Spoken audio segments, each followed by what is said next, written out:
All right. Very good morning. Welcome to the second part of this winter school, in which we're going to focus a little bit more on the math of AI. All right. So first of all, to start off today, we've got, and I have the great pleasure to introduce Julien Mairal. I've been practicing the whole night, right? So I'm not sure how when it how when. The pronunciation is fine because it's actually come from some part of Spain. You think? Okay, good to know. Julien is a research director at I would normally say INRIA, but I doubt very much you say that R the very same way I do say it. So I guess INRIA, where he leads the Thoth team, right? Is that the right pronunciation as well? So if you know what Thoth is the Egyptian god for wisdom. So I believe it's quite appropriate to have that name for the group. Julien is a true heavyweight in optimization and computer vision with a trophy cabinet that is frankly getting a bit ridiculous, actually. So many trophies in there. He has secured both ERC starting and consolidator grants. And what I found even more impressive when reading your biography was he has basically mastered the time. He's been winning Young Researcher Awards for more than 10 years.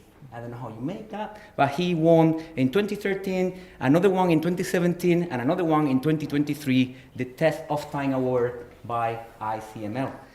So I don't know if that is the French air or what it is, but they are really good at what they do. So without further ado, I'm going to let you go for it with the kernel methods for deep learning. Thank you.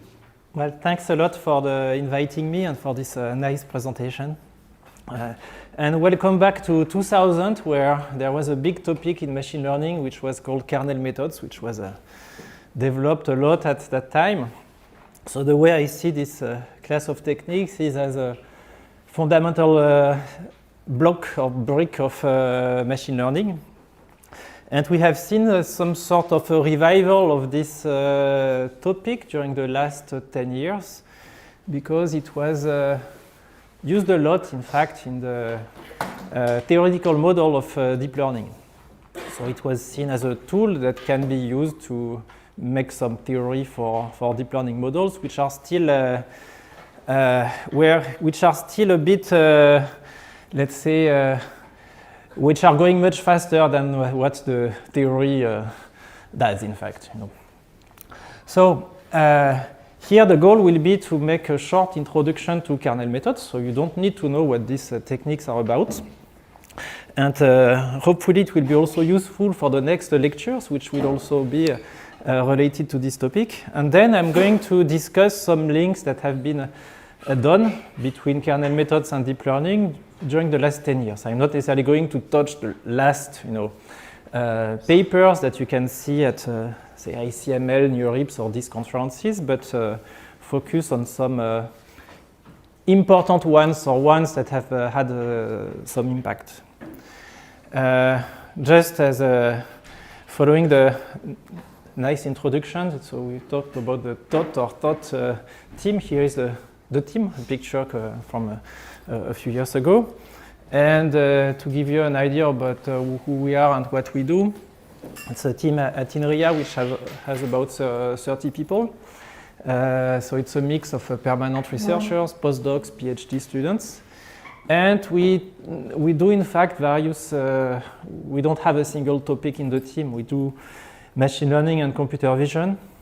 Each of us has maybe some is more or less specialized in a topic, but we do, for example, optimization and machine learning. Some people do online learning. I'm particularly interested these days into building model of deep learning that also take into account some physical knowledge that we have about the problem we want to tackle. There was a big topic also that we did lots of collaboration with industrial labs to build visual models for visual recognition. And one of the topics I like is also scientific imaging, meaning dealing with imaging problems for scientific applications. Just An example, something you may know, collaboration with Meta on self-supervised learning has led to models called Dino.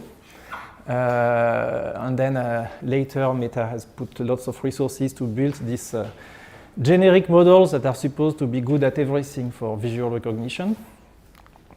An example, a cute video, it's a recent work by one of my students doing molecular microscopy or fluorescence microscopy. It's a very interesting inverse problem where we need to use deep learning at some point, but we have lots of knowledge about the task, what we are doing, and we are struggling to inject this knowledge into the deep learning models, where basically what we want to do is to learn, we don't want to learn what we already know about the problem, basically, and to use machine learning for the part that we don't know how to model precisely.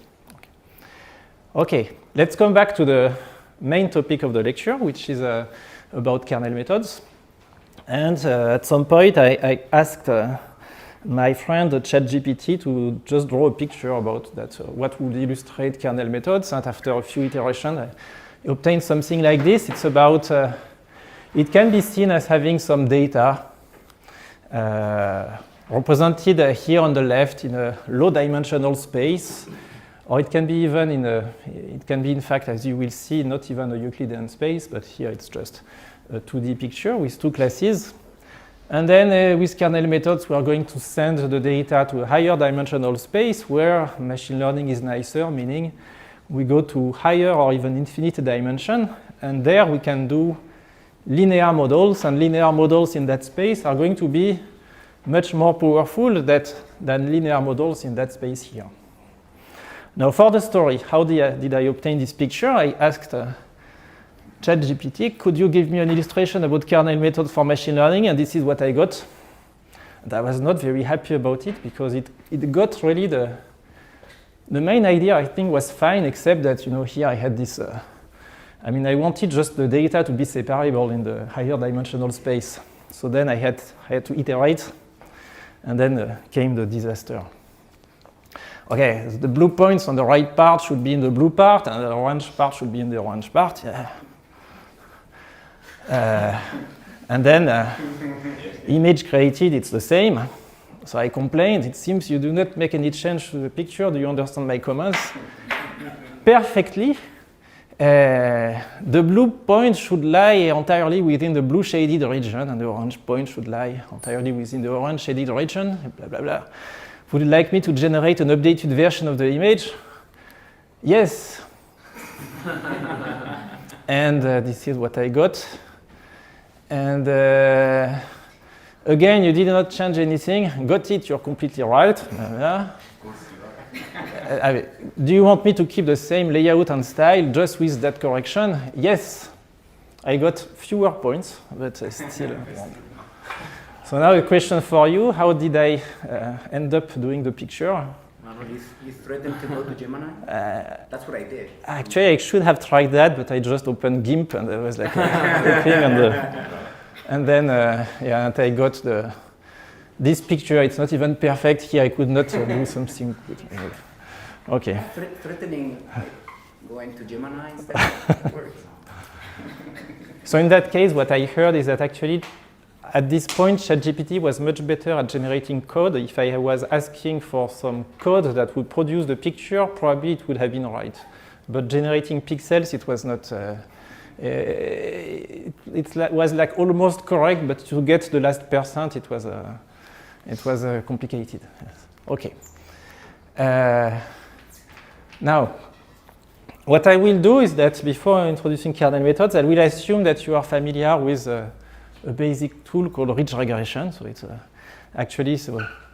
which is in fact is enough for solving many problems, but it's not as fancy as a multi-layer neural network. Where what do we have here? We have a data matrix big X, where we have n data points of d dimensions. And we want to associate to each vector xi a label yi, which is a real value. So the ridge regression formulation is something simple. We assume that there is a linear relation between the xi and the yi. And we look for a vector W in dimension D such that by minimizing this, the inner product of xi and w is close to yi on the training set. And we have also this regularization function, which is we penalize by the norm of w. The good news is that it's a quadratic function. So if you want to minimize it, we look at the equation that's the unoptimality equation. You take the gradient. You say, I want the gradient to be equal to 0. And you get a closed form solution if you solve your linear system. Also, I don't like the previous notation. I prefer to use something like a matrix vector multiplication notation, so I'm going to stick with that. And the optimal solution for this is the following one. We have simply here the inverse of a matrix which is of size d times d.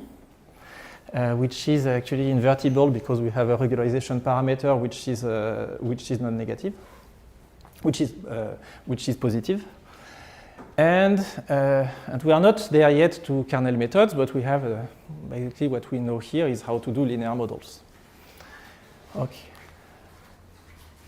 Another thing which is interesting to keep in mind is well, why do we penalize by the norm of W to regularize? What does it mean? It means that we want to find solutions which have a norm, meaning the norm of W, to be small enough. And one of the reasons we do that is that it gives some stability to the prediction function. So the prediction function is here. W star is the optimal vector. This is the optimal linear function given by ridge regression. When I say optimal, it simply means the solution of ridge regression. It's not optimal in any statistical sense. It's just the solution of the optimization problem. And it turns out that if you have two data points, x and x prime, when I say that a small norm will give some stability to the solution, it means that you can control the relation between f star of x and f star of x prime by simply this upper bound using Cauchy-Schwarz inequality. That has two terms. One is the distance between x and x prime in L2 norm, and one here is the norm. So that means that if you have a small norm, you have small variations for your prediction function, and you have something which is smooth. And it will help to generalize. Okay, now let's move to kernel methods. So there should be lots of mathematical things to say about kernel methods, but let us jump immediately to a method which is called kernel ridge regression, where we assume that we have a similarity function to compare data points. We call that the kernel K. It's basically a function that takes as input two data points, which is high if the data points are similar, and can be small if they are not. And we are going to look for a function of the form which is given here, which is nonlinear in x. It's the sum of some alpha I, k of xi x, and alpha I are scalar values. So it will be a function parameterized by a vector alpha with n dimensions. And the kernel ridge regression formulation is given here. So we look now for the parameters alpha in dimension n, such that this prediction function here fits well the data. And we have a regularization function which has a form which is a bit strange. We don't use the L2 norm of alpha. We use here alpha times k times alpha, where k is what we call the kernel matrix, the matrix that contains all of the pairwise similarities between the data points. I will tell you why in a few seconds, why this regularization function makes sense, but this is the formulation of a kernel ridge regression on a data set of n data points. If we use notations that are nicer, because I don't like to carry this big sum, this is just equivalent to doing this, meaning we have the vector y, and the data fitting term is simply the residual of y and the product of k times alpha, k being the kernel matrix. So it's just a matter of notation. It's exactly the same as I just showed previously. This is still a quadratic function, and it turns out that here I'm hiding under the carpet a few details about what we will require about the kernel matrix. But basically, the solution of kernel ridge regression will be given by this parameter alpha star, which is the inverse of k plus lambda identity times y. And it gives you now prediction function. You have the parameters of the prediction function, which is now potentially nonlinear in x if k of xi x is nonlinear in x. Now, there are, of course, some questions. Why do we choose this regularization function here? Why this matrix K in the middle, and why does it regularize? Now, we have to go into a bit more details and introduce what are the big principles that are behind kernel methods. But before that, I give you just an example of the regularization effect. Here we have a very basic toy example with input variable x in 1D. The output variable y is in 1D as well. And given that, it seems that it was generated by some sinusoidal function plus some noise. And if we use kernel ridge regression with a very high regularization parameter, with a kernel function which is called the Gaussian kernel or RBF kernel, this is what you get. It's very smooth. It's even very flat. So it's too smooth, so we reduce the regularization parameter, and when you reduce, we get a smooth function that fits well the data. If we reduce again and again the regularization parameter, the function gets less smooth, and we can get weird things like this. It's a basic illustration of overfitting.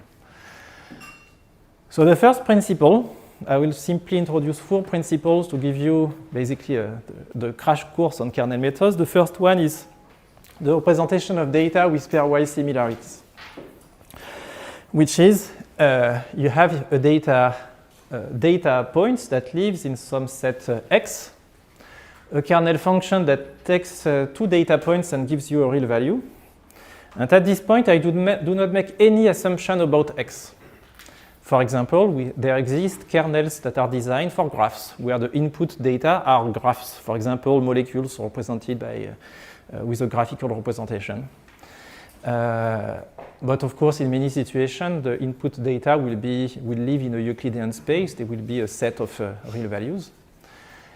And after you have this comparison function, you can represent all of the interaction between the data points as a big kernel matrix of size n times n. This bold matrix here. Here is an illustration with DNA sequences. I said I did not make any assumption about X. Here we assume we have a kernel that compare DNA sequences that are in this original set, while we will represent their relation using the kernel function with the matrix. So there are 3 data points, so the matrix here is of size 3 by 3. Okay. The second principle, and then we have to go into more mathematical details, is that this kernel ridge regression formulation I introduced, it does not come from nowhere. In fact, the proper way of introducing it is maybe to introduce the mathematical tools first to understand why we came up with this formulation. But to understand that, the first principle we need to introduce is this one, which is the fact that there is a concept of mapping the data to high dimension, even if this mapping is implicit. What does it mean? It means that if we add a small requirement to the kernel function to be what is called positive definite, which means that each time you compute a kernel matrix, it is positive semi-definite. All of the eigenvalues are non-negative. If you have this, so you have this property if and only if there exists a Hilbert space H of functions, and a mapping that maps the data to this Hilbert space, such that after sending the data to the Hilbert space here, well, the kernel function is just an inner product in this Hilbert space. And what is an inner product? An inner product is the basic tool we need we use in a Hilbert spaces to define linear functions. So you see that what in fact will happen is that we are going to map the data to a Hilbert space through a mapping phi, and here use linear models. all of this is going to be implicit. For example, in kernel ridge regression, we did that, in fact. I didn't tell you that, but this is what we did. You didn't notice it because it was just some manipulation of a kernel matrix, solving a linear system, things you can implement on a computer, but in fact, what we do behind is more advanced mathematical operation, sending the data to a Hilbert space. So among, maybe it's in the next slide, yes, this theorem, which was proven in the 1950s, so a long time before we did machine learning, was in fact proven by constructing a particular tool which is called a reproducing kernel Hilbert space, and whose definition is here. So this is a bit abstract. There are a few things to digest at this point. Well, the first one is, I told you that we require positive definiteness for the kernel matrix, which means that the eigenvalues of the kernel matrix are always non-negative. An alternative definition is simply given here. You take any data points, x1 to xn, any scalar values, alpha 1 to alpha n, then this double sum is non-negative. It's strictly equivalent to saying that the kernel matrix is positive semi-definite. The Hilbert space, which is of interest to us from the previous theorem, meaning if you have positive definiteness, then there exists a Hilbert space such that the kernel function is just an inner product after mapping the data to the Hilbert space, is called the reproducing kernel Hilbert space. So it's a space of functions. So a space of functions, basically, we can see them as prediction functions in machine learning, meaning it's a function that takes a data point, gives a real value. And all of these functions will live in this Hilbert space. Okay? So it's a space, for example, if you use the Gaussian kernel, in this, it turns out that some of the Gaussian function will live in a space that contains also linear combination of Gaussian functions that contains many things. And in this space, there is a property which is called the reproducing property, which is the following one. You take any function from this reproducing kernel Hilbert space, any data point x, then in fact the function is actually just an inner product again. By saying just an inner product, it means that after mapping the data to the Hilbert space with this operator phi of x, then the function f of x is in fact just an inner product.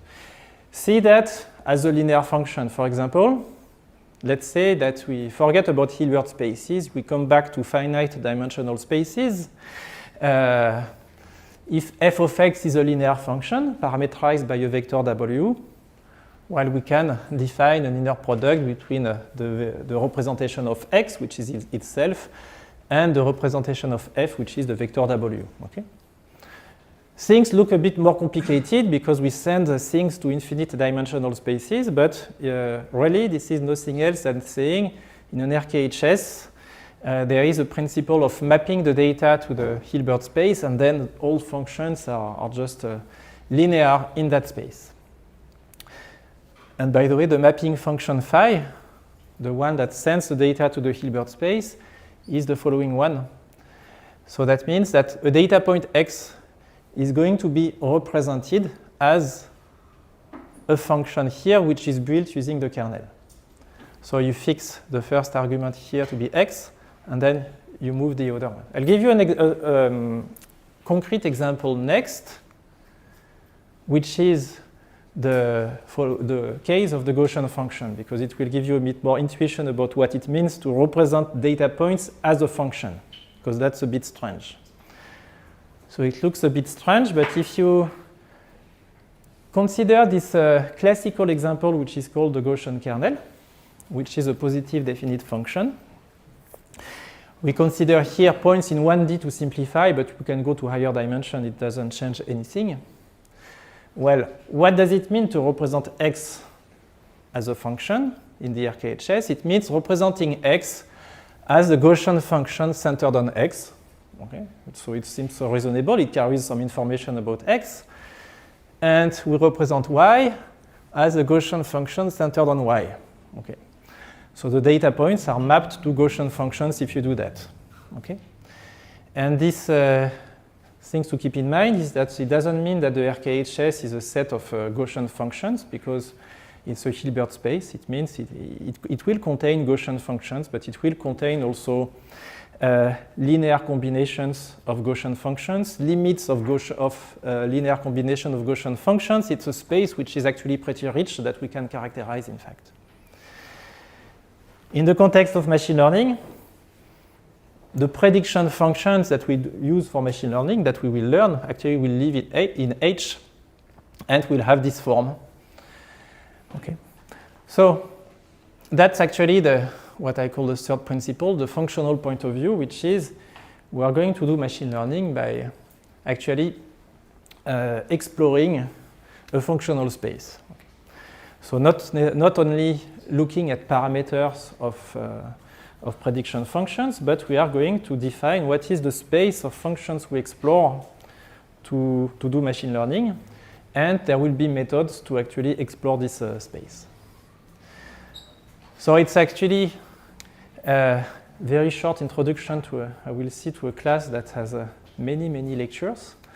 But okay, the first principle was pairwise similarities with kernel functions. The second one I introduced was mapping data to high dimension.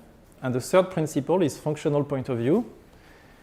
It means that what we will do with kernel methods is to define optimization problem that consists of finding a prediction function in the RKHS, which is here we try to find f in H, that minimizes the data fitting term. So this is a classical empirical risk with a loss function L, which can be quadratic or something else. And it turns out that we can also regularize because we have a property of every prediction function in the RKHS, which is its norm. And it turns out regularization with the norm will be actually a good idea for the same reason as it was a good idea to penalize the L2 norm of the parameters of linear functions in the Euclidean case. So why can we solve this very abstract optimization problem, which looks like a nightmare for computer scientists? As a computer scientist, when someone tells me, minimize this optimization problem, and I see that it's something where I need to find a function in a Hilbert space, I don't like it at all. It turns out that you have seen with kernel ridge regression that it was something that can be appreciated by a computer scientist. In fact, there are also some good mathematical reasons or simply results that tells us that we can in fact solve these problems explicitly. One of the reasons is that even though the problem here is potentially of infinite dimension, it turns out that the solution of this problem lives in a finite dimensional subspace of dimension at most n. Okay. And it's called the representer theorem. And that actually the solution of this problem has always a form like this. It can be in fact be parameterized by some scalar values alpha I, and f of x has in fact the same shape as what I introduced when I showed you how to do kernel ridge regression. Okay? So it means that if you want to minimize this empirical risk, what you need to do is to find the parameters alpha I. There is also good news, which is that the squared norm on the top, which is still an abstract object, if your function that you are looking for has this shape, well, we can show that it has also this concrete shape here. It's just the vector alpha of dimension n times the kernel matrix times alpha. It's exactly the regularization function I used in the previous slide about kernel ridge regression. What does it mean is that this method called kernel ridge regression, which you can implement in 3 lines, if you looked at what was in my slide, actually was doing something pretty subtle, which was optimization in a Hilbert space of possibly infinite dimension plus a regularization using what's called the RKHS norm. Okay. We already applied this to kernel ridge regression.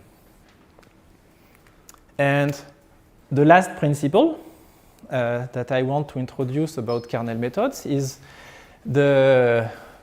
some intuition about why regularization with the RKHS norm is a good idea.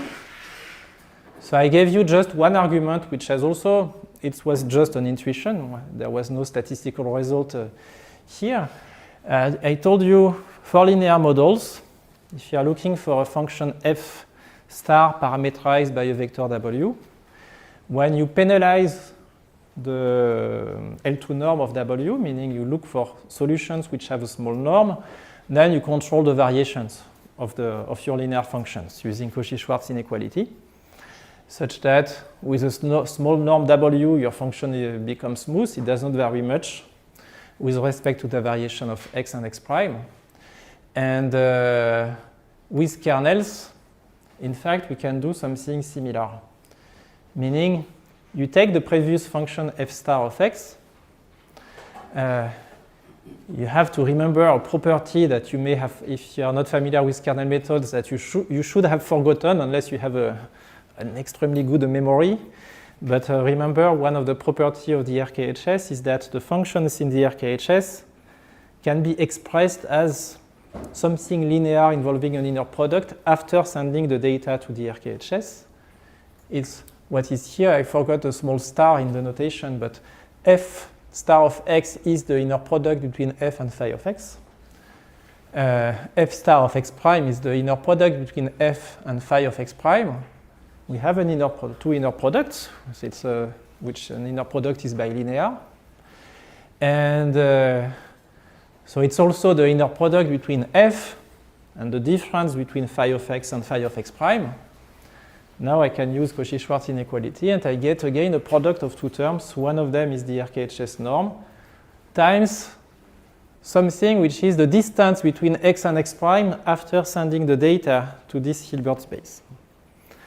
So what are these two things? F is a property that only depends on the model, and the term on the right only depends on a pair of data points. It does not depend on the model you learn.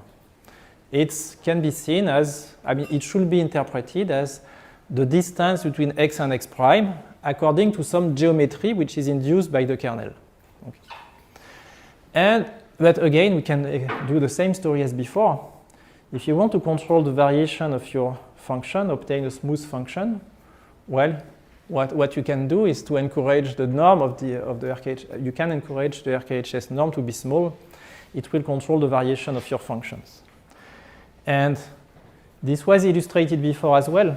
I gave you this very simple example with the sinusoidal function, plus some noise that we were fitting with kernel ridge regression. We were varying the regularization parameter. When it was very high, the function was flat, almost no variations. And then when it was very small, there was almost no regularization, and then we could have strong variations. So that's the last principle I wanted to introduce about kernel methods, is the smoothing principle using the RKHS norm. Okay. And if some of you have some math background, you may be interested in lots of analysis we can do with that, with this principle, which is to understand concretely, there are many definitions of smoothness. It's can we make a link between this RKHS norm and classical things in mathematics? And the answer is yes. For example, there is a kernel which is called the mean kernel.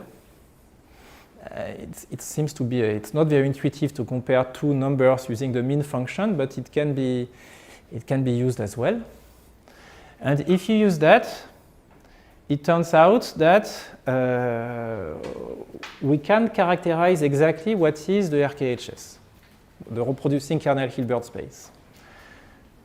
The input space here are functions that, data points that live between the interval 0, 1, and the corresponding RKHS is what is called the Sobolev space. And approximately, it means it admits a first derivative, which is squared integrable. And the norm now has a shape which is which is quite natural if you want to measure the smoothness of a function. It's something that depends on the some energy of the derivative, if you want. So f now is a function from this interval to the set of real values. And the squared RKHS norm is actually the integral between 0 and 1 of the squared magnitude of the derivative.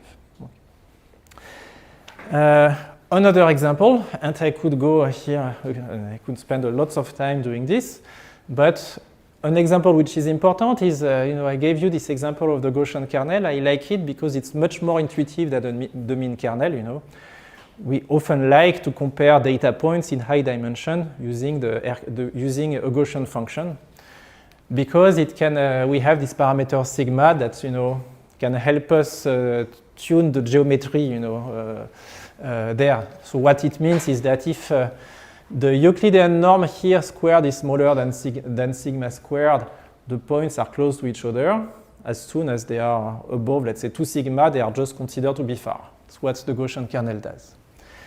And it turns out the RKHS is actually a set of functions which is much smoother than with the mean kernel. It contains functions that are infinitely differentiable. Okay. And the norm has a mathematical shape which is quite nice. It has some mathematical objects. It's related to it involves the Fourier transform of f. So here there are also, all you need to ensure that the Fourier transform exists is well defined and so on, that I don't want to give precise details, but the square norm of f is actually so the set now is in RD, by the way. It's here we have the squared modulus of the Fourier transform. We integrate over the spectrum. And here we have an exponential function of the square norm of omega. And the intuition here is that, well, for a function to belong to the RKHS, we need this quantity to be finite. And this quantity to be finite, well, you need this to be much smaller, to be at least smaller than this exponential function. So a consequence of that is that the RKHS contains function whose spectrum decays exponentially fast. One of the consequences is that they are very smooth. Why? Because high frequencies are the part of the functions that carries let's say, the non-smoothness, the fast variations. And here, we need to kill the high frequencies at an exponential rate. And if we penalize the norm here, it means that we need to have this quantity even smaller. So we encourage a smoothness in that sense. So you see that we can play with many mathematical principles. There are kernels that can be explained through Sobolev spaces, and we have something pretty intuitive about what it means to be smooth. Here we use slightly different tools, and it's related to Fourier analysis. The smoothness is related to the rate of decay of the spectrum. And I maybe even give a last one, which is called the Laplace kernel, where it's the same as the Gaussian kernel, except that instead of having an exponential function, we have a quadratic function. Quadratic function means that what we ask is the decay of the spectrum. We don't need it to decay exponentially fast. We need to decay at least quadratically fast. The consequence is that it will contain more functions. The functions belonging to the RKHS do not need to be infinitely differentiable. They need to be I think it was twice differentiable, but okay.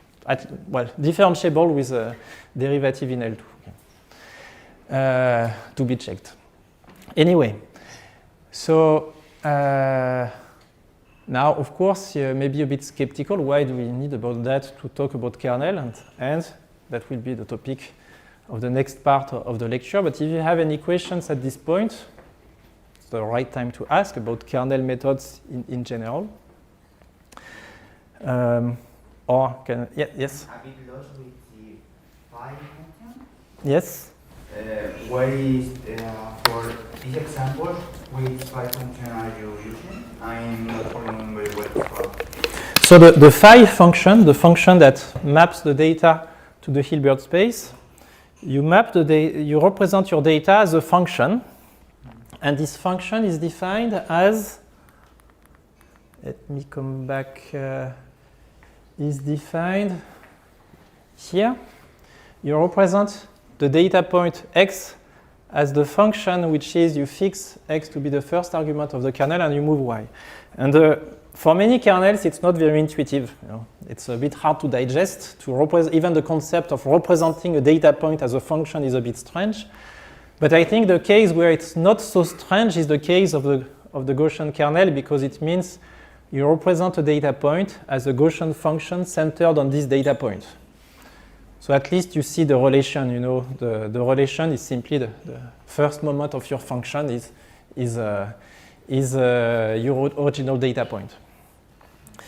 And but the point is, if you apply these techniques in practice, you don't do that explicitly. All of these are just the mathematical principle behind.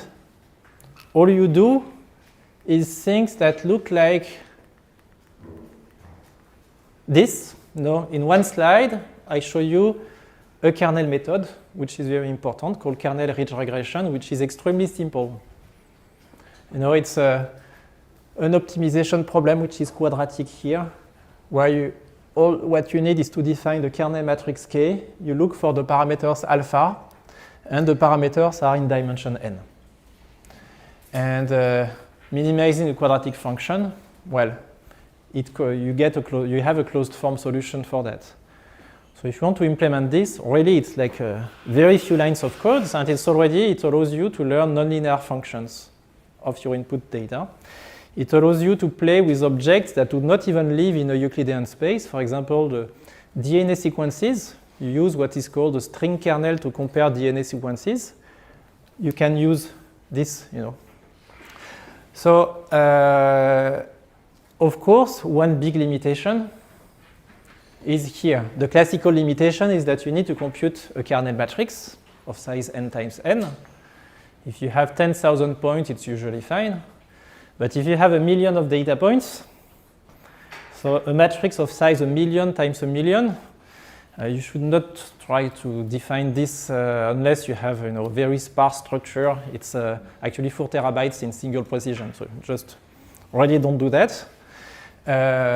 In the last 10 years, but I don't want to, I will not present this, but in the last 10 years, there are also some work that do approximations such that you can scale these techniques to millions of data points. That's also relatively, quite interesting topics, techniques developed during the last 10 or 15 years. But the basic tool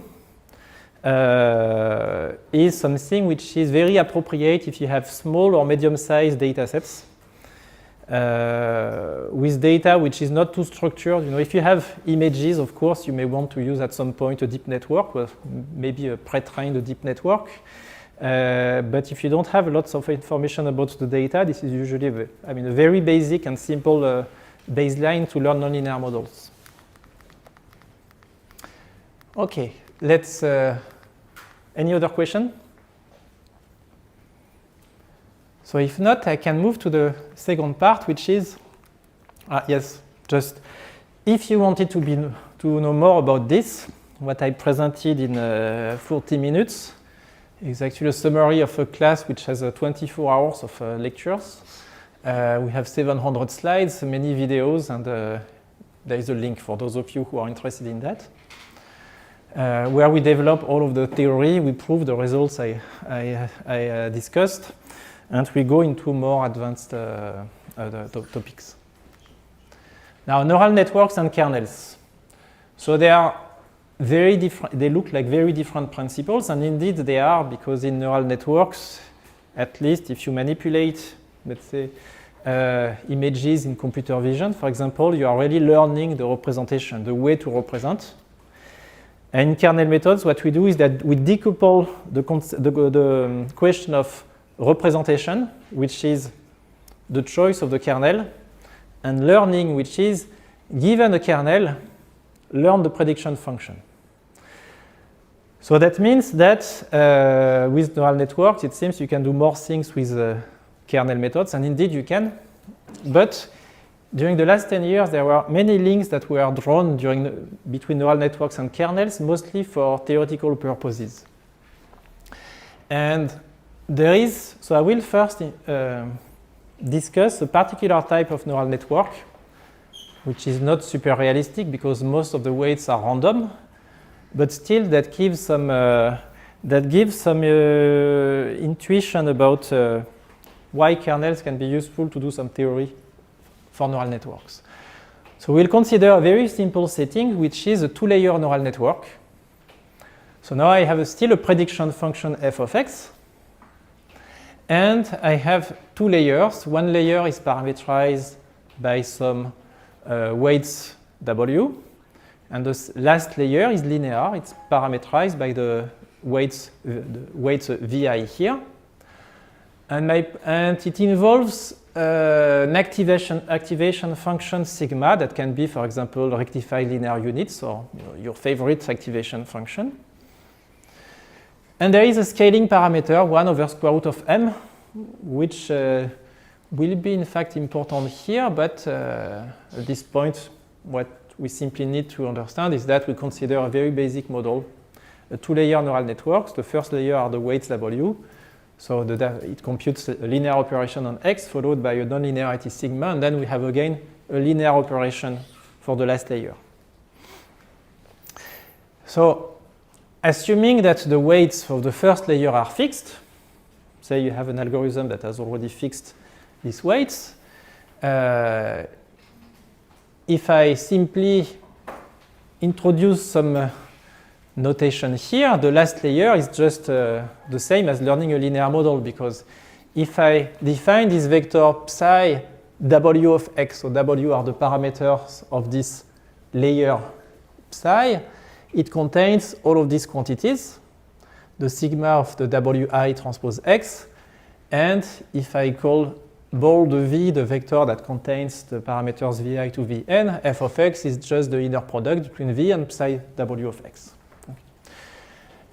So something I have not done in the first part because I wanted to make a very short introduction, but there is also a link between classical linear models and kernels, which is that if your kernel k of x prime is just an inner product between x and x prime, doing, let's say, kernel ridge regression with what is called a linear kernel is actually strictly equivalent to learning directly a linear model. Why is that? Is that because the linear kernel admits as an RKHS the set of linear functions. So it means that if the weights w are fixed and you learn the weights of the linear layer, it's actually equivalent to learning with what is called the linear kernel that involves these representations here.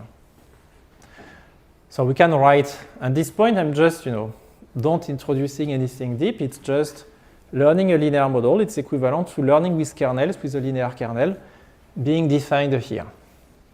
So k of x prime is the inner product between psi w of x, psi w of x prime, and given the definition of psi w of x, it admits this particular form. It's a sum, it's an average of this sigma of wi transpose x, sigma of wi transpose x prime. So far, so good. I'm not doing something very complicated. Actually, I'm not doing anything. I'm just commenting on the fact that if you fix the first layer, learning the layer of the second layer corresponds to learning with a kernel which has a particular form. But now comes the interesting part. If your weights are random in the sense that the wi are just coming from the normal distribution, and you let m go to infinity, then the kernel becomes an expectation where w is drawn from the normal distribution, and it involves the expectation of sigma w transpose x times sigma of w transpose x prime. What is m? M was the number of neurons for the first layer. Okay.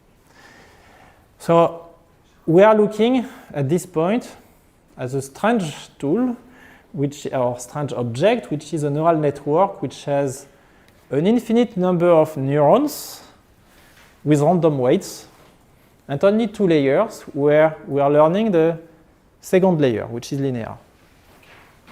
But the neural network has an infinite width. It turns out, and here comes one of the important results, which is now a bit old. It was, I think, one of the first papers that was looking at links between neural networks and kernel methods. If you consider, I will do things a bit backward, if you consider a particular class of kernels called arc-cosine kernels, which has a form which looks like an abomination, but no, don't worry, it will be not so complicated. It's a class of kernels, so we have the arc-cosine kernel of degree 0, when n here is equal to 0, of degree 1, degree 2, we can go to any arbitrary degree. It is defined as some, the norm of x and y to some exponent times something that depends on the angle between x and y. This is why it's called the arc-cosine kernel, because it's based on the angle between x and y with the arc-cosine function. This quantity gn of theta is something a bit complicated, but it's a combination of many sinusoidal functions. And the main result, which is perhaps a bit surprising, is that this arc-cosine kernel of degree n, in fact, is exactly equal to what we had on the top with a particular activation function, which is defined here. So what is this activation function? It takes the input to the exponent n, and then it looks at the sign of u. Of course, you don't need to really understand at this point what this complicated object is doing. Actually, I don't know myself exactly what it's doing. But what is interesting for us is that, well, if n is equal to 1, this is called up to the square root of 2 factor here. It's called rectified linear unit, something you should all know.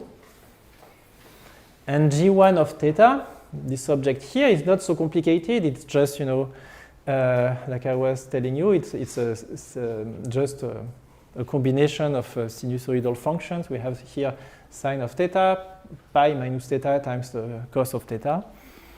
It's a relatively simple object. Okay, at this point, what we can tell, maybe something interesting, is that 2-layer neural network with rectified linear unit activation functions, if the first layer admits an infinite number of neurons with random weights, learning with this neural network is equivalent to learning with the arc-cosine kernel, which has a form which is well known and that you can study. What can you do when you know the form of the kernel?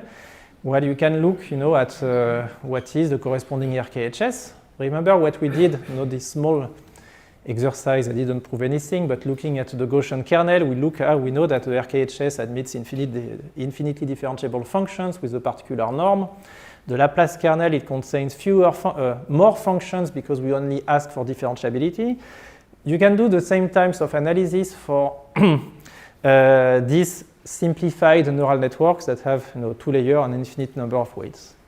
And perhaps one way to summarize this, so I know Francis Bach has published a recent book on a learning theory called Learning Theory from First Principles, and here I found a quote on the part about the links between kernels and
sort of concept was in fact has had some impact in deep learning theory, mostly because it's extremely hard to build a theory for generic deep neural networks. So that was a good starting point. Of course, with still a big gap between theory and practice.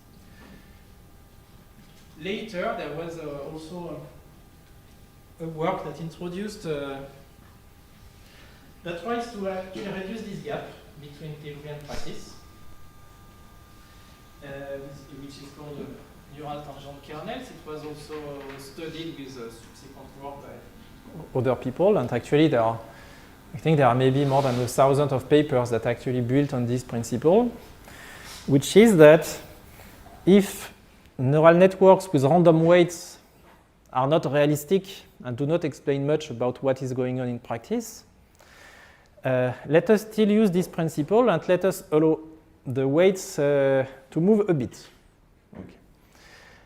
And by moving a bit, it will mean it will be based on an idea that is called lazy training, which is that if you have a huge number of neurons, we go to infinity here.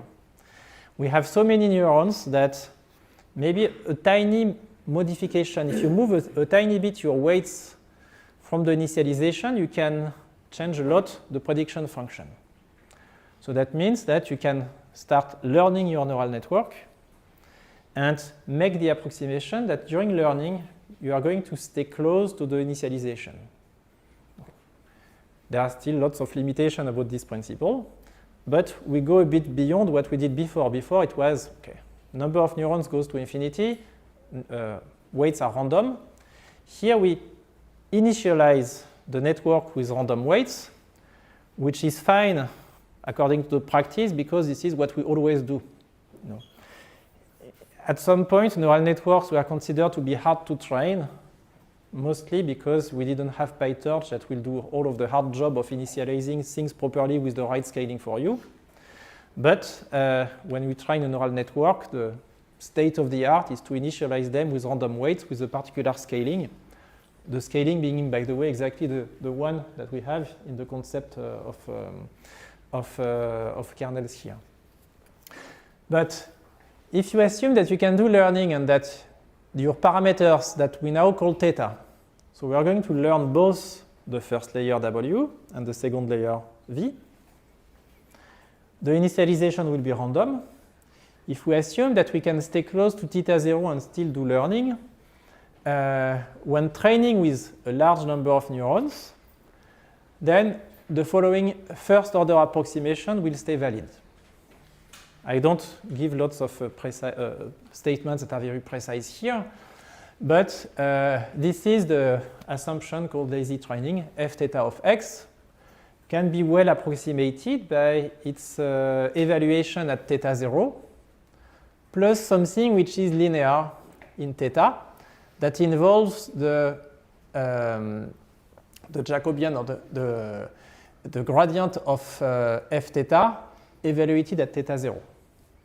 So this part here is fixed, it depends only on theta 0, and now this approximation is linear in theta. Turns out that, well, when you have that, if you learn using this model, you are learning with a linear model. Learning with a linear model, it's like learning with a kernel.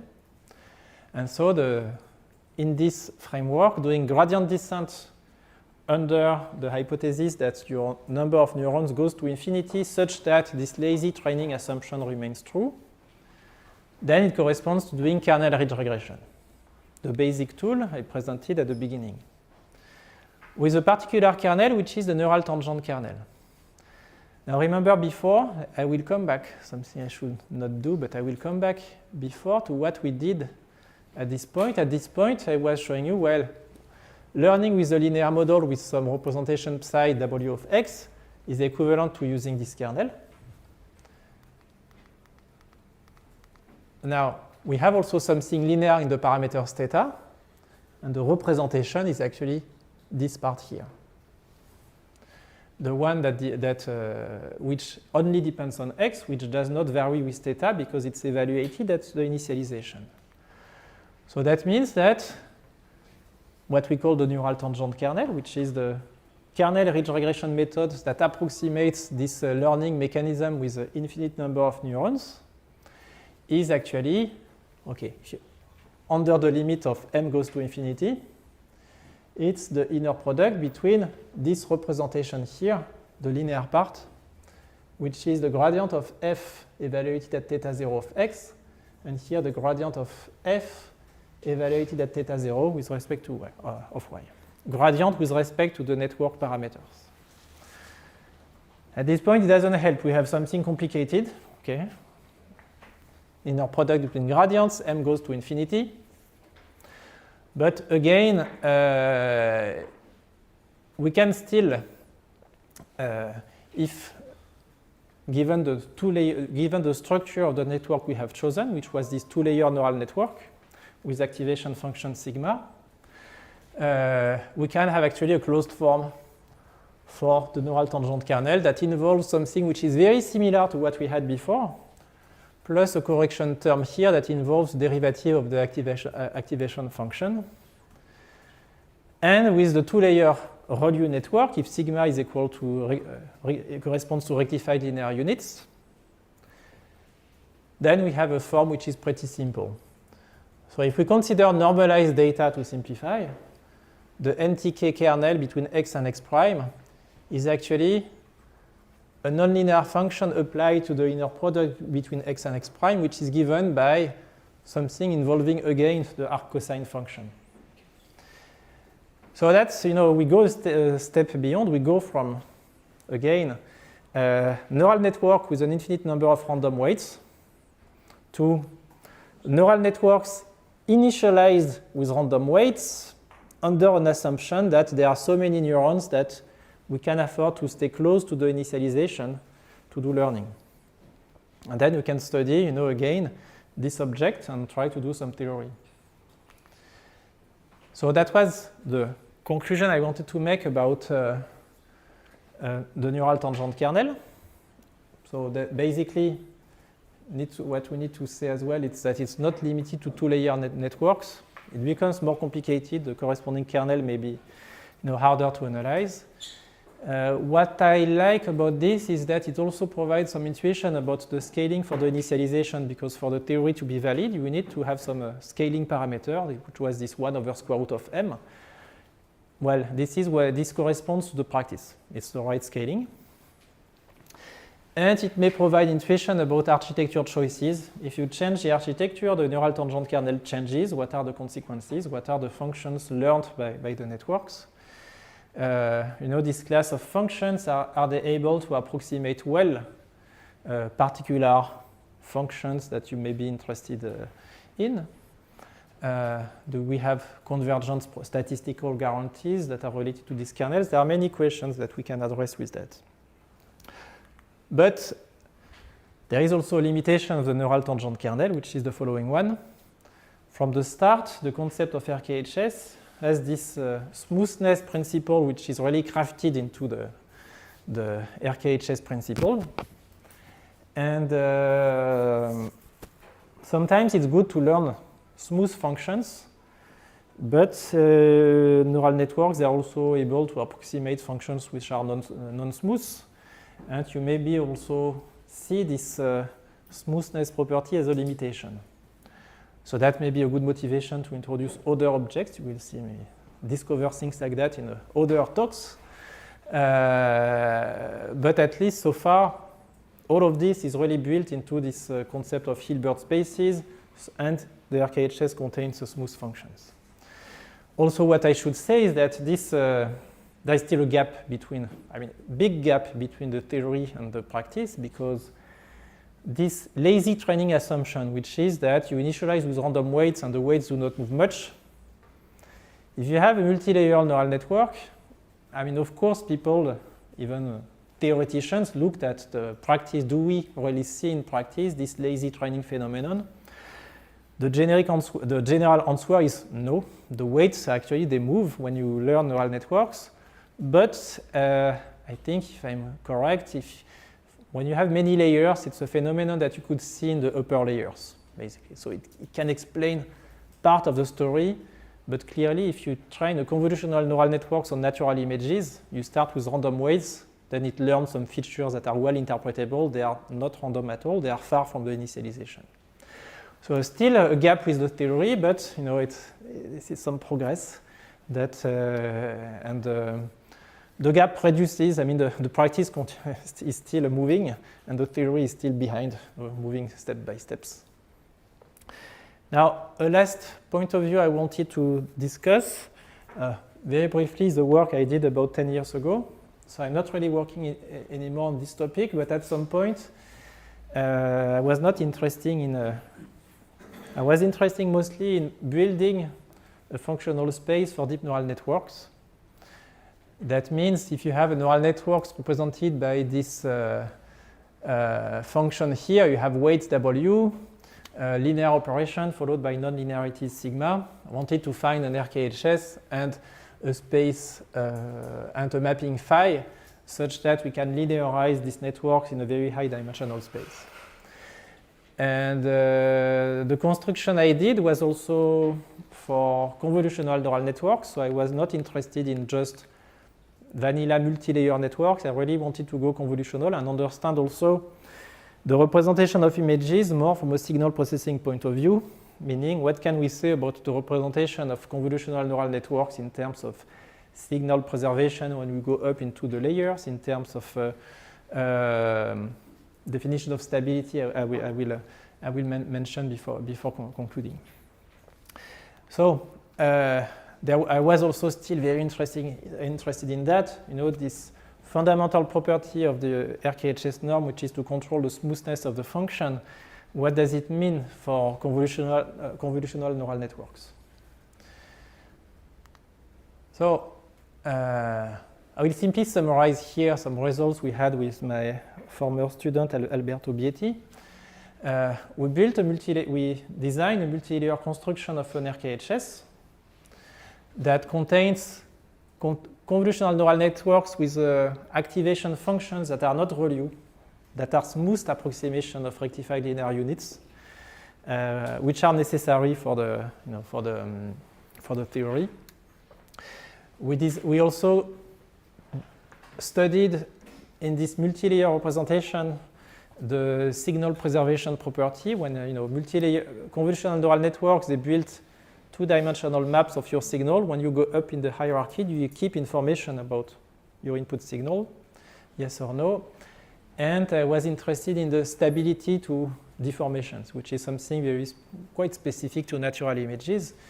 If you have two input images, if you deform one a bit, do you keep a representation which is stable, which looks like a good property for image representation in visual recognition? If you consider an image containing a cat, if you deform a bit the cat, it remains a cat, basically. Even a rigid object, a table, you deform it a bit, you still recognize it as a table, right? And also something I will not comment about group invariance.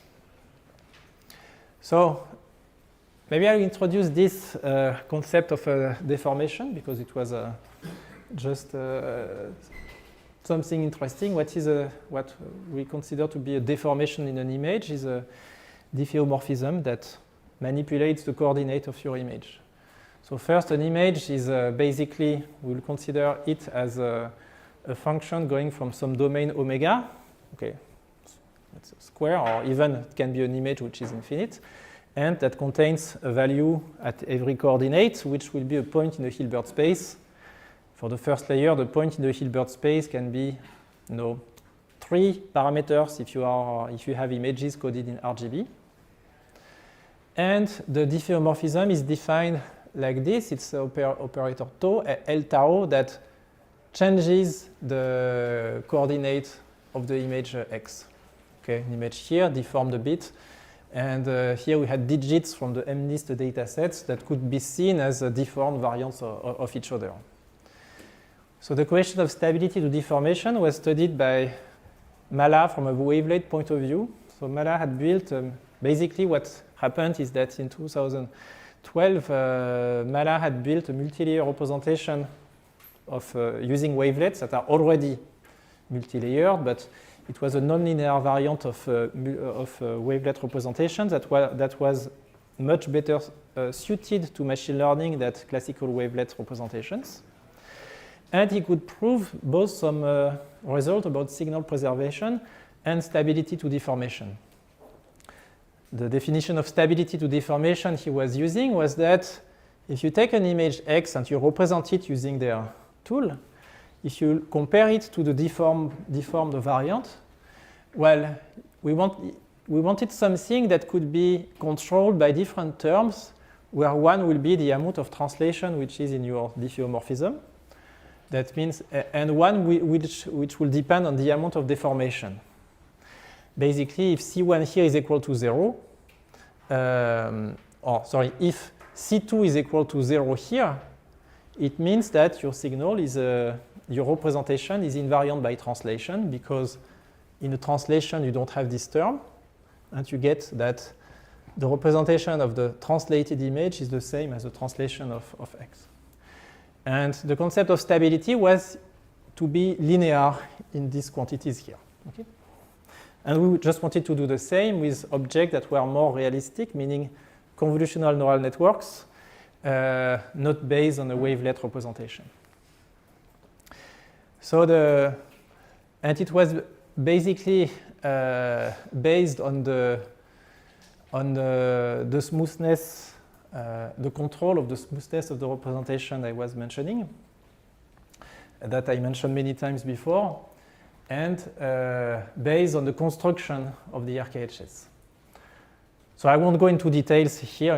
It's a work which is a bit older already, but I'll try in 5 minutes to give you the main idea how we built a multi-layer representation using kernels for deep neural networks.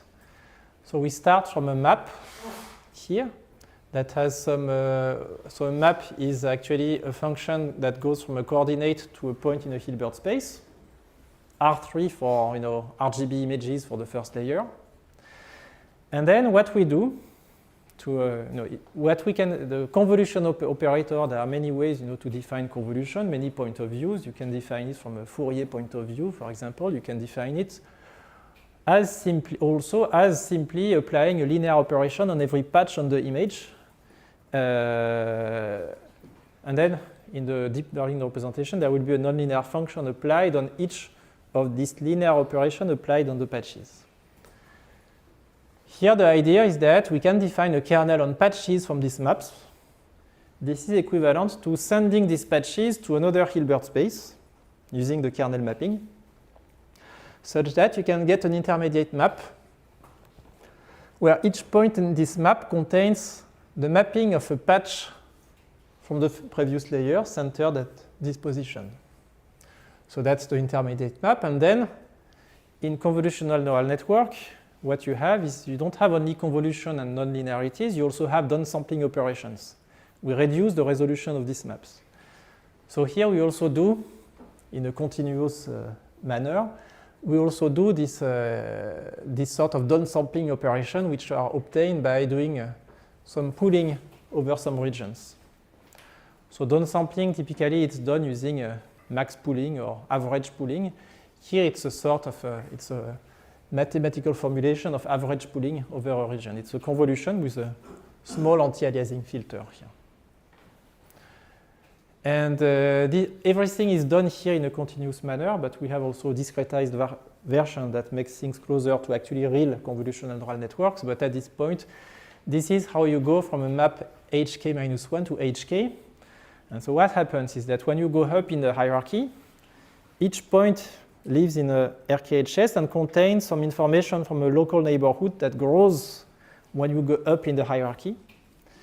And there is also this special smoothing here that actually will be a key to obtain the stability to deformation we wanted to achieve.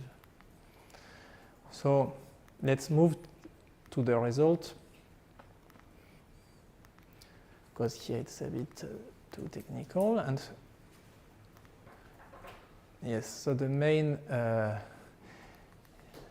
yes, at the end of the day, what I forgot to say is that the final representation will be alternate between all of these operations, which are P corresponds to patch extraction from a layer, M corresponds to kernel mapping to a higher dimensional space, and A corresponds to these smoothing operations. So we have a multi-layer representation of a signal, and we make a few assumptions that are very basic on the input signal x0. And at the end of the day, we obtain a kernel which is the inner product between the representations, what we have done so far. And I just want to, to give you the result we obtain, because the rest, intermediate steps are not so interesting and a bit hard to digest. This one is showing that the results that Mala had from using the scattering transform, this nonlinear multi-layer wavelet representation, we could obtain something similar using this kernel construction for an RKHS that contains smooth approximations of actually real convolutional neural networks. So the smoothness assumption being mostly the activation function has to be a smooth variant of rectified linear units. So we had things such as we have an input signal X. We have something that depends here on the amount of translation in the deformation. Here the amount of deformation, regardless of the translation component. We had something here that grows linearly with the number of layers, and here we have something that actually will decrease in practice exponentially fast with the number of layers. So that, there were a few conclusions such that to achieve signal preservation and not lose information from an input signal, what we needed is also to have patch sizes that should be of the same size as the subsampling factor. That was also matching the practice that we had in a classical network, such as the VGG networks had exactly this property. That's something that was popular. It's a network that was very popular when we did this work at that time.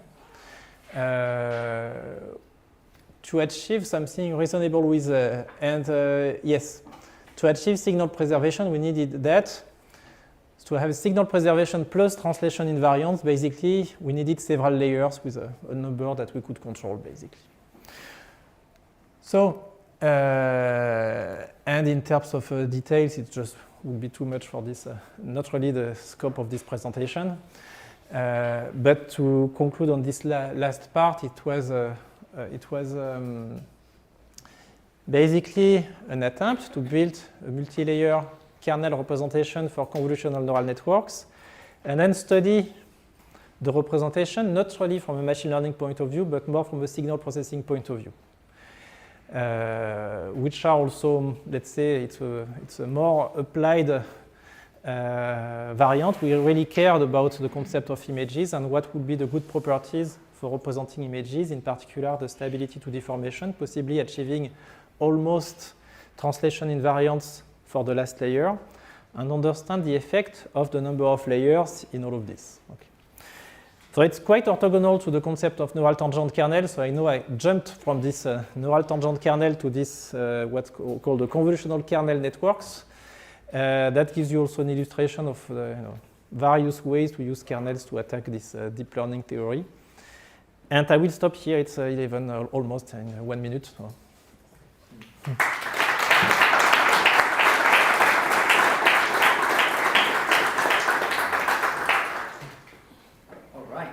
Questions, please. María Victoria, please. I would like to say you thanks for the very nice talk. You tell us everything about reproducing kernel Hilbert space in a very nice way. So my questions are in a very general level. So the questions are the following. Where do you think that there are the more powerful application of this theory, in what subject? One question. Another question, in the theoretical level, what is the role of the theory of kernel the kernel theory in the math foundation of machine learning. So, do you know other theories so powerful like this? So, in perspective, where is the place of kernel methods in the mathematical foundation of machine learning?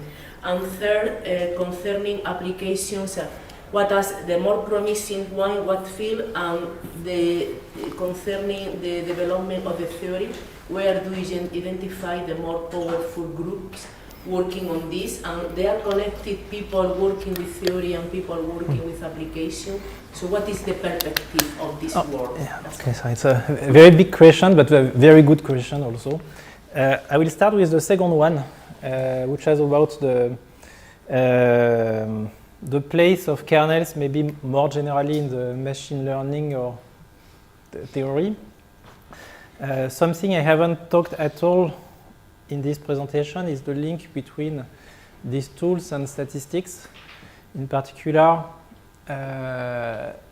something I could have presented is the why do we care about looking at the kernel and understanding the property? And there is one aspect about kernels which is that gives immediately access to some statistical results is the rate of decay of the eigenvalues of the kernel. It's really something we look at because this is what gives you statistical rate, which is what we often care in machine learning. So I think this is maybe where the theory is actually useful in some way. That would be one of the big foundations, the link between this RKHS norm, the study of the kernel matrix, and statistics. Who are the people looking at? Move to the third question. Who are the people? I mean, it's a bit hard to tell because I will forget many people. But the closest people I know, well, someone I mentioned, it was my former PhD advisor. They worked. They have done lots of work, including some developments of NTK that link, that use kernels as tools for deep learning theory. Even so, they are not limited to that. One of the limitations is what I mentioned at some point. The kernels, they learn smooth functions. And neural networks, they are able to. I mean, we are interested also in learning non-smooth functions. So we need to study other tools. It's not sufficient to explain everything, basically. And I'm going a bit fast, maybe on the last question. What was the first one? Sorry, it was about the application. Theoretical people and applied people are connected, or they work separately. Yes, I would say there is a I mean, the deep learning practice. It's like a high-speed train, and the theory is trying to catch the train, but it's very far, I would say.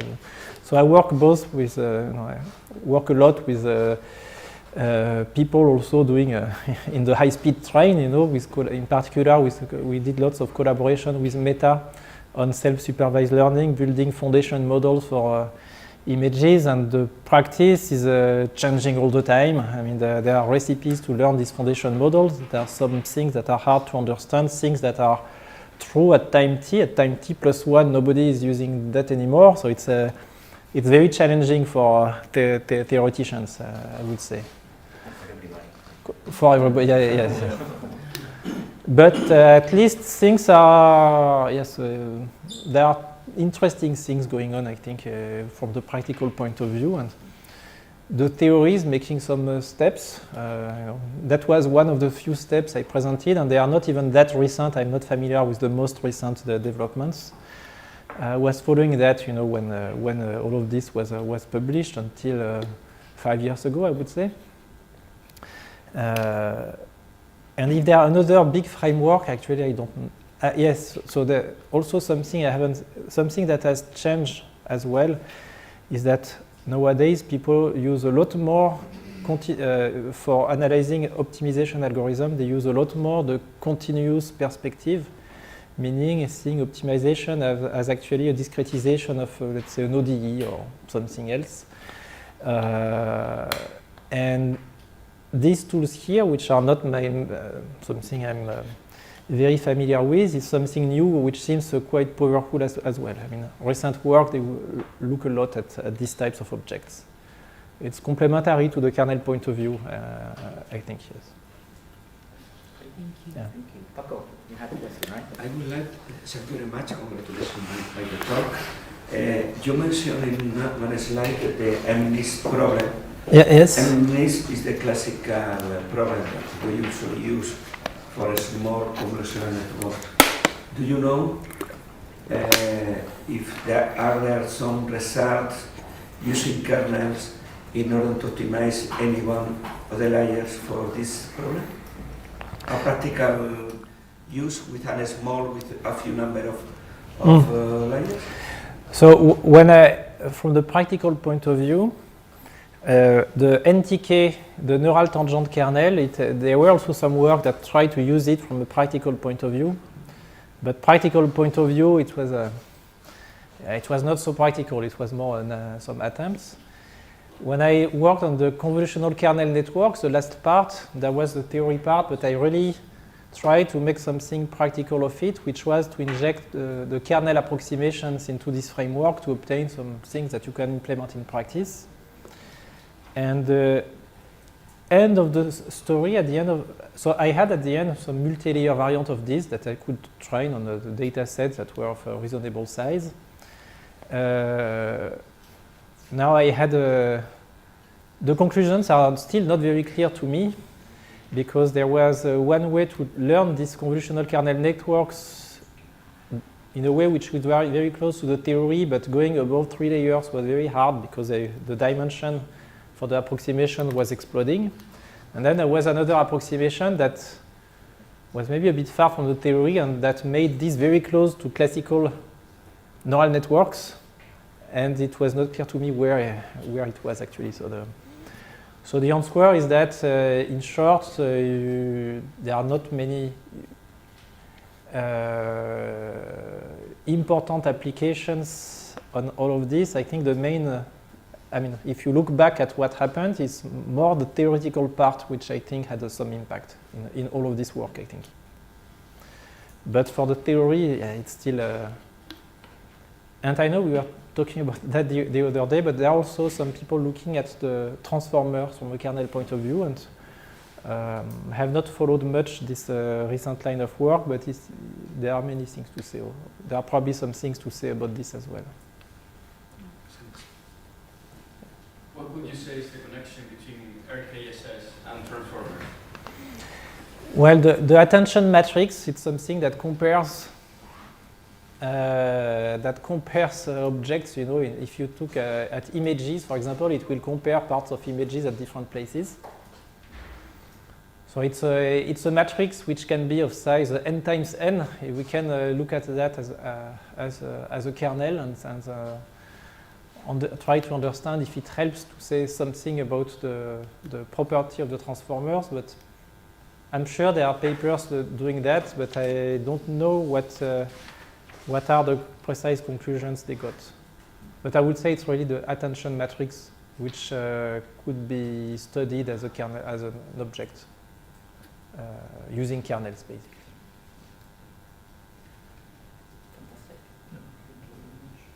One follow-up from Tjeerd. What do you think this kernel domain will allow us to do not in the near future, but at the future at the end? Honestly, I really don't know. I have no idea what. To me, I see that something I said at the very beginning as a fundamental block, which is useful in many situations, but it does not solve everything. It can be just a block to understand part, of the, maybe the what happens with the last layer, this NTK.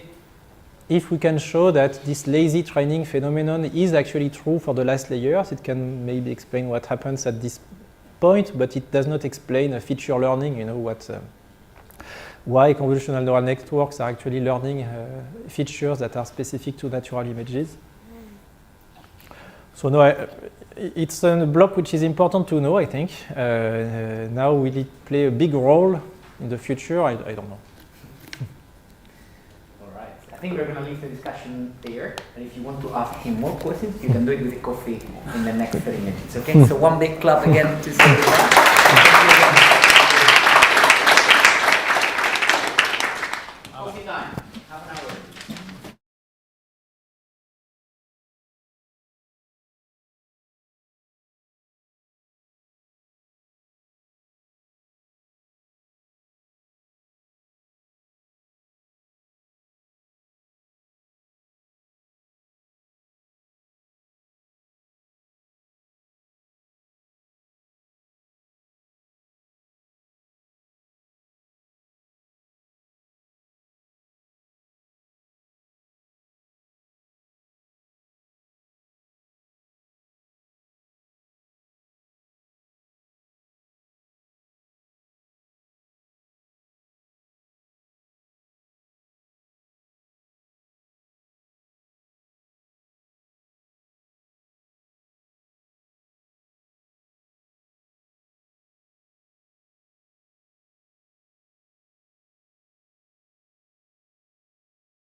All right.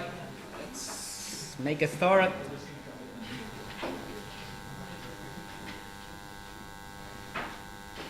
You ready? Yeah? All right. Welcome back.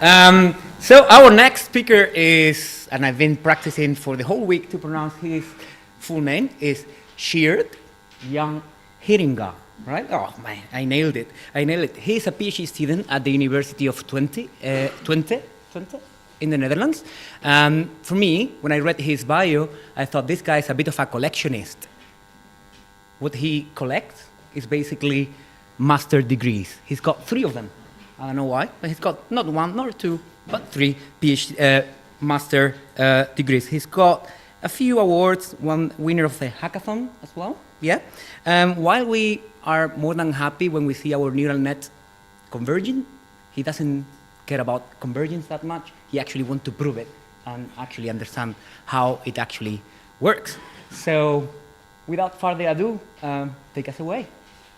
Thank you for the introduction, and thank you for having me. And thank you for Julien for the introduction to effectively what I'm going to talk about, because he was talking about reproducing kernel Hilbert spaces for neural networks. And what we'll be doing now, and what he said is that it doesn't really fit to neural networks, that there is a gap between. So what we'll be doing in this talk is we'll be taking 1 step back from reproducing kernel Hilbert spaces to the more general reproducing kernel Banach spaces. And by doing so, I will show you that we now can model neural networks mathematically. This is joint work with this set of amazing people. And the talk is based on these 3 papers. If at the end you feel you've not understood something or want to read more, feel free to look them up. So today we'll be starting with a general problem statement, which will be similar to before. In 2.1, I will recap some of the bits which Julien told about, because we'll be needing that later. And then in 2.2, I will be introducing the reproducing kernel Banach spaces. Using these, we'll show that shallow neural networks are to be formulated in kernel theory, and we'll prove a nice little optimization represented term. And then we'll do the same thing for vector-valued neural networks, for hypernetworks, and for deep neural networks. So, from a very big picture, in machine learning, we like to solve a problem like this. So we have a set of data points, and we want to fit to these data points, and we add some regularizer to push the solution in a certain direction. And, well, this regularizer can depend on the data and on the function itself. And how we would do this, if in machine learning, we would typically say, we can't solve over all of them. We'll just pick 1 architecture or multiple architectures and then optimize the weights and biases of that architecture. But that has, well, a couple of issues. For example, if you choose the architecture wrong, too big or too small, if you take it too small, you might not be able to fit all the points nicely. If you take it too big, yeah, you just wasted a bunch of resources trying to make that fit work. So what we actually want to do is we want to not prescribe an architecture, we just want to search over all possible neural networks and then let the optimization problem dictate what the architecture should be. And then we get something like this. So we get, again, our fitting problem. We now have our function, a norm of a function, which is from our space of neural networks, which pushes it in the right direction. And then we want to solve this. But of course, this problem is a little bit ill-defined, because what even is the norm of this space of neural networks? What is this space of neural networks that we're talking about? So, as I mentioned, we'll be going over a couple of different classes, or classes of architectures. Then for each of these, we'll be modeling the space B, and then we'll be solving it. And we start with shallow neural networks. And a recap with reproducible kernel Hilbert spaces. So as Julien explained, reproducing kernel Hilbert space is a Hilbert space of functions. So we don't have things like L2 because these are quotient spaces of functions. And we have this pointwise bound property. Well, there are actually more equivalent definitions, which, and from this one, the reproducing kernel Hilbert space actually gets its name. It says there is a kernel function, so it takes two input from the input space, maps to R, and you say this kernel section, that's how we call this thing, is in the Hilbert space, and we have this reproducing property. Well, typically we don't have two definitions, but in this case these definitions are fully equivalent. And you can see that because the first definition can be written in terms of a point evaluation operator. And then we can use a Riesz representation to construct the kernel which satisfies the necessary properties. For the other way around, we have the reproducing property, which we can then use to construct our evaluation functional, and then we can show that it's bounded by using a set of inequalities which ends with the kernel section, which is finite by the definition. Now, of course, in practice, we would be using the kernel trick. So instead of saying like, oh, we have bounded point evaluation functionals and then use the evaluation functional to construct the kernel, we would start with some feature map X to some Hilbert space phi and construct the reproducing kernel Hilbert space that way. Now, why are these spaces nice?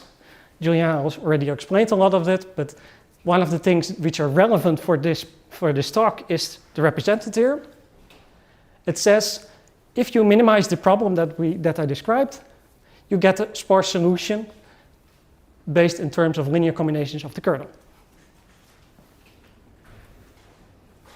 How you prove this is by splitting f in a part that's parallel to or projected on the span of the kernel functions, and a part that's orthogonal to it, and then realizing that the orthogonal part should be 0, and then immediately you get the solution that it should have that form. Why is it nice? Well, if you take this solution, you plug it back in, you get this minimization problem, which looks a little bit ugly, but if you write it in vector matrix notation, you get a nice quadratic optimization problem, which you can solve by first order optimality, taking the gradient, setting it to 0, and solving. Now up to reproducing kernel Banach spaces. The first thing we're going to do is, well, the name says Banach and not Hilbert, so out goes the Hilbert. So we start again with now with a set of function space, but now it's Banach space. We still have the same bounded point evaluation property.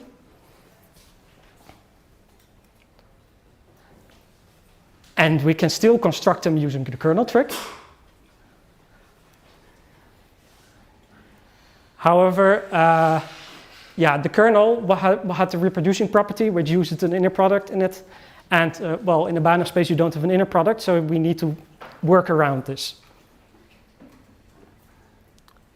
So what we're going to talk about is saying like, okay, suppose we not have one space, but we have a pair of spaces. Then you can create a bilinear map on those spaces. We need this property, the separating property. It effectively says if I have two functions in, for example, the B space, I can find a function in the B diamond space, and that I can use using this pairing to say, oh, these two functions are actually different. And well, there's a couple of canonical examples. For example, if you take B diamond to be the dual space, it's simply the duality pairing. You can also say, B diamond can also be a pre-dual, because then B is the dual of B diamond, and then you have also the duality pair. And in practice, we'll be using the lower one.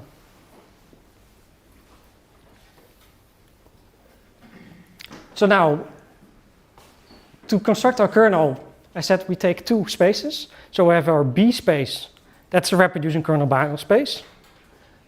In this case, from X to R. Then we have our B diamond space, which is also a reproducing kernel Banach space. But this one is from omega to R. And then we say, okay, there should be such a pairing between those two.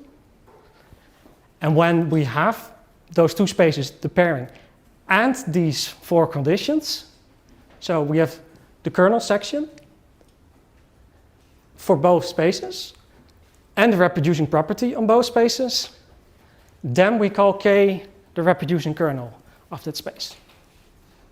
Now you might be wondering maybe, okay, why do we have two? Well, because in the Hilbert case, we had a symmetry which we can use to collapse these two to one equivalent statement, and now we have these two distinct Banach spaces. So, little visually, Hilbert space gives a kernel, and in the Banach space we have two Banach spaces. The input of the first one goes to the first slot of the kernel. The input of the second one goes to the second slot of the kernel. And we can put reproducing kernel Hilbert spaces in this framework by simply taking twice the same space.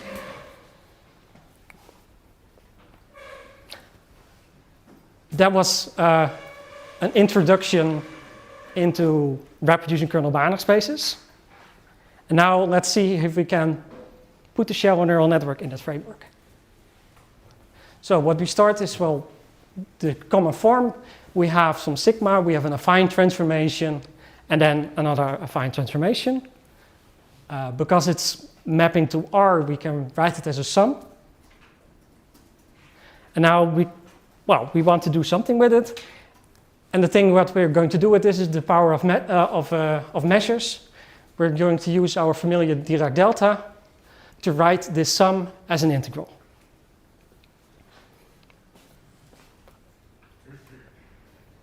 Now, at first you might think, okay, why bother? We want to see if we can get this bounded point property again. We know for shallow neural networks in general that the activation functions are Lipschitz. If you have this property, you can take this f, which has this representation, and use the Lipschitz property to get to this upper bound. Well, we can also then work this x out, and then we get this property. Now, we don't immediately see a norm of f, but if we see that there's no x in here, so we can imagine like, okay, maybe we can take this as the norm of f, and then we have our bounded evaluation property. That's, in fact, what we're going to do, and also what Wijn and E in this paper did. But what we're going to do is we're going to take this 1 plus norm of W plus absolute value of B. We're going to push it inside of the measure to make everything a little bit cleaner.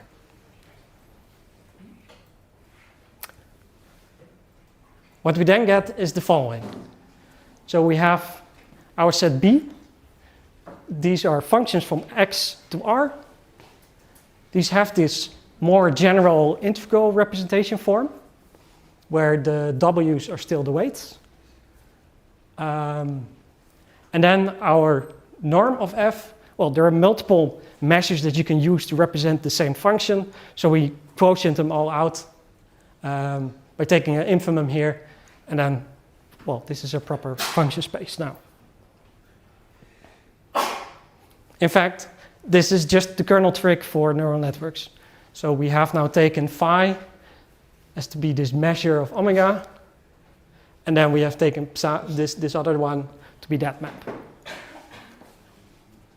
This is very reminiscent of the thing that we had in the reproducible kernel Hilbert space case, but now we have asymmetric arguments.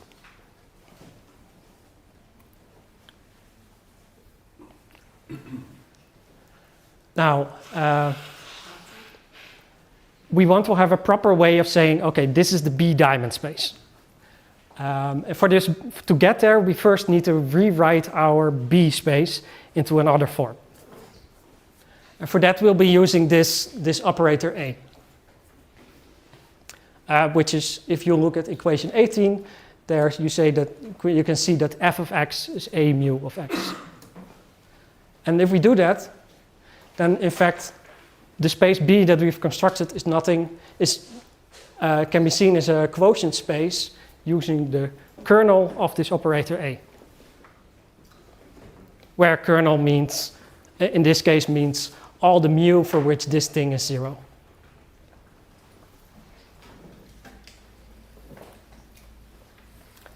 Then we're going to take a look in our function analysis book, and we say, okay, which statement can we use?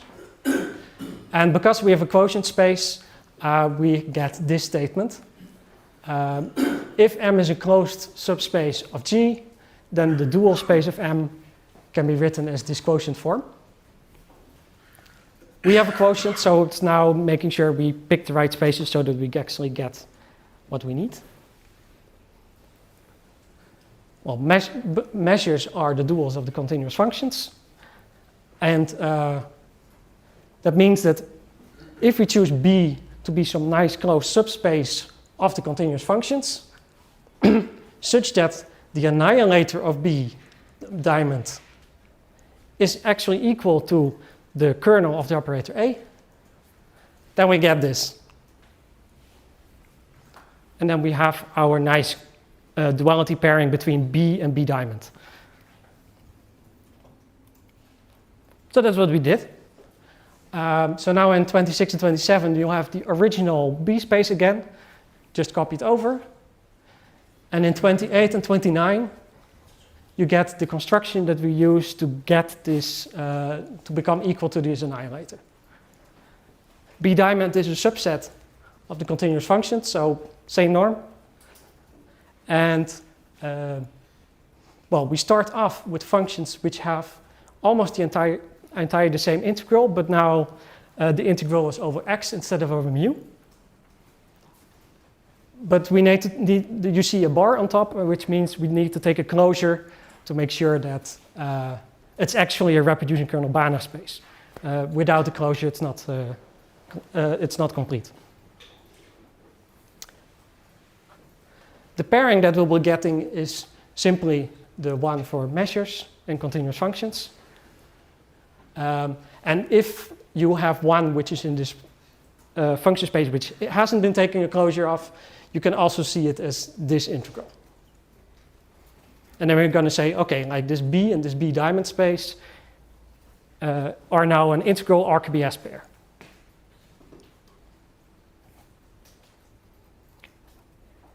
So we've now taken our shallow neural networks and written it as a kernel space function, a function space of kernels.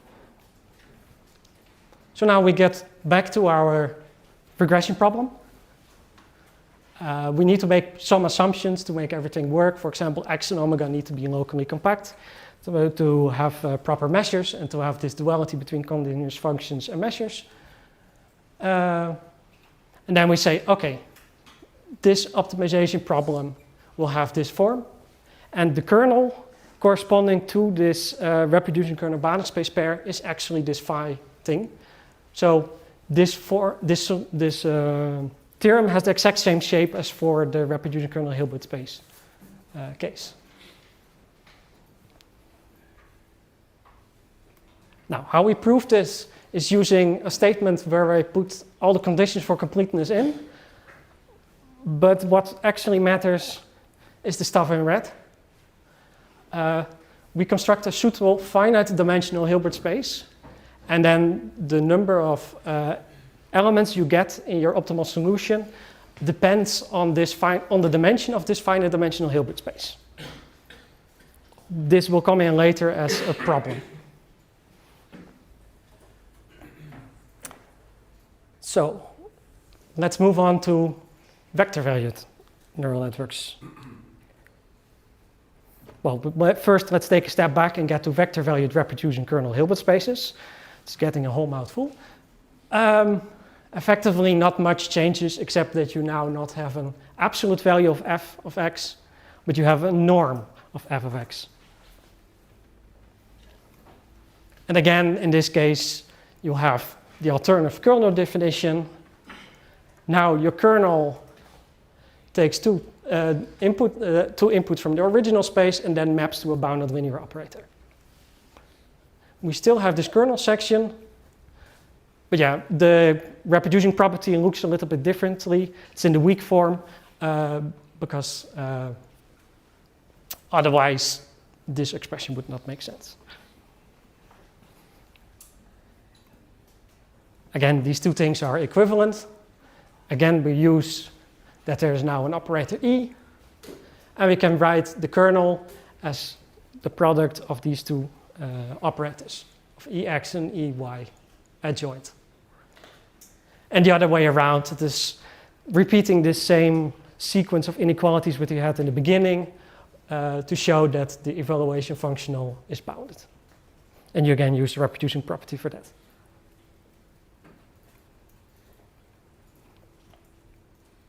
Now, same story. We have now reproducing kernel Banach, vector valued reproducing kernel Banach spaces. We make the same change. We replace the absolute value by the norm of u. Now we run into a little bit of a problem because in the Hilbert spaces we have this. You could write this as E of x, E subscript x of f, and then use the adjoint property to get to the other side. But now you have two arbitrary spaces which are not necessarily in full duality. So if you take the adjoint, you're not necessarily guaranteed to end up in the right function space. You can even end up somewhere else, and then this property doesn't make sense. So to combat that, we cannot just say, oh, we take bounded linear operators again. We need to restrict that set a little bit. And this restricted set is called twin operators. What this means is you have one operator which takes a pair of function spaces, maps it to R. It's bilinear operator. And there exist two extra operators. You have one T of U, which acts on the U side.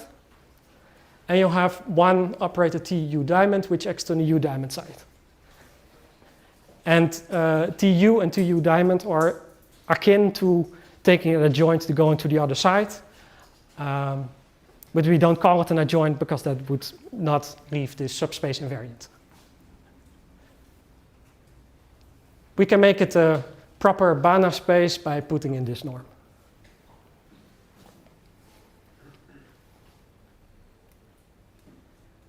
So now, back to the kernel again. In this case, we need to have a little bit more setup. So we have, again, two Banach spaces, one B diamond. The B goes from X to U.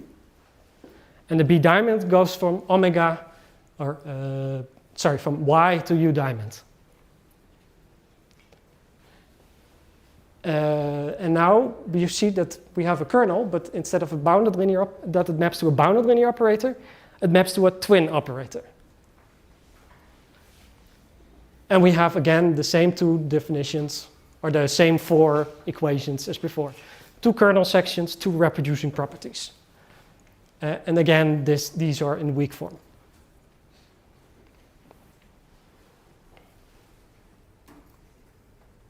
So, an attempt at visualizing this. In a vector valued case, we have now two spaces. The input of the first space goes to the first input of the kernel and to the first slot of the twin operator. And for the B diamond, the second goes to the second slot of the kernel and to the second slot of the twin operator. And again, to go to the Hilbert space setting, you just take twice the same space and you're done. Now, vector-valued neural network spaces. So we had that the shallow neural network is, well, we had written it like this. And a vector valued one changes the x to a u. This would typically be RD or something. And now we have a couple of choices for how to write this. And how it ended up is that phi, the thing inside the integrand, is still completely the same. So it's still just a continuous function vanishing at the infinity of x times omega. That didn't change, but the measure is now a u-valued measure.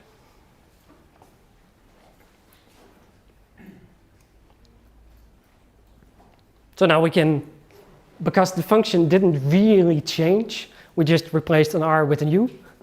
We can repeat this entire process of finding the proper B-diamond space, just repeating all the arguments, now with a little bit more technicalities in there, and we get this slide.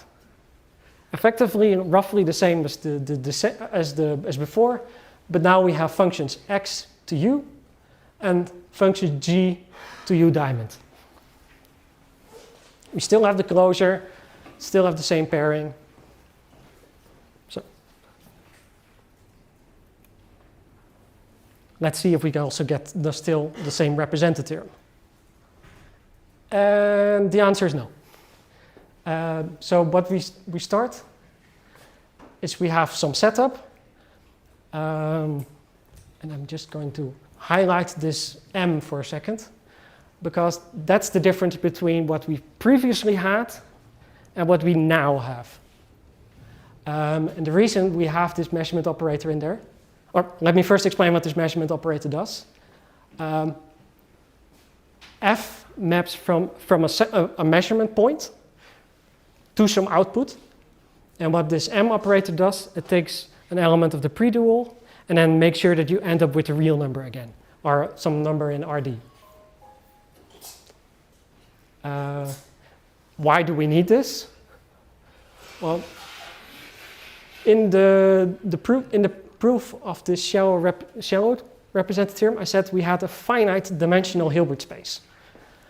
If we would not have this M here, F would map to some space U. And if you then would work to the same arguments, you would end up with an infinite dimensional Hilbert space.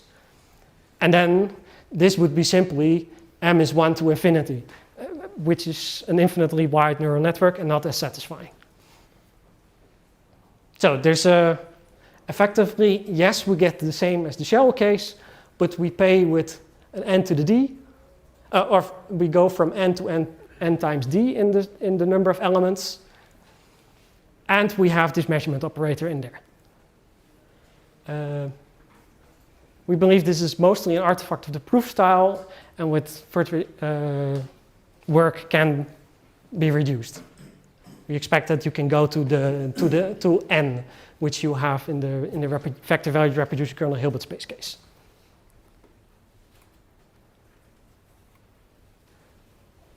Now let's go to hypernetworks. Hypernetworks are one step up of neural networks. You use them, for example, in drone swarms, but you can also, so you effectively have one network, which simply takes an input and maps to an output. You have a second network, which takes a latent variable and then outputs the parameters of the first network. One thing that you could, for example, think of, this is an initial solution of a PDE. This is the solution at some time point. And this is, for example, the physical parameters of the PDE that you're solving. For example, the diffusion constant or the reaction of the reaction constant. And then the hypernetwork effectively tunes the primary network so that it works for all these different PDEs that you're effectively solving.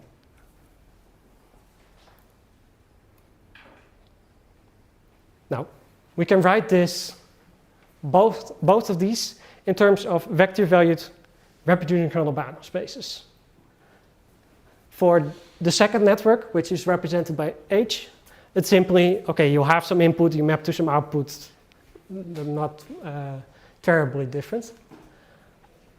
but also the parameters of this second network, which we said were vector valued measures, that is also just a Banach space. So the hypernetwork F is also just a vector valued reproducing kernel Banach space. And thus we can just write it in this form. But now we have measures which are vector valued measures.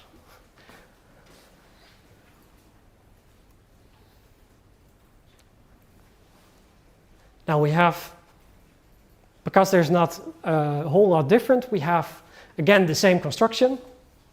Now instead of having functions f that maps from x to a space u, we now have functions f which map from our latent variable z to our measures, our vector valued measures. Then we have for our diamond space also the same. So we have, instead of mapping from omega to u diamond, we have now omega to v diamond valued measures. And the remaining construction is the same, just that this expression is a little bit more complicated.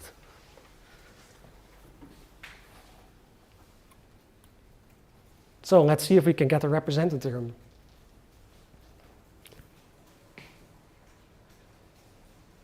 Now this one looks a little bit more daunting. Again, I'll highlight the changing parts. So now we have, how the setup works is you have a couple of PDEs. For each one you have a latent variable z, and you have a final solution y. And what you're going to do is you're going to feed this latent solution into the hypernetwork, and then evaluate the primary network using the parameters that are created using this hypernetwork. As before, we cannot do this just on the entire function space, so we have some measurement operator. And in this measurement operator, we now you see now x of m appearing, so we measure at specific locations and map to this lower dimensional space. So we place at some places, we place sensors. Then this expression is just simply evaluating the hypernetwork on these, using the hypernetwork parameters. And the solution is effectively the same. But now you have, instead of u's, you get now Dirac's of certain parameters.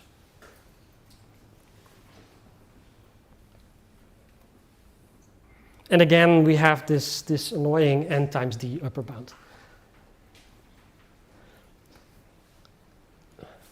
Now you might think, okay, shallow neural networks, deep neural networks are the same. There we have a little bit more work to do.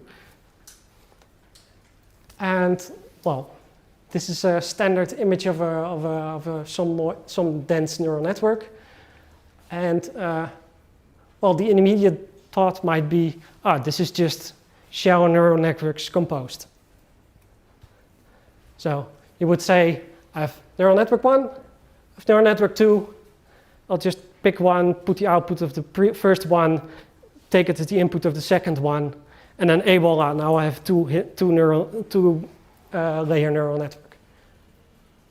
If you actually write out the mathematics, you will get this. Whilst when we write down a deep neural network with 2 hidden layers, we have this formula. Graphically, you can already see that these things are not the same.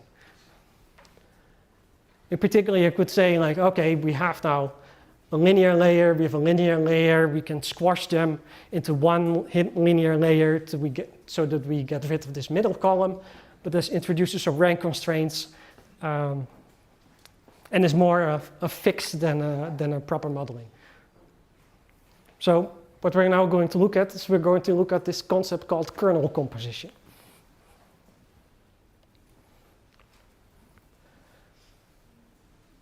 So now we first show mathematically also why this function composition is ill-posed. So what we do is we start with two reproducing kernel Banach spaces, or vector valued reproducing kernel Banach spaces.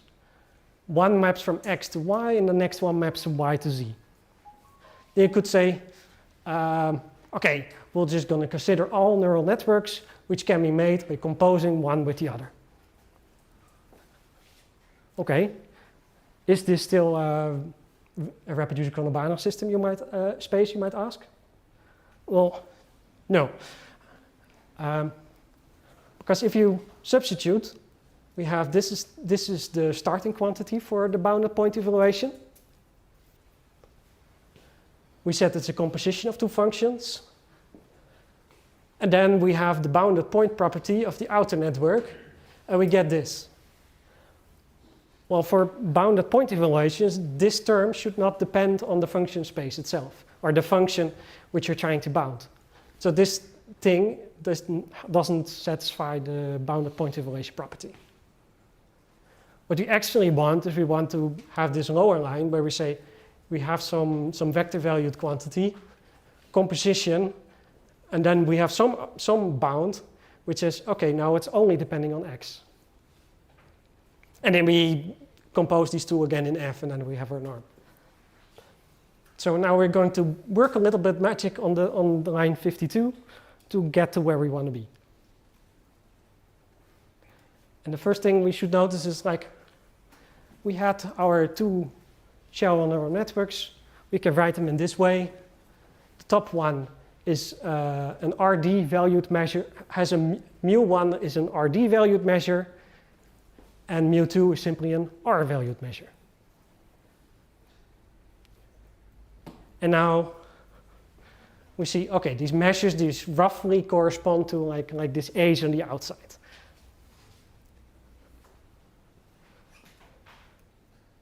So if we write out a function, which is this deep neural network structure that we have, we could also say, like, oh, this looks an awful lot like taking the second one and just putting sigma W2X in. But from our previous work on the vector valued measures, that's just what we call the kernel of that space. That corresponds to the kernel. So effectively what we're saying, we're looking for a function, a formula that looks like this. That we say we have a function space Z, which is bounded by C times the kernel, and then the outer neural network norm. Let's make this now more vigorous.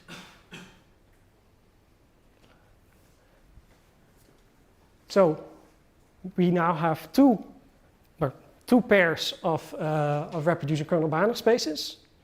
We have our B, which now has a superscript 1, and B diamond space, which is our original shallow neural network.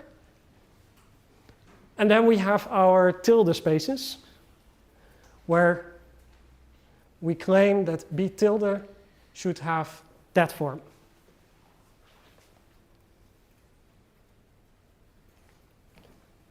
And, well, this is an RKBS, because it satisfies this property. And if we take the infimum, we get over here, and this is exactly the thing that we said that we wanted to have. So now we have a candidate for B2, but we haven't specified what B tilde is yet. So because this is, well, let me go back to the previous slide.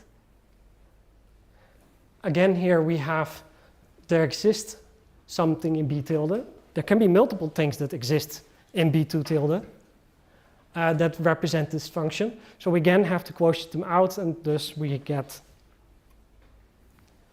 61 or 62. 61 is simply the line from before, and 62 is the infimum to make sure we have a proper norm. Now, if you look carefully at the functions therein, we see, okay, we have this function. We can write it like this. B2 tilde has a kernel K tilde. So we get an expression like this. Now we're going to just define this expression like our operator A. If we do that, then we now are back in the same situation we had all the way in the beginning where we said, oh, we need to construct B diamond space in a clever way. Well, we again have some function space which is quotient by the kernel of an operator A. So we're going to repeat the same process we did before. We're going to choose our B2 tilde or a B2 diamond space in a way that its annihilator is exactly that kernel. So B2 diamond should satisfy this. Now we haven't completely worked out what the functions inside actually are, but that we'll get to later. Now, 66, the B2 diamond is clearly a subset, so we can use an inclusion and say, oh, well, just use the norm of the bigger space on the smaller space. So what we say is like, our B2 diamond space is simply take G, put it in the bigger space, and then that's the norm. And because this bigger space also has point evaluations, because by definition we said it was a reproducing kernel Banach space, this subset also must have that.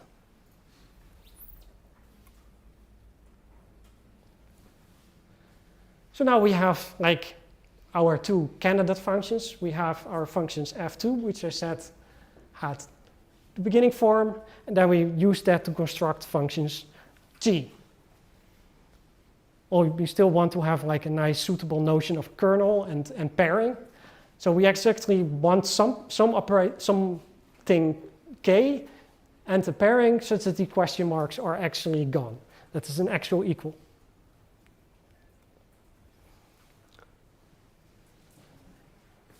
So which choice we're going to make is exactly this choice.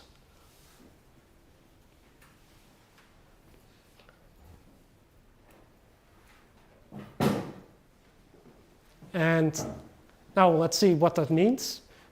So that means is that K2 takes this form, and K2 with the second slot filled takes this form. Now we need to recover the kernel.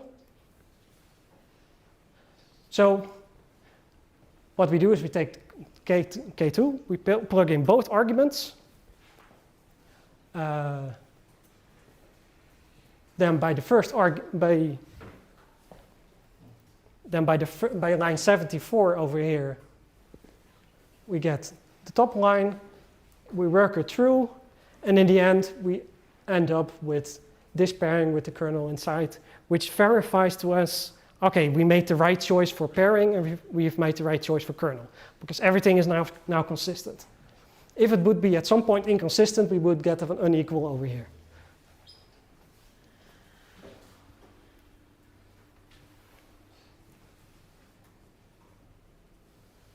So now we can write this all on one big slide. We can say, okay, we have now our B and B1, or no, B1 and B1 tilde, B1 and B1 diamond, and then we have the tilde versions, and we define the B2 space, the B2 diamond space, and the pairing in the following way. And because this is like reproducing kernel Banach space, which is constructed by taking two reproducing kernel Banach spaces and somehow stitching them together, we call it a chain, and the tilde spaces are the links in that chain. Now, why do we call it a chain and a link? Well, you can repeat this process over and over and over and over again. So what I've now shown you is the top line. So we start with the B1 and the B1 diamond, and with the top link ones. So the B2 tilde and the B2 tilde diamond. This one, the B2, we construct from B2 tilde. The B2 diamond, we construct from that one. The parameter space used for the B2 diamond is the same as over there. And the B1 diamond is the same as the diamond space that we start in the top right. Now we have now our B2 and a B2 diamond, our chain. If somebody else would then give us, oh, like I have this link pair, we could use the same process to get the chain one longer. And we could repeat this indefinitely.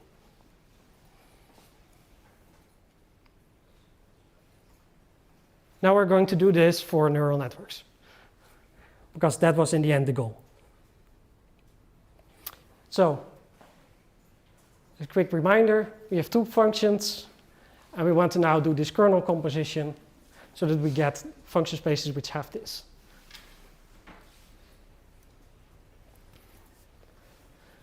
We start off again, like we have two neural networks in the measure formulation. Now we need to make a choice for what actually is what does make sense for these link spaces. How do we actually choose them? Because if you make a wrong choice, we don't end up with a neural network of a function space which is neural networks of length 2, but something completely else. So we need to make a proper choice. For that, we're going to look again at function composition, because if you would have function composition, you would get an expression like this. So we effectively just have f1 inside. We said, oh, it is a function that maps to RD. So this is just an RD pairing. We can rewrite this in this way. Now we recall, oh, B1 is actually a Banach space. So if you scale functions or add functions or take sums of functions, they're just elements of that Banach space. So you can say, oh, this entire summation thingy is just part of it's just one function in the larger Banach space. So we can say, oh, this thing, we can also just write it in this form, where now notably we have a different measure. So it's we pushed it forward in a sense. Now we look at this one. We say, well, this is function evaluation again.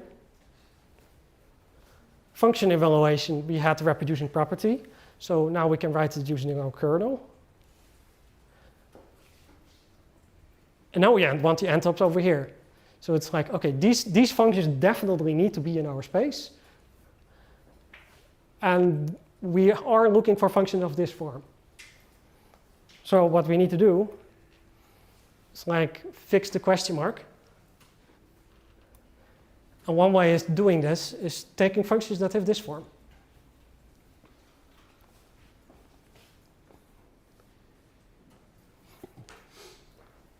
Where with a proper pairing inside.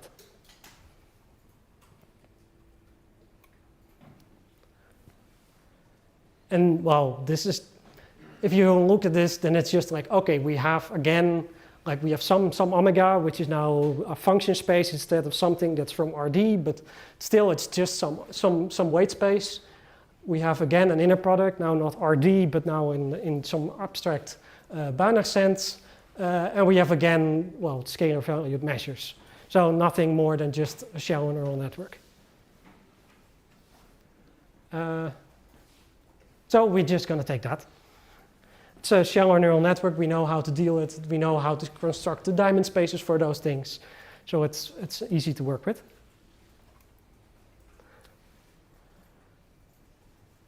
So now we put all of this together.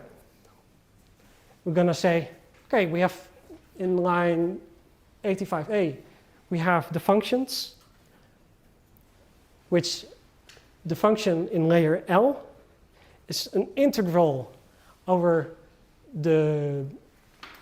all the neural networks that you can make one layer smaller. And the same over here. And now something interesting happens. Is this one is always fixed with X. So the diamond space always has the same kind of measures which you're integrating over, but the primal space has measures which increasingly get more complicated. So you get measures over increasingly different spaces and most likely larger spaces. We don't know if they're larger, but more complicated spaces. Then you, of course, well, you can define like the norms on all the things and the pairing. Yeah. And of course, this is written for length L, so you can do this for every depth of neural network.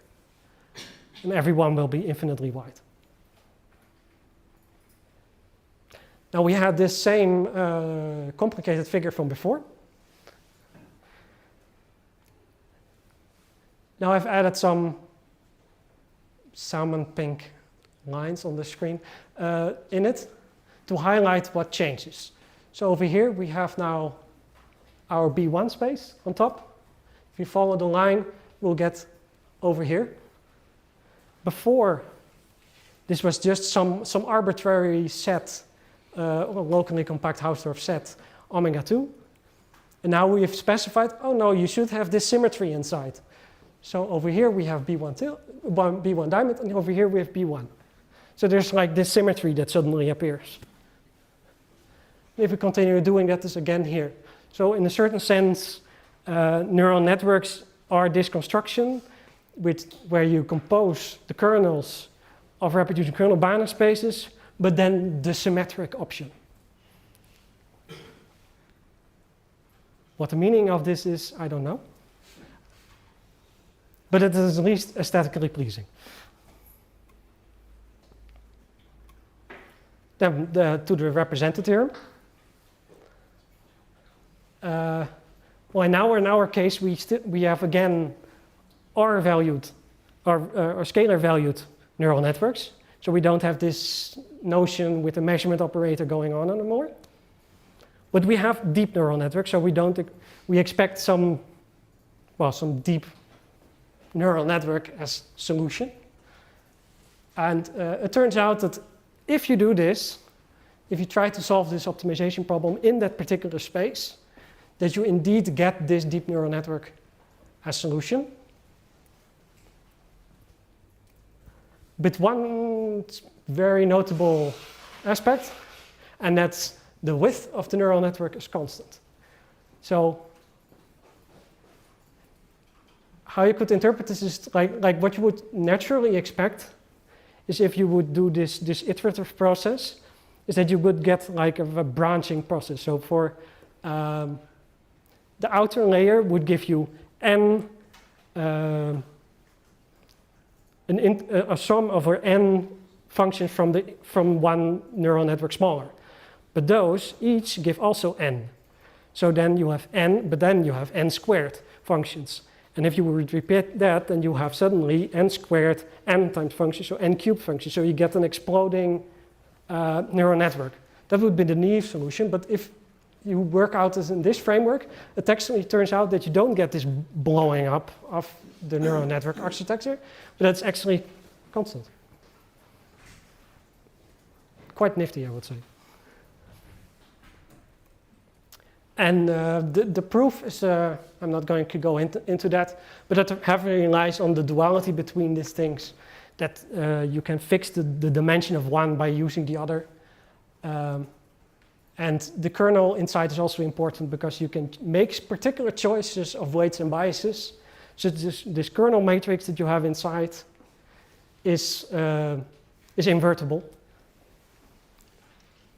And then by that way you can get this formulation inside. So this is the three constructions that I wanted to talk about. Pixelated image. So what we've today done is we started with reproducing kernel Hilbert spaces and then quickly moved on to reproducing kernel Banach spaces and then vector valued reproducing kernel Banach spaces. We've gone over 4 types of architectures.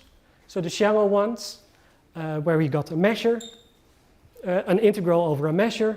Then we went to the vector valued neural networks, which was simply replacing the measure by a vector valued measure. Then we went to the hypernetworks. That was one where you made a very specific choice for the vector valued measure, namely a vector valued measure valued vector valued measure. And then we went to this deep neural network case where we composed this kernel, where we explicitly said it's not composition, but kernel composition.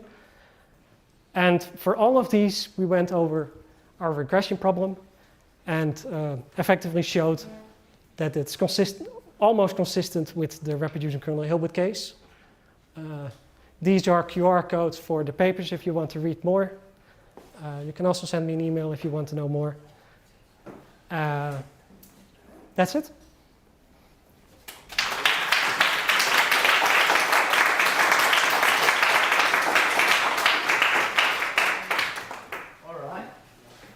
Something I forgot to say is that he is defending his PhD in the summer, hopefully.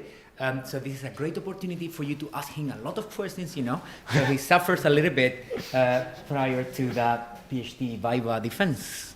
Questions? María Victoria, please. I would like to know, well, first of all, say thanks because the theory of reproducing kernel Banach space, you tell a lot about of this, and this area is just starting, so there are not so much to say. So congratulations.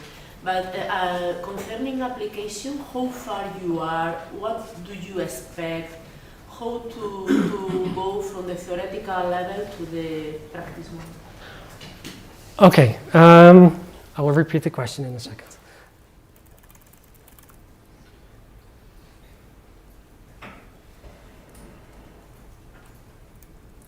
Where's the regression problem? This one, yes. So you asked in what do we expect in terms of applications and what do we expect next? So in terms of applications, I'm not completely sure. There's a lot of potential places where we can get benefit because this is not purely limited to neural networks. There are a lot of places in physics and in other aspects of mathematics where we can use them, and we're slowly exploring them all to see if we can bring something. What I do expect next is now I told you about, okay, we have this minimization problem. We constructed the function B space. We said, okay, we argued why our construction is the right space. And that's only typically the first step because now you have okay, now I have an actual optimization problem that I can write down and I have something that I can actually study. Because before this, it was okay, I'm studying over my minimization problem over what exactly? Now we have answered over what, so now the next step is, okay, let's get our toolkit and break this problem into things that we can work with, build algorithms for it using this function space. So that's the things that I expect next, so that we can use our toolkit to get better algorithms than just plugging in an architecture and then solving for weights and biases. And with a team of mathematicians, pure mathematicians, people for computer science, what kind of team do you think that is the right team to? You need to have a mix of people, because in the end, the most progress is made by the computer scientists. They try all the methods. A lot of them don't work, but empirically some work. And then you have to have somebody in the team that knows these things, like what did not work, what did work. If you want to study these problems, you don't want to make an assumption that in the end the computer scientist said yeah, we tried it, but it doesn't work. This is a nonsensical assumption. So you have to have them on the team. But as said before, computer scientists might not be comfortable solving these mathematical equations. So you have to have also the mathematicians to actually solve them. Thank you very much. More questions? So related to the part in which you said that you have sparse solutions at all levels. Yeah. From the computer scientist point of view, the question would be, how do you compute them? How do you approximate them? Yes, exactly. So do you have algorithms to compute them? not yet. That's what I alluded to with Maria's question. We now have sparse solution. We want to find the actual weights and biases because the sparse solutions don't have a form where you can just plug them in and you immediately say, this is a nice optimization problem. I can just take the first order optimality and solve them and voila. So you need to have some better notion. And it might be that like in these cases, we're talking about weights and biases, where weights are some abstract notion in some weight space. But if you look, for example, at transformers, there you have a reproducing kernel Banach space where both have a physical meaning. And maybe there, because both have a physical meaning, you don't get an optimization problem over an abstract function space or an abstract weight space where you need to make a semi-arbitrary choice for it. But you have something rigorous where you might be able to more easily get a better algorithm for it.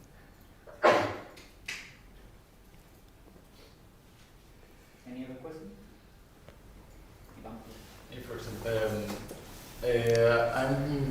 Thanks for the talk, of course, really amazing from the mathematical point of view. I'm working in explainability, and the thing is that I really like the way you see, or actually it was almost the same question as I made to the previous speaker. I like the way you see like the problem statement as functions and input space, like in a bilinear way. And in explainability, you could see like a difference between explaining the function, the main function, or explaining with the input, let's say an example based and in a function based. Do you think like they could be considered like the same thing, but looking on the bilinear function, like you have a space on the first Banach space, or you can explain on the second Banach space, so somehow they could be interchangeable or something like that? Did I? Your question took a turn I didn't expect. But you said you can explain in terms of inputs and you can explain in terms of function themselves. Yeah, and somehow? I would say that in this case there's a strong link between them, because we have now these bounded point evaluations that says like if you evaluate a function at a particular point, you have you get some quantity that depends on the space and some quantity that depends on the norm of the function. So you could also say if I compare two different functions or two different inputs, and I use that just to get an upper bound, then you separate the two quantities where the quantity you change, so if you change the inputs, you get something that has the same function over here but different inputs as a measure. And over here, if you change the function but keep the inputs, then you get over here the other choice. So somehow it's kind of example-based robustness, or I mean, I'm figuring out everything. And function robustness, and like in this. I would say most of these properties all flow back to the kernel. So if you can describe the kernel properly, you can then detangle these two concepts. So the functions, the input variation and the function variation. Okay, thank you. It makes sense for me. So. Any other question in the room? Yeah, otherwise I'm gonna go with a very maybe philosophical question. Ooh, so if the guys from last week who were working on automated algorithm generation are successful, maybe many of us here will be redundant in a few years. You know, maybe in 10 years' time, they don't need more data scientists. But how about mathematicians? Do I need to change my topic? That's what I'm asking basically, right? That's Well, there you bring up a good point, as in currently a lot of mathematics is done by hand. So you just write down stuff and then you use logic and intuition to say like, okay, we combine that statement with that statement, and so this third statement is true. There are things called proof assistants where you do that same thing but in code. And even though large language models and other AI-based models are not very good in mathematical reasoning, they can write code, run the code, see if it compiles or not, and then do a second attempt and then see if it compiles or not. So that this is some things that at least for mathematical Olympiad questions have already been done, where you use this interplay between a language model and then a proof assistant to get further. So what I expect, to answer your philosophical question, is that in the future we might not be writing all mathematics by hand, but partially using a proof assistant, and then to making sure that it's A, correct, and B, faster. And well, also brings up a point, like currently when you write a mathematics paper, you write like a 50 to 100 page paper, and then somebody has to go all and check all the things. But we're humans, we make mistakes. So it might be easy to assume, oh, this person checked this properly and this is absolutely correct, or this reference statement is perfectly copied. And then go on, and then in the end it turns out your proof was wrong. Using LLMs and proof assistants, you might be able to like say, okay, instead of writing all these proof downs by hand, we're now going to do, say you need to have them written down in a proof assistant, because then compilation, if it compiles, it's correct, and if it doesn't compile, it's not correct. Compile and execute, I guess. Right. But yeah, cool. All right. Yeah, sounds great. I could actually I found a typo in equation 85C. I'm kidding. Obviously not. Thank you very much once again. Is there any other question? Otherwise, we're going to take a break. We're going to go for lunch. So thank you very much once again. Big clap for... Good job, man. Welcome.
No,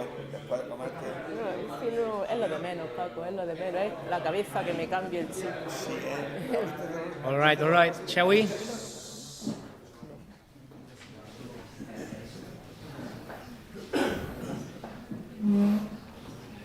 All right. Afternoon. Welcome back. So next up is someone who's got the audience possibly as an advantage because she is our very own María Victoria Velasco from the University of Granada. She is a full professor here and she has been a cornerstone of the Department of Mathematical Analysis for over 3 decades. And that means that many of our speakers here, including me probably, I was learning how to multiply at the time that she was already a professor, right? So that's quite important. And she was already publishing in world-class journals like Studia Mathematica that I didn't know of. And a really good one. Her research interests include functional analysis and non-associative algebras. Am I right? Yeah, yes, you are right. Okay, yeah. It's good on Gemini because I didn't prepare this. But what I found actually most important in your bio was your ability to teach mathematics to chemical engineers. That sounds really challenging to me. So if she managed to do that, I'm sure we will understand whatever she's going to talk about today. That is a little bit more math for the talk. The floor is yours. Okay, thank you very much. I would like, first of all, to say thanks to the audience for being here attending this talk. It's very funny that I think that I am co-organizer of this session, and it's very funny that a co-organizer say thanks to the real organizers, but this is what I wish to do because it's the right thing to do. I like to say thanks, of course, to Isaac, but mainly to Paco.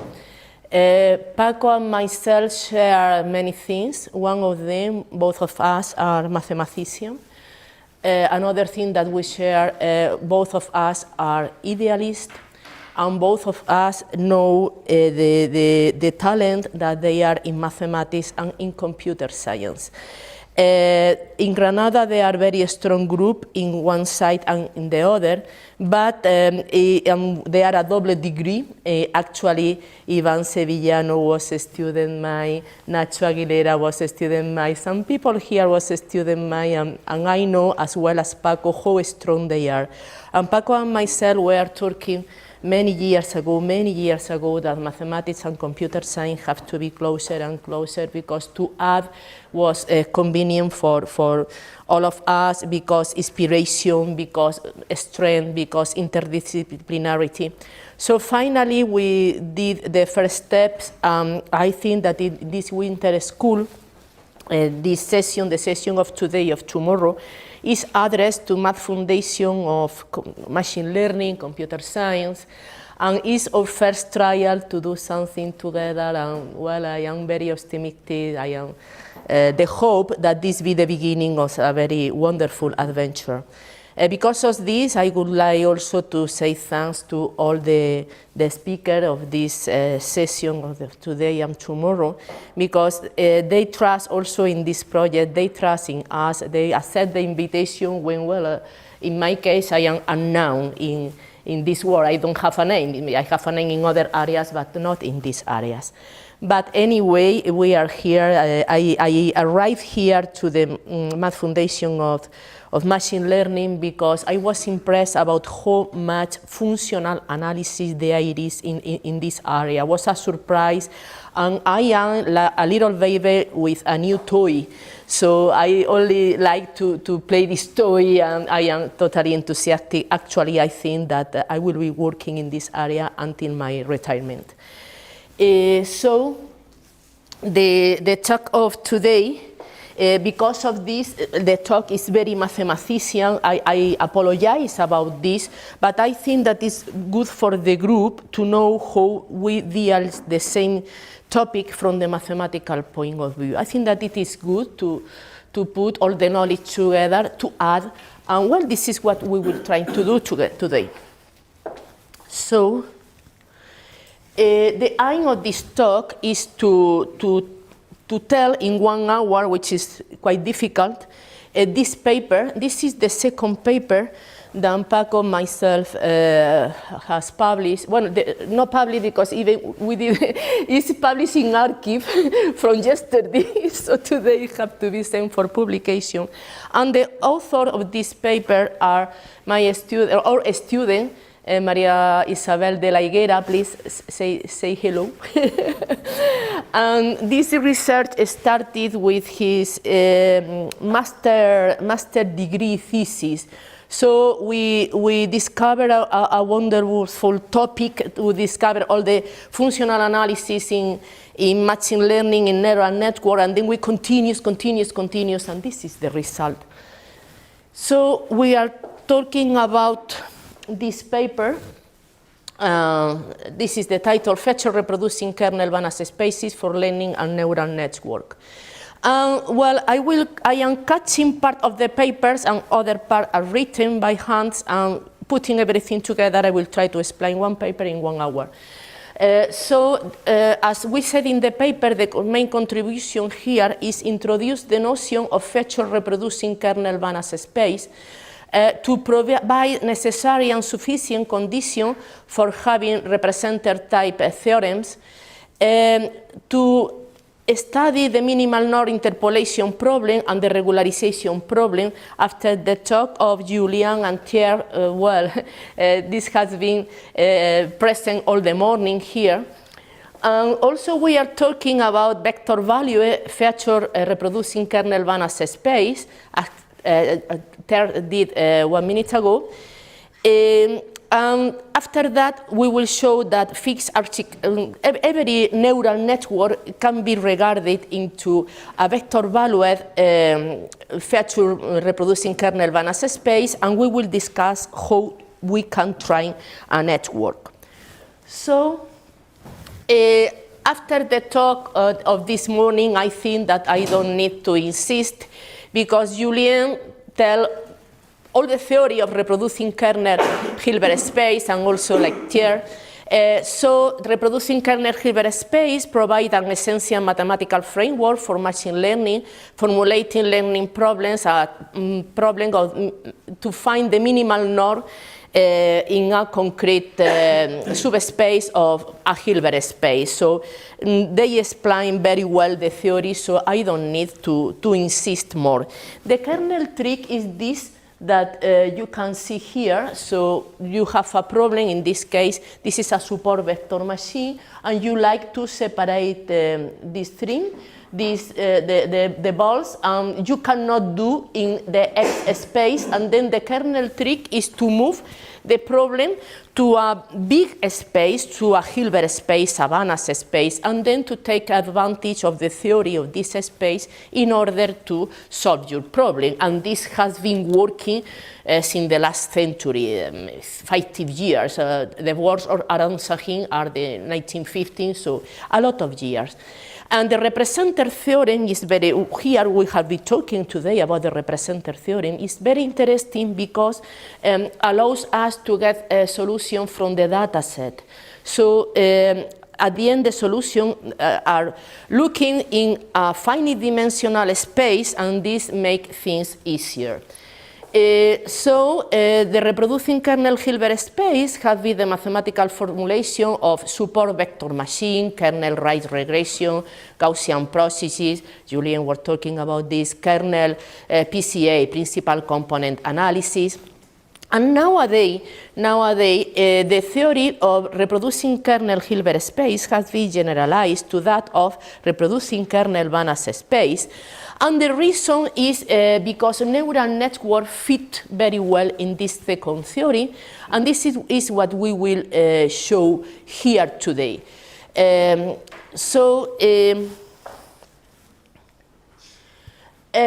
Let me recall again the definition of reproducing kernel Hilbert space. From now on, we will working here. I don't see the point. We will working with a space whose elements, they are Banach spaces or Hilbert spaces, but the elements are functions. The elements are functions. This is typical in this setting. So because of this, we consider the set of all functions from unknown empty set X to the base field. The base field is the complex number or the real number. You decide, doesn't matter, the theory works. So this space is a vector space because you can add a function pointwise, you can multiply one function by a number.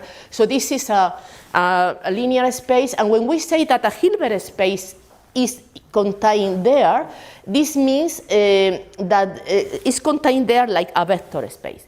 So the reproducing kernel Hilbert space is nothing but a Hilbert space whose elements are functions, and the evaluation mapping is continuous. Because the evaluation mapping is a map here is the map, because the evaluation mapping is a map who works in the Hilbert space. To be continuous is something, is linear. To be continuous is something that is established. So this is the continuity property. This is the continuity property. The RSC is a positive constant, satisfies this. We have example, yes, we have example. Actually, the Muraron-Sahin theorem states that every matrix that be positive definite give rise to a reproducing kernel Hilbert space. Well-known kernel functions have to be studied here this morning, including linear kernel, polynomial kernel, Gaussian kernels, have been used in many problems of classification, regression, reduction of dimensionality, clustering, component analysis, and so on. So, I like the approach of Tjeerd this morning. What means this picture here, the monster here? I like the approach of Tjeerd because usually in literature, when you read about the theory of reproducing kernel Hilbert space, you see the definition, and then that is a face of the monster. 3 pages later, you see the property that in a reproducing kernel space, they are a feature map. 5 pages later, the other face of the monster. 5 pages later, you see that also you have a kernel function. But nobody said, and you just saw the equivalence between some things. Nobody said that the monster is one monster with one heart and many, many different faces, and the monster show one face or another face, but it's just one monster with just one heart. And this is what this theorem put together. So this is the reproducing property, is there, and the system of a kernel, a feature map, and the definition. So the definition of reproducing kernel Banach space is not ours, is in the literature, and it's just replace Hilbert by Banach. That's all. So again, we demand the system of a constant in such a way the evaluation map, that is a linear map, be continuous. Okay, and this example have been shown for Julien and for Tjeerd. So this is typical and classical example. So you have a Banach space whose elements are functions, and then you construct this space with, you consider the norm that you take from the element mu is in the topological dual, and this is a typical example. Actually, this is the reproducing kernel Banach space associated with the kernel map phi. What is a kernel map? A feature map. A feature map is nothing. It's a map whose domain is an empty set empty, and take values in a Banach space whose elements are functions. That's all. So these are typical examples, because also we introduce here what is a kernel function, and this is relevant because here we have to set the set of omega is X prime, and also the feature map, the origin is another set. So here there are different sets, and this is very helpful for regarded neural network in this setting. And this is a kernel function, is defined in the product of 2 non-empty sets, go to the base field, and have the property that there exists a Banach space, and then key of X is belong to this. That's all. That's all. So here, this is a result of the paper, so I extract this directly, and these results show the connection between kernel and feature map. So if I have a kernel, I have a feature map, and vice versa. So these notions are the monster. They are different faces of the same monster. And now what we like is to characterize the system of a feature map in a reproducing kernel Banach space. And now a little bit of notion of functional analysis that my students here know, because I explain functional analysis to them. So the topological dual of a Banach space is the space of all linear and continuous maps. The topological dual has his proper norm, his characteristic norm, the canonical norm, and this is the operator norm. So this is, I have problem with it. This is the operator norm that is the typical of a topological dual. The bidual is the dual of the dual. And what is the important the bidual? Because every norm space can be regarded inside the bidual. The bidual is an operator space. Operator space has a very rich theory, and then the elevator theory consists in go through the bidual, take properties there and go down. So this is a very classical technique, 100 years, and how we go from the space to the bidual, just with what is called the canonical embedding. The name is G, it's a standard, and the canonical embedding is an isometric isometry. It's the best identification that we have. And because of this, we can identify V with G of V, that is its copy inside the bidual. When a space is said to be reflexive, it's said to be reflexive when you don't grow up, when G of V is the same than V, when these two sets are the same. Reflexive spaces have very nice properties. Hilbert spaces are reflexive, but there are many other spaces that they are good spaces, but they are not reflexive. For instance, continuous map, integrable map. So reflexive spaces, Hilbert space is a very small class in the class of Banach spaces. So this part here is just to define what is an isometric isomorphism. An isometric isomorphism is identification between two Banach spaces, the best identification that we have. So to be isometric, to have an isometric isomorphism means to be a copy each other. And this line is to say that if two spaces are copy each other, the dual, the first dual, second dual also are a copy.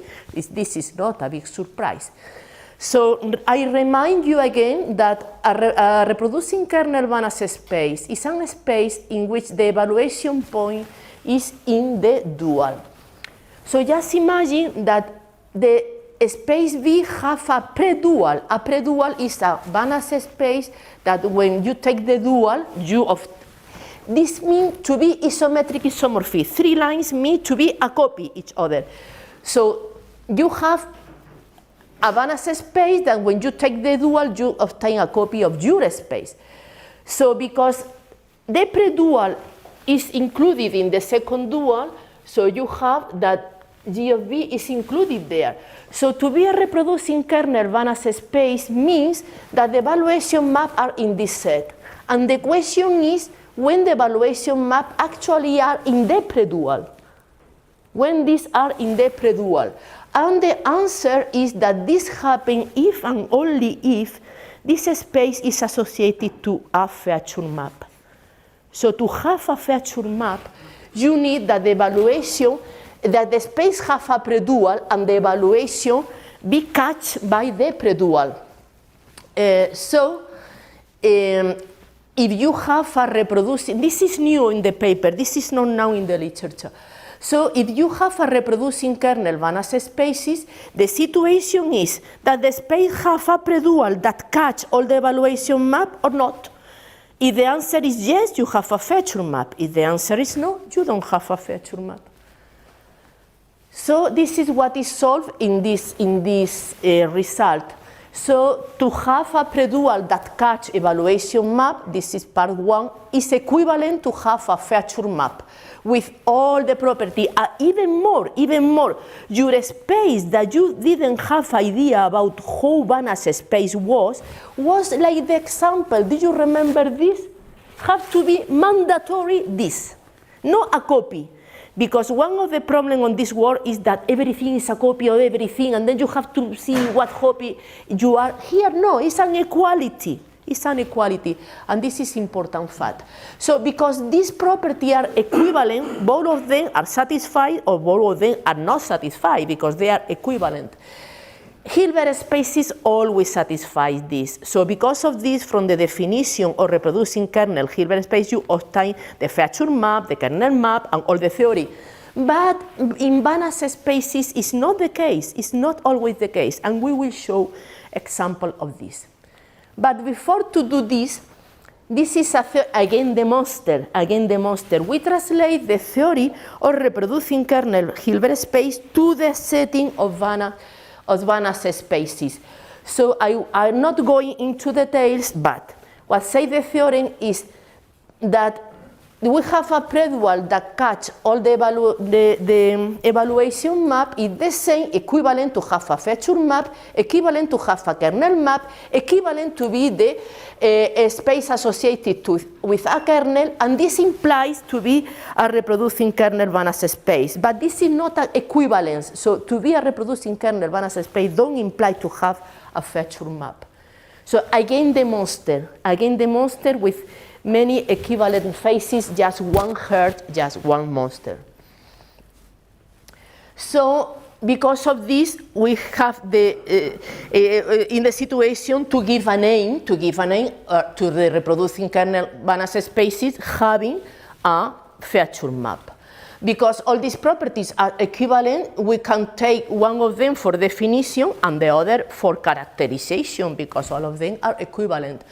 So take whatever you like. For instance, we can say that a feature reproducing kernel Banach space is a Banach space associated to a feature map. It's a space of this type. Therefore, I have a feature reproducing kernel Banach space.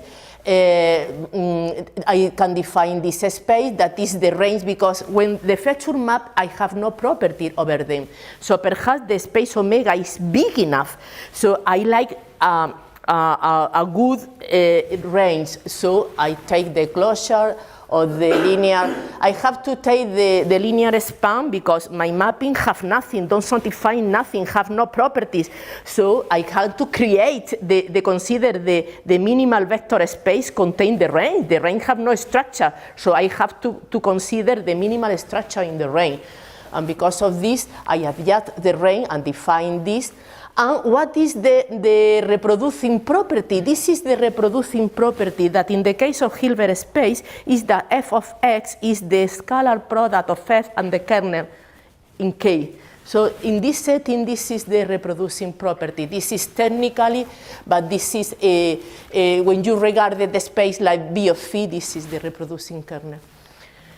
So in contrast with happen with reproducing kernel Hilbert space, that all of them have a kernel and a feature map, this is not the case for Banach. And contraexample can be found in spaces so classical, so good, like spaces of continuous function in a locally compact but not compact. And then this means that there are functions that disappear in the infinite because the space is not compact. I have to say this property in order to get a norm, that the supreme norm be a norm.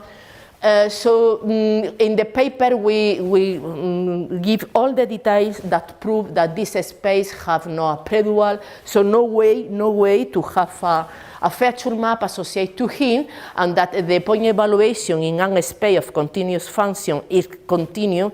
That is clear because the supreme norm is allows those is a stronger norm, so this is clear. So because of this, we are interested only in feature reproducing kernel Banach spaces, because if we don't have a feature map, if we don't have a kernel, we don't like this theory.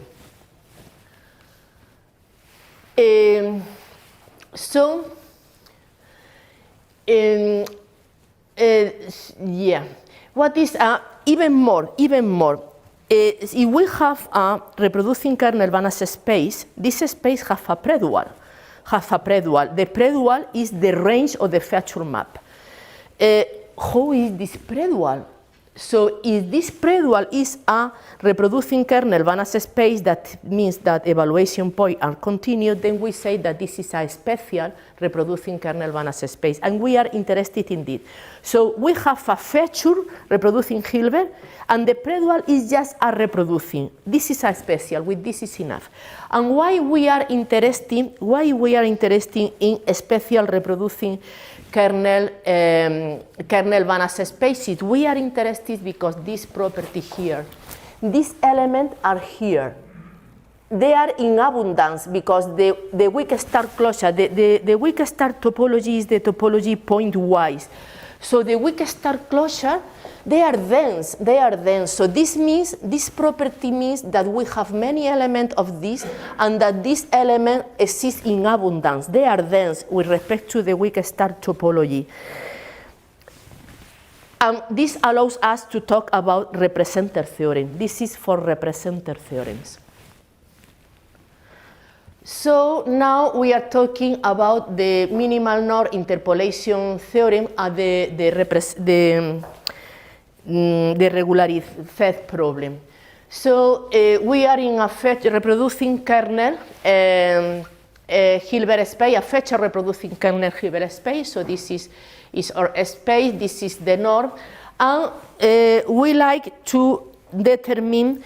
We have a data set. This is a data set, a finite set of XA are the input, AA are the output, and this operator means L of F is what happened with the element when they are evaluated in the input data set. So we like to consider, to find the minimal norm function here, but in the fashion that the input data set are transformed in the output data set. So we like only function that transform Xj in XA in AJ, and we are looking for function with minimal norm, because minimal norm are the best one, are the soft one, have the function with better properties. The solution, we are talking about the solution immediately, because we consider the finite linear space generated. This is the kernel tree. So these are our data in the data set. With the kernel function, we transport to a Banach space. We consider the linear space generated by this. This is a final dimensional Banach space. And then we consider the maps that apply Xj in AJ, because these are the data set.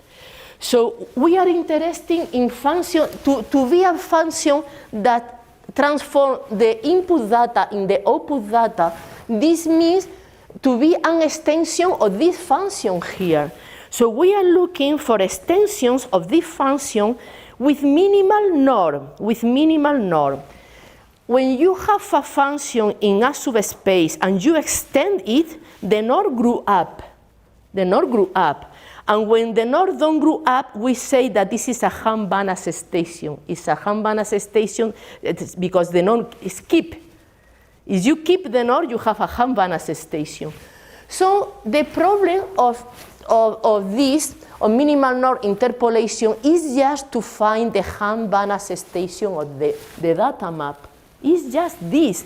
And to my surprise, in the literature of these things, many people don't say a word about the Banach theorem. So I wonder if they know the Banach theorem. But the result, the solution of this problem is just the Banach theorem. So this is a result of the paper who said that the solution of the problem that we have deal with is just to create the data map and to consider Banach station of this map and do the corresponding function. And this is the set of the solution. And the Banach theorem asserts that this set is not empty. So solution they are. We have solution. But sometimes we are not interested, and in this picture so this is the minimal norm interpolation problem. This is my data set, and I like that my function pass necessarily for the point of my data set. But many times it's interesting, don't fulfill this requirement, don't be too much far away of them, but it's better that the solution be smooth more than pass exactly for this point. And because of this, we talk about regularization problem. So I think that many people here, Julien and Tjeerd, have been talking about this problem. This is the empirical risk, this is the regularization. So this part, the empirical risk, means how far I am from the point that I have to pass through it.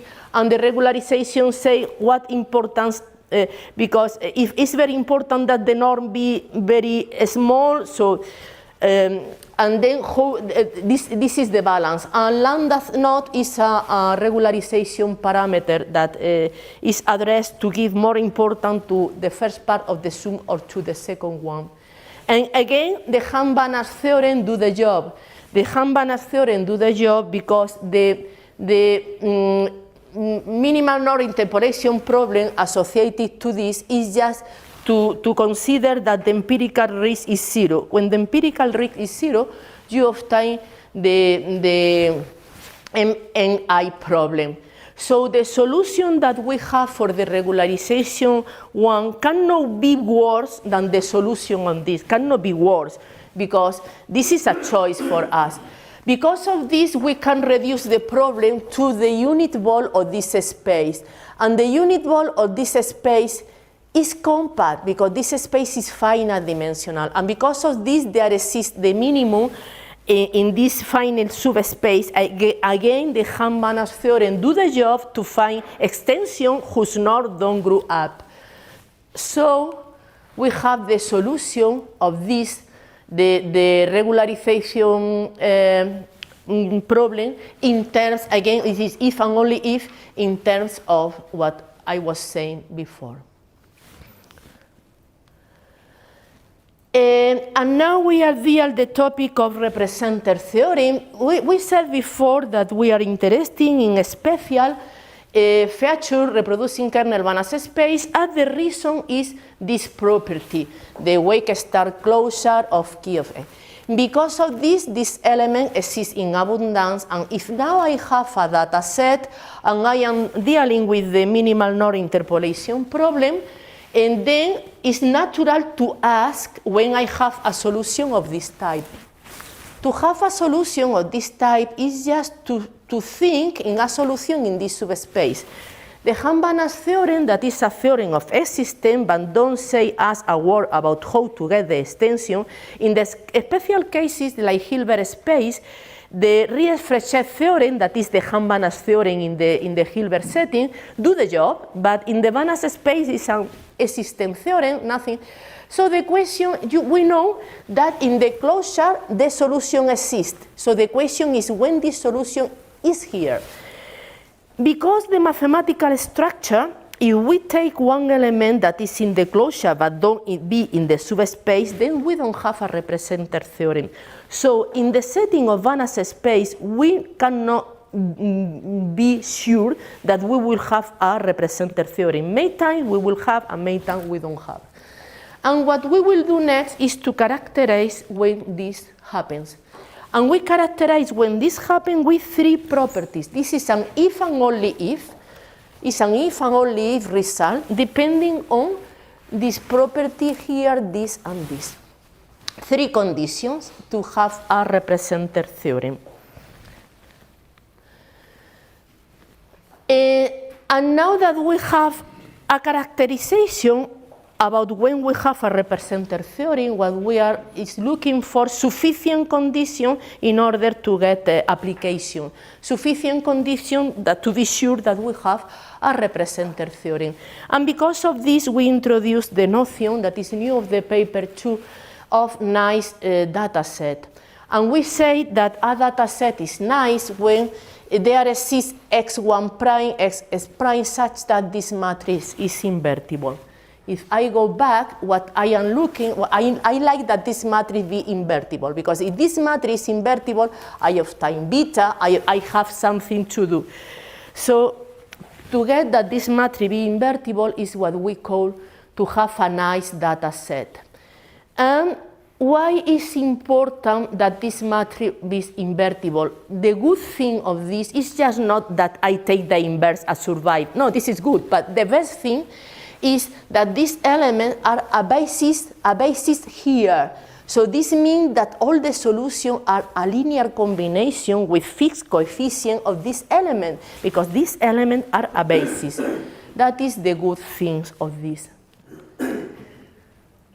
So this is what said there. Is the set is nice, then the data application have a unique coordinate, because this we have a basis. And then the question is, when the data map that have to be this, and this expression can be generalized because the evaluation map work in a subspace, in the space work everywhere. So the question is, when this mapping that is perfectly well defined in the whole space, when this is a Banach station of the restriction to the subspace. Because in this case, we have a solution of the minimal norm interpolation problem. So this is what we prove in this corollary, that one way to be sure that we have a Banach station is that the norm in the subspace is the biggest one. If the norm in the subspace is the biggest one, then this is for sure that the norm won't grow up. And this is what we prove in this corollary. This is what we prove in this corollary. And to be sure that the norm is gotten in the subspace, just give me 1 second. I was here, okay. Yes, to be sure that the norm is gotten in the subspace and is the biggest one, we define the notion of admissible set. We say that the norm is easy or intuitively that we gotten in set of vectors whose coordinates are mass -1 and 0. And because of this, we define what we understand by an admissible sign vector. And then in this result, in this corollary, we part from the fact that the matrix that is invertible, and we study the case in when the norm is maximum and is gotten in a set admissible vector sign. We prove the result that in this case, if we have an admissible vector, then we have a solution, a representer theory of the minimal norm interpolation theory. And this is an idea of the proof. So this is the characterization of the representer theory, and then the idea is simple. If our matrix is diagonal and then the set is admissible, then the condition 5.4 is satisfied because beta is of time in a unique way, passing the inverse to the other side, and then the condition 5.3 give us this, and this is have to be the norm because it's the maximum possible one, and because it's the maximum possible one is an extension. So with this idea, we will construct an algorithm to try a network, and we will show here how to do it. So we will show here a concrete example of this algorithm.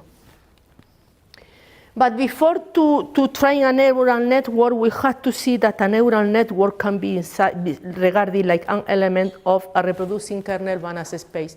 And because of this, we are talking about vector-valued feature reproducing kernel Banach space as Tjeerd did. Tjeerd also have necessity to consider the vector-valued case just because we like to regard a neural network inside of this. A vector-valued feature reproducing kernel Banach space is just the same. I put Km, K is the base field, complex or real, Km because they are vectors. So everything is the same, but with Km. And the notion of feature map, I have to consider feature map, vector feature map, and vector feature reproducing kernel Banach space. So this is Km, everything is the same, just replace K with Km. We have to say what we understand, but a kernel function is the same, but we end it in Km. So this is a vector valued kernel function. And again, we have the relation kernel feature map. Of course, the scalar case is a particular case of this. Again, the monster, again, the theory, with full power, without lose any generality, again, the same. And we have examples of vector valued feature reproducing kernel. Yes, of course. And our examples are very naive and very nice because we start coordinate. You remember that this is a feature map. And we start coordinate in a very nice way. That is this phi A in a very nice way, and then we put every feature map give rise to a scalar reproducing kernel Banach space, and we multiply. We take the norm very picky with some idea, because this norm works very well, and we put everything together, and then it happened that this is a vector value reproducing kernel Banach space in the meaning that we have to consider to extend literally all the theory without lose any generality. This is the theory without lose generality, and this is the nice approach, and they are the same. They are the same. So to multiply reproducing kernel Banach space give rise to a vector value, and this is not clear in literature, it's not clear in theory. And now we will see why a neural network can be regarded as an element of our vector value reproducing kernel Banach space. So this is a neuron function. I think that in this auditory I don't need to talk too much about neuron function, activation function, layer function, and artificial neuron, because you are more expert than I am probably. In general, the activation function can be changed layer by layer, but it is convenient to consider that it's the same, and this is a deep neural network. So we are compound many layers. Every layer is defined by the weight matrix and the Biak vectors, and this is a neural network, a composition of layers. So if you fix one structure, so the input are RS, output are RT, we have L layers. So what do you need to determine a neural network? You need the family of weights, the family of bias. This is all that we need. Everything that you fix a family of weight and bias, you have a neural network, and vice versa. So this is our X prime. So the structure of the network will be one of the set. We have been working with kernel who work in X by X prime. So this is X prime. And this is the kernel function. This is the kernel function. The neural network multiplied by a function, this function sigma or whatever. A neural network don't need to have a norm. So to talk about the norm of a neural network is not trivial, because we have to regard the neural network inside that Banach space. And because a neural, you don't ask too much, we have to be sure that you can assign a norm. And this do the job. This map here do the job. So we multiply the network by a number in order to be sure that we can talk about the norm. For instance, you can consider that the Banach space is the continuous function on theta, vanishing at infinite, and we will be a sample of this function. And then this property means that you are in this Banach space. So you have a norm for the neural network. So in this situation, in this nice situation, then with this kernel function, we have that this is a vector value reproducing kernel Banach space associated with this kernel. These are the properties, but even more, this is the kernel, this is the feature map, and the more important thing is that this is a special vector valued feature. So this means that we have this, that V is the closed linear of this set, so is the closed linear of, so our neural network can be regarded like here in abundance. So if you are looking for a Banach space containing the neural network being small enough, you have to think in this reproducing kernel Banach space. And because this space is special, this is the proof. The proof is nothing. The proof is nothing. And because you have the neural network there, you can ask when you have representer theorem and how to train. To train a network is to consider in this space that contains the neural network the function that apply input data in output data. And you are looking for function with minimal norm. But the norm is a sum of the coordinate. Because the norm is a sum of the projection over the coordinate, then to solve this problem is equivalent to solve this scalar valued problem. And this is something that don't arise in literature and nobody knows. So if you like to train the network, what you have to do is to train output to output. Output to output. So this we like to train this network. This is our data set. And what we have to do is to combine, to consider output to output and to train it separately. And this is what we will do. So we will consider to train network with just one output, because if you have 5 outputs, you have to solve 5 problems separately with one output. And the example that we put in the paper is this one. We consider a simple neural network with 3 outputs, and then this is our data set. These are the input, the outputs are arbitrary, ABC, and to train this network is to do it output by output. So we have to train net 1, net 2, net 3. And this is what we do. So we consider an arbitrary net with one output, because we have to do it 3 times. And because this structure, this is the set of parameters. Everything that you define this matrix in this vector, you have a network. So this is the set of parameters. We need to endow this with a norm. We create this norm there. This is a nice norm, simple, convenient, easy. And we need a function that allows us to provide with a norm the neural network. We consider this function. And now we have the kernel. We have the kernel, and it's pretty clear that we are in the space of continuous function vanishing at infinite.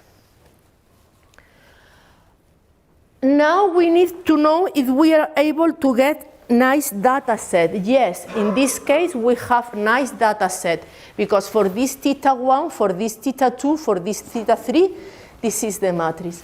And we determine the set of admissible side vector. We have to do some calculation, but at the end we get that these are our admissible sign vectors. What means to be admissible sign vector? Means that the norm of this function is this in the unit ball. And if we have that this is in the unit ball, because our matrix or nice set is very nice, then we have that this is a solution. If the sign of this is admissible, then we have a right solution of the problem that we are considering. So we have a train. We have trained the network. So this is a solution because this is the norm, and the norm is a time in this vector. For instance, just imagine that A is negative, B is 0, and C is positive. Then this is a right solution of the minimal norm interpolation. But assume, for instance, that in the training data set, we have that A is A equal 2, B equal -3, and C equal 1/2. Then this have no admissible sign. Because the sign is not admissible, we will consider the associated representer theorem, the regularization problem. So we define as regularization this and this function here. And for this function, this is mu data. This is the map that we like to get Banach station. Because this sign is not admissible, I cannot say if this is a Banach station or not. I consider it like a problem of regularization, but I consider other solutions. So these are my solutions, and then what I like is that this sign be admissible. And with sign admissible, I need the best choice for me. So for this admissible sign, I have to consider solution of this type. The minimal risk is a time, the minimal when epsilon1 is -3/2 and epsilon2 is there. So associated with this admissible sign, my best choice is this one. The empirical risk and the risk, the regularization problem have this value. I do the same for all the admissible sign vector. I do all the calculation, at the end I obtain this. After calculate the values of the associated regularization functions, I check that at the end the first one was the best for me, because the value is small. However, if I change the data set with this and I change the regularization parameter, then it's very easy to see that F1 was a better choice. So depending on the condition that I have, how I define the regularization problem, we can get one solution or another. So this theory opens many research lines that it's worthwhile to explore theoretically and practically. Because what is the role of everything, how solution change, what to do? Well, this is new, no idea. So this is a table included in the paper saying what do you win with a theory or with another, well, I will not go into details here, but obviously if you like to keep all the power of the theory of reproducing kernel Hilbert space, you have to go to Fetcher reproducing Banach spaces. Because if you don't have a Fetcher Banach space, you don't have nothing. Well, this is all. I hope that this connection be the beginning of a very nice research project that take many years and many students grew up on it. Thank you very much.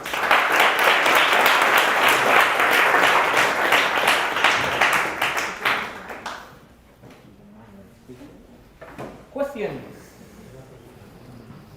And do not be shy, we have plenty of time. Thank you very much for keeping it nice, short and sweet.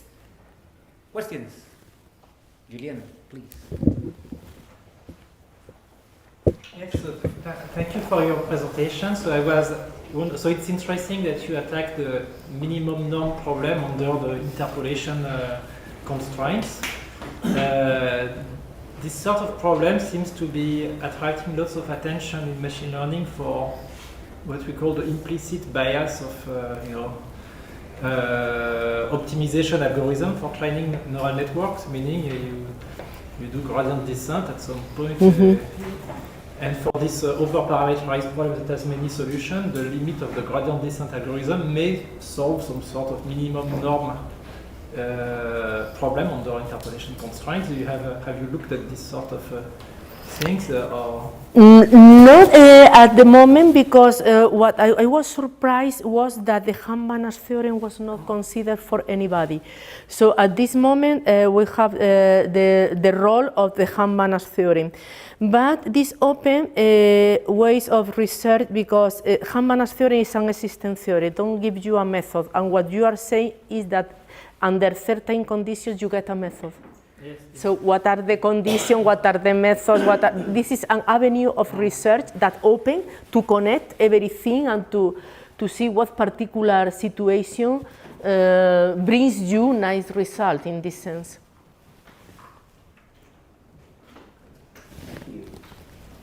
Any other question in the room? You're awfully quiet today. Nico, please. Two questions. First, you have theory is both for complex and real fields. Is there any, speaking theoretically, advantage of complex over real or real over complex? Well, real are very comfortable because they are enough. All the literature is done by real. But in functional analysis, real are complex. We don't distinguish. Teacher of functional analysis go with everything together because for the same price. I included complex just because for the same price you have it. Okay. And another question. Speaking about neural networks, you have included a segment function, for example. But are there any about pooling, dropout, or paternalization included in this theory?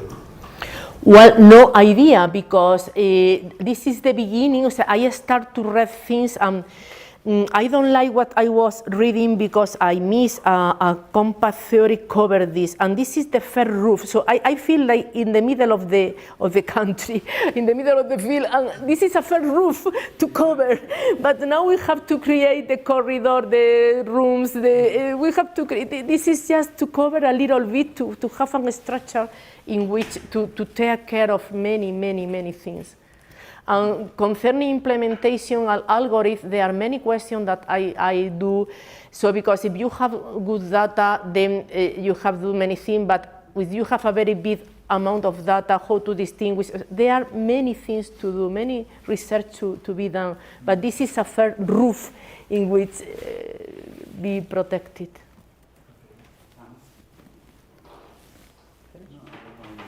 Ivan. Also, I would like to ask you, as I'm the person of explainability, I would like to ask you about, we already know that this is a really powerful tool for getting a better neural network, also having good kernels and so on. But in terms of explainability, how would you, for a non-mathematical or not even engineer IT guy, how would you explain why a kernel or why these certain tools makes this artificial neural network work? Well, in terms of explainability, this is one of the topics that we had, Paco and myself, we have to study this. I know that this is your topic.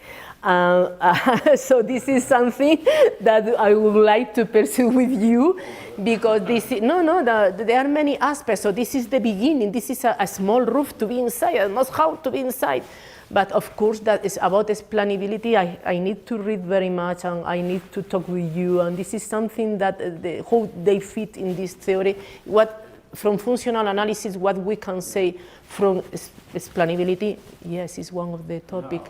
Of course, at the end, I mean, Banach spaces, spaces looks like strange mathematical, and somehow math people started to understand that. So somehow I hope that we may draw something that may be useful for Sure.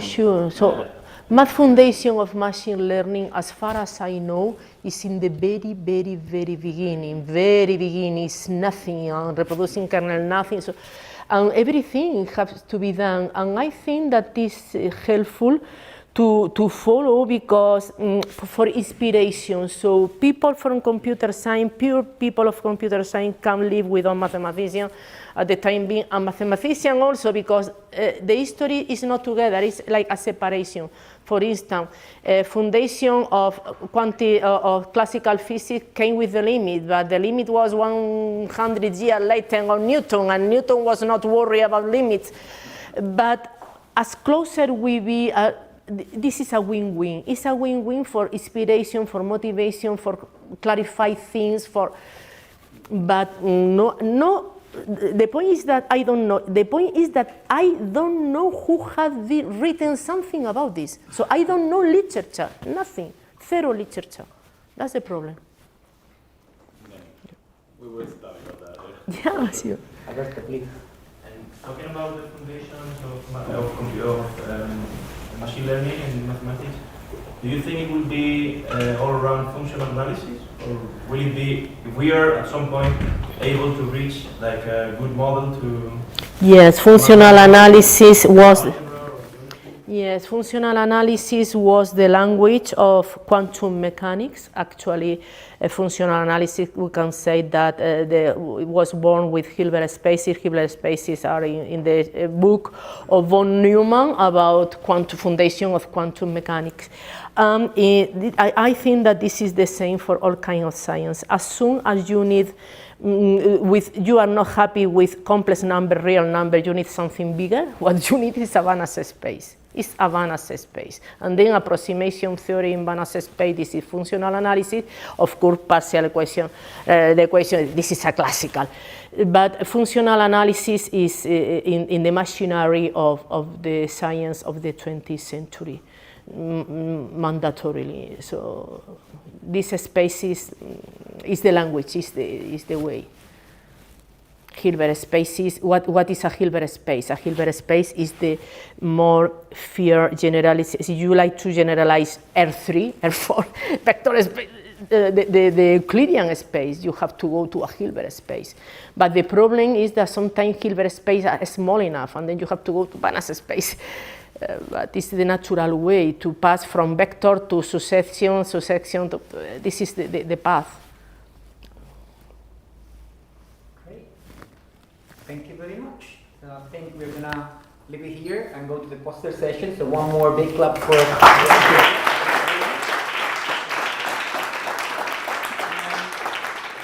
have a new set of speakers and know much more about math. So they are gonna be looking at your posters, looking for any mistake in the math. So you go to your poster and we will go around just checking that everything is correct.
Shall we? All right. All right. Afternoon, everyone. Welcome to the last session of today's winter school. It's my privilege to introduce you to Professor Joao Gama, or Joao Gama. I'm not sure how to pronounce it. I tried my best. He's a full professor at the University of Porto and a fellow of both the IEEE and the EURAI, am I right? Which is equivalent in the world of AI to having 2 Olympic medals, right? So sort of the same thing. John is a world expert in data stream mining, and he's going to be talking about that in a minute. While most of us are perfectly happy with a CSV file, static one, to train our models, he will not only rely on something static, but something dynamic. And he's been mastering that since the year 2000, when you finished your PhD. At that time, we were all worried about something else. You know what? The millennial bug.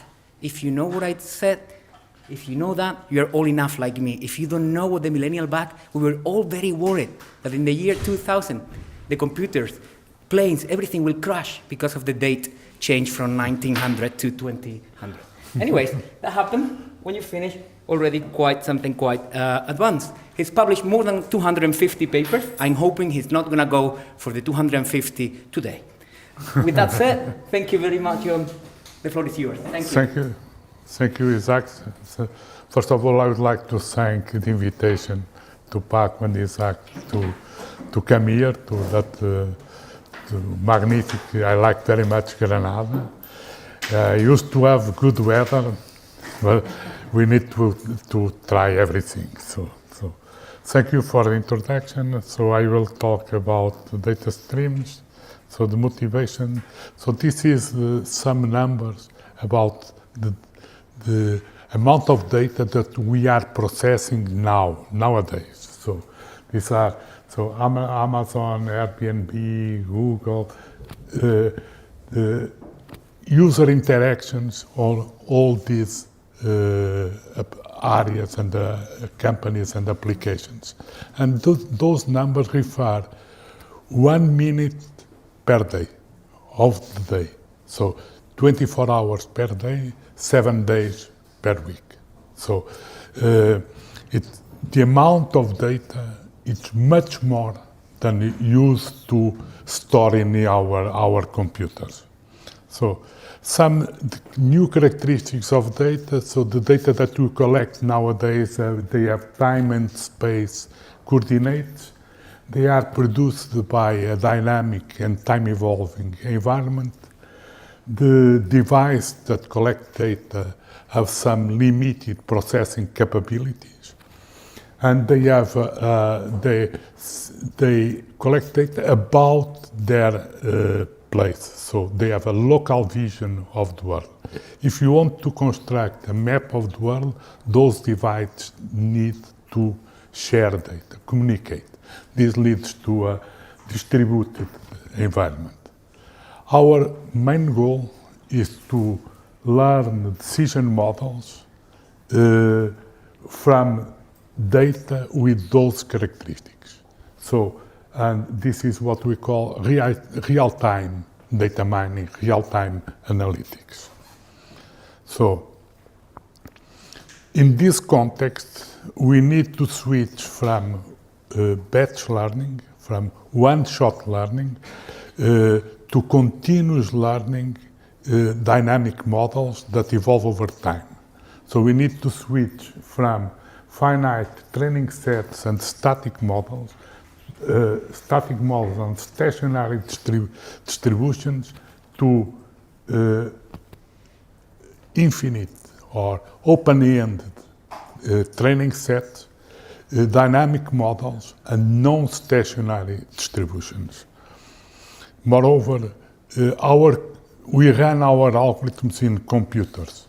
Those computers have finite memory, have limited computational resource. Our algorithms must take that into account. So we need to switch for online or streaming algorithm. So just an offline algorithm process all the data before can answer a query. An online algorithm can answer a query at any time, so without processing all the data. So typically an online algorithm processes data in a sequential order and can at any time answer queries. Streaming algorithm is an online algorithm that takes into account that computational resources are limited. So, data streams is a continuous flow of data generated at high speed from a dynamic and time-changing environment. If you need to maintain decision models in real time, those learning algorithms must be able to incorporate new information at the speed that data arrives, detect change in the process that is generating data, and adapt the decision model to the most recent information. This adaptation typically requires some sort of forgetting outdated information.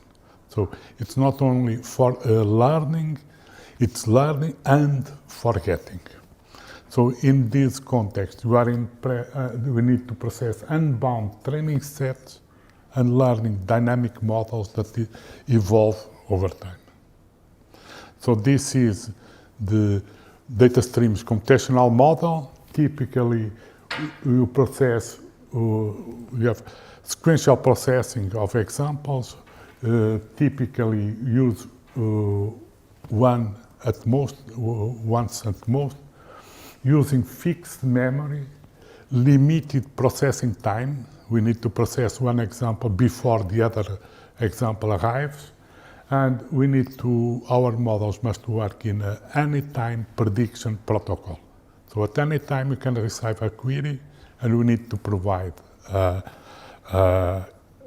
answer. So I will cover, this is an overview of what we do in stream mining, for different tasks. I will start with an illustrative example in clustering. So all of you are familiar with clustering, and all of you are familiar with k-means. So k-means is, this is an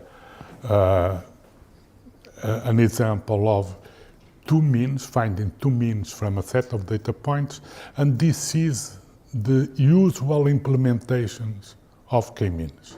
So there are two steps: assign objects to the most similar center, reassign the centers, assign the objects to the centers, reassign, and so forth. So this is an iterative algorithm. I always processing the same data point. What is interesting is that the original k-means algorithm was a sequential algorithm. And it works like that. I have two centers, the red dots, and I receive one data point, the blue point. I find the nearest center, and I move the nearest center in direction to the data point. Next point. So this was the original algorithm. Why we need to go to this iterative approach?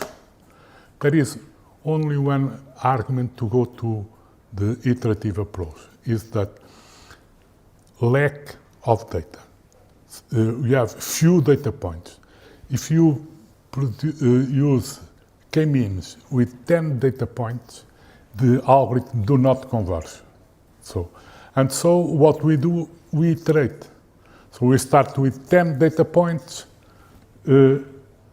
reassign, process again 10 data points, we have 20 data points. Process again 10 data points, 30 data points, and so forth. Iteration is an artificial way of multiplying data.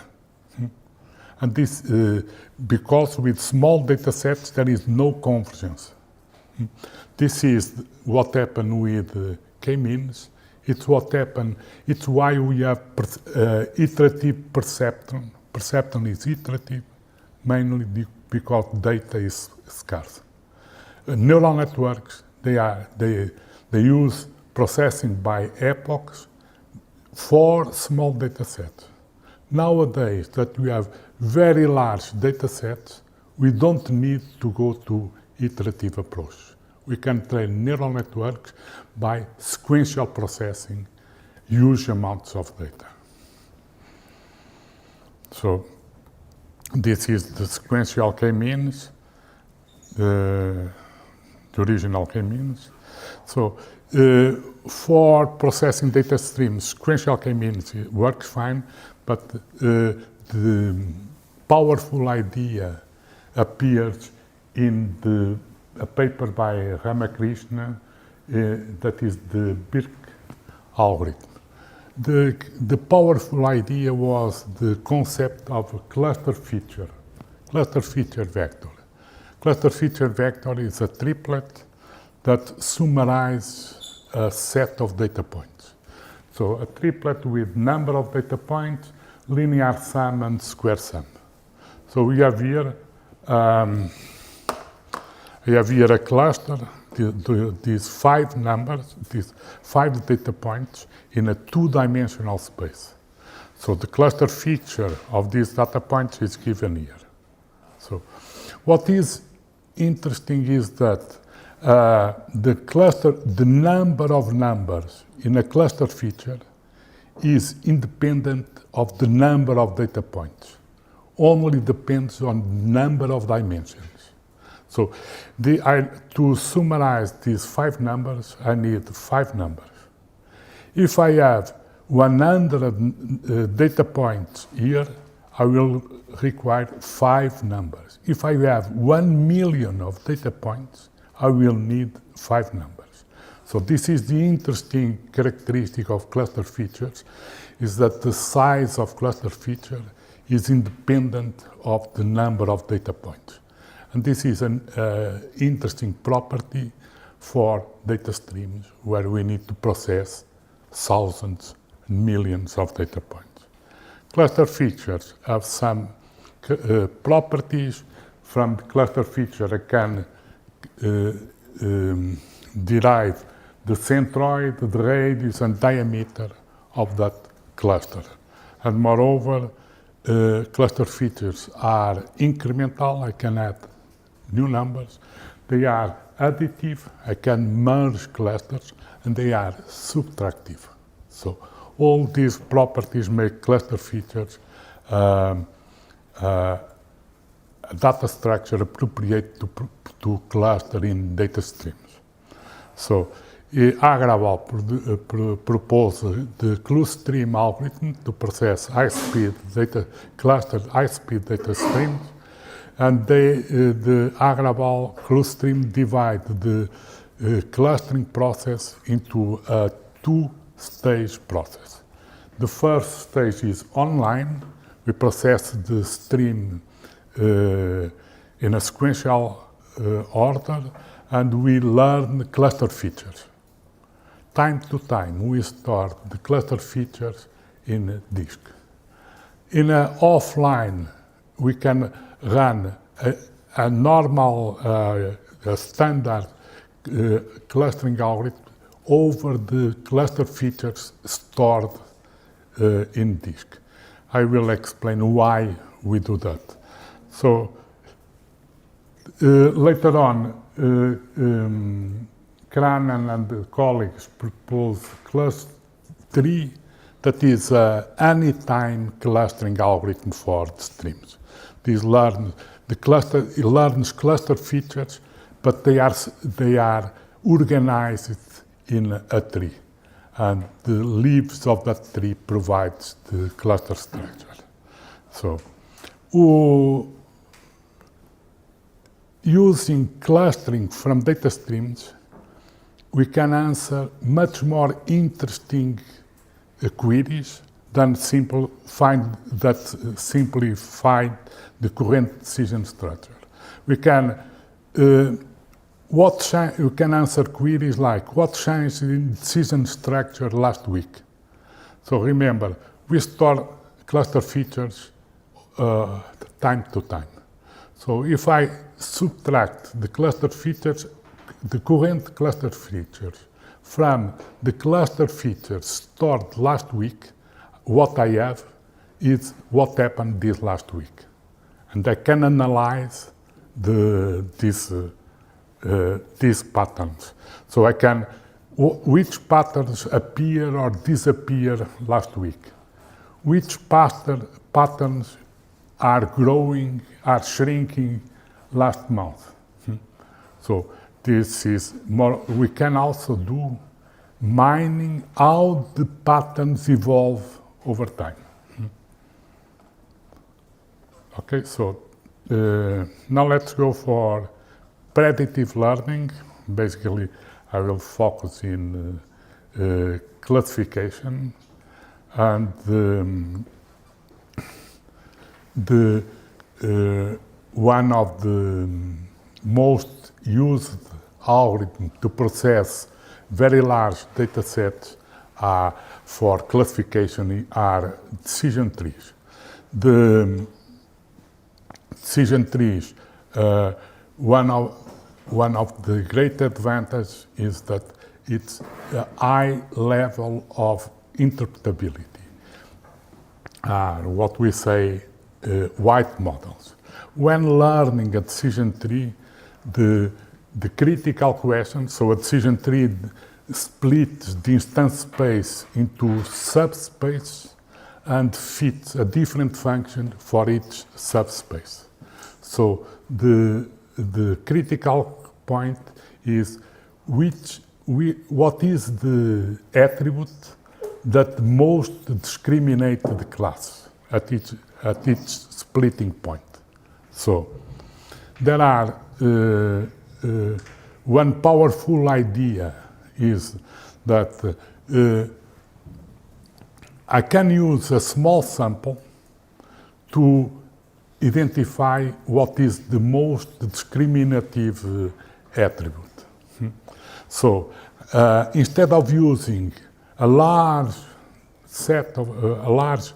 data set, I can use a small sample and identify what is the most discriminative attribute in that small sample. So, and the idea is collect sufficient statistics. Typically, this is collect statistics required to compute the entropy of a distribution, and from a small set of examples, estimate the merit of each attribute from this small set.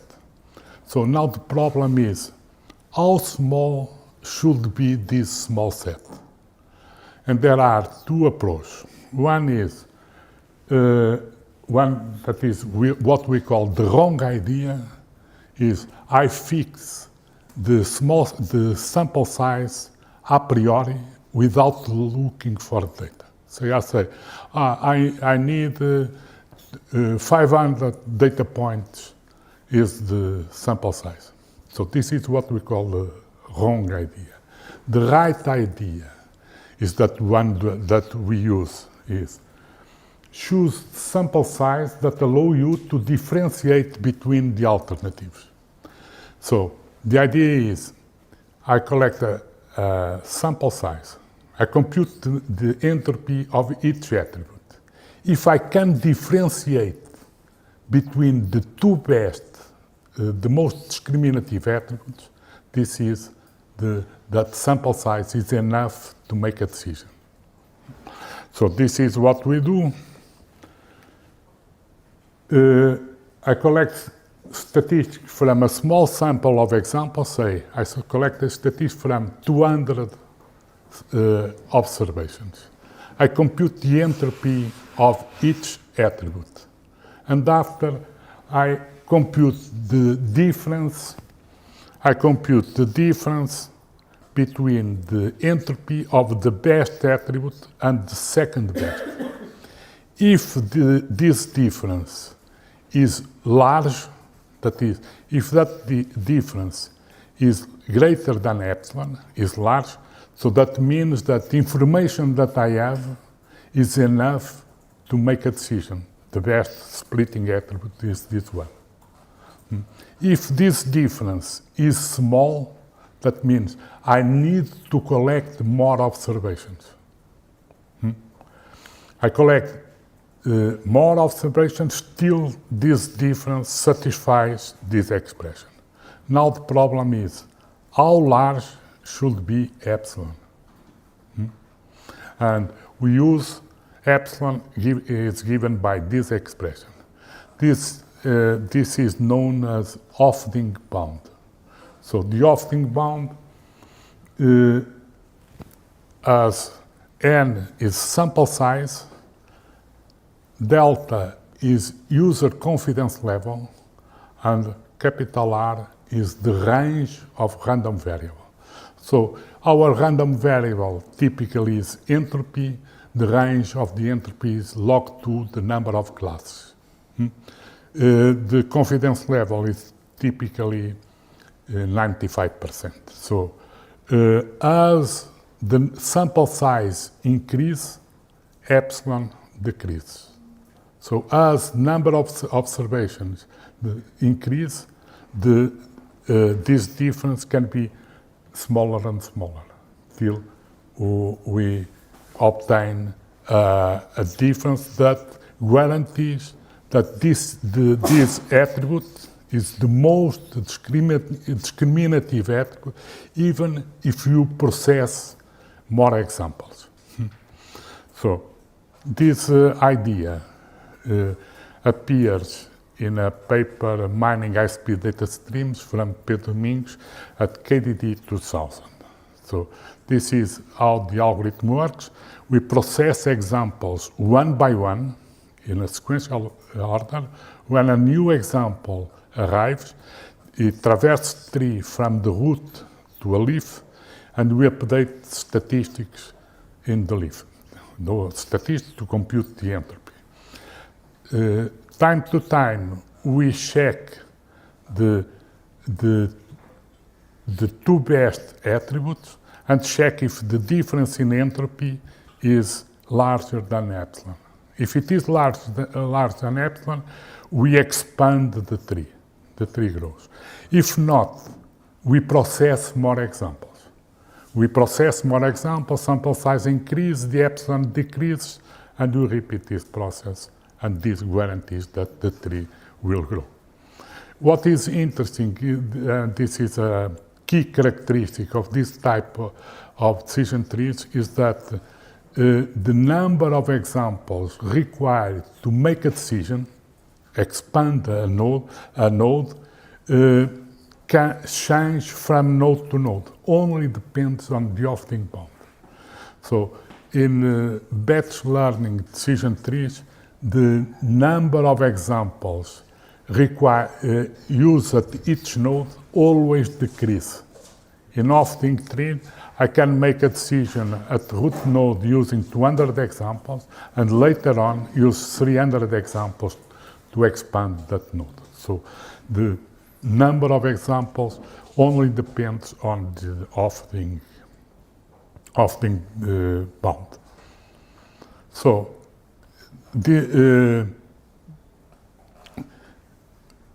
this algorithm becomes very popular in machine learning community, and most of research after was in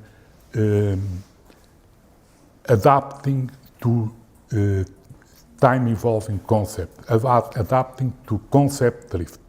There are several algorithms to adapt to concept drift. One of them is was presented in IDA 2009 by Albert Biffet. And the idea is to use change detection at each node of the tree. So each node covers a particular region of the instance space, so this using detectors at each node allows us to detect change in subspace of the instance space.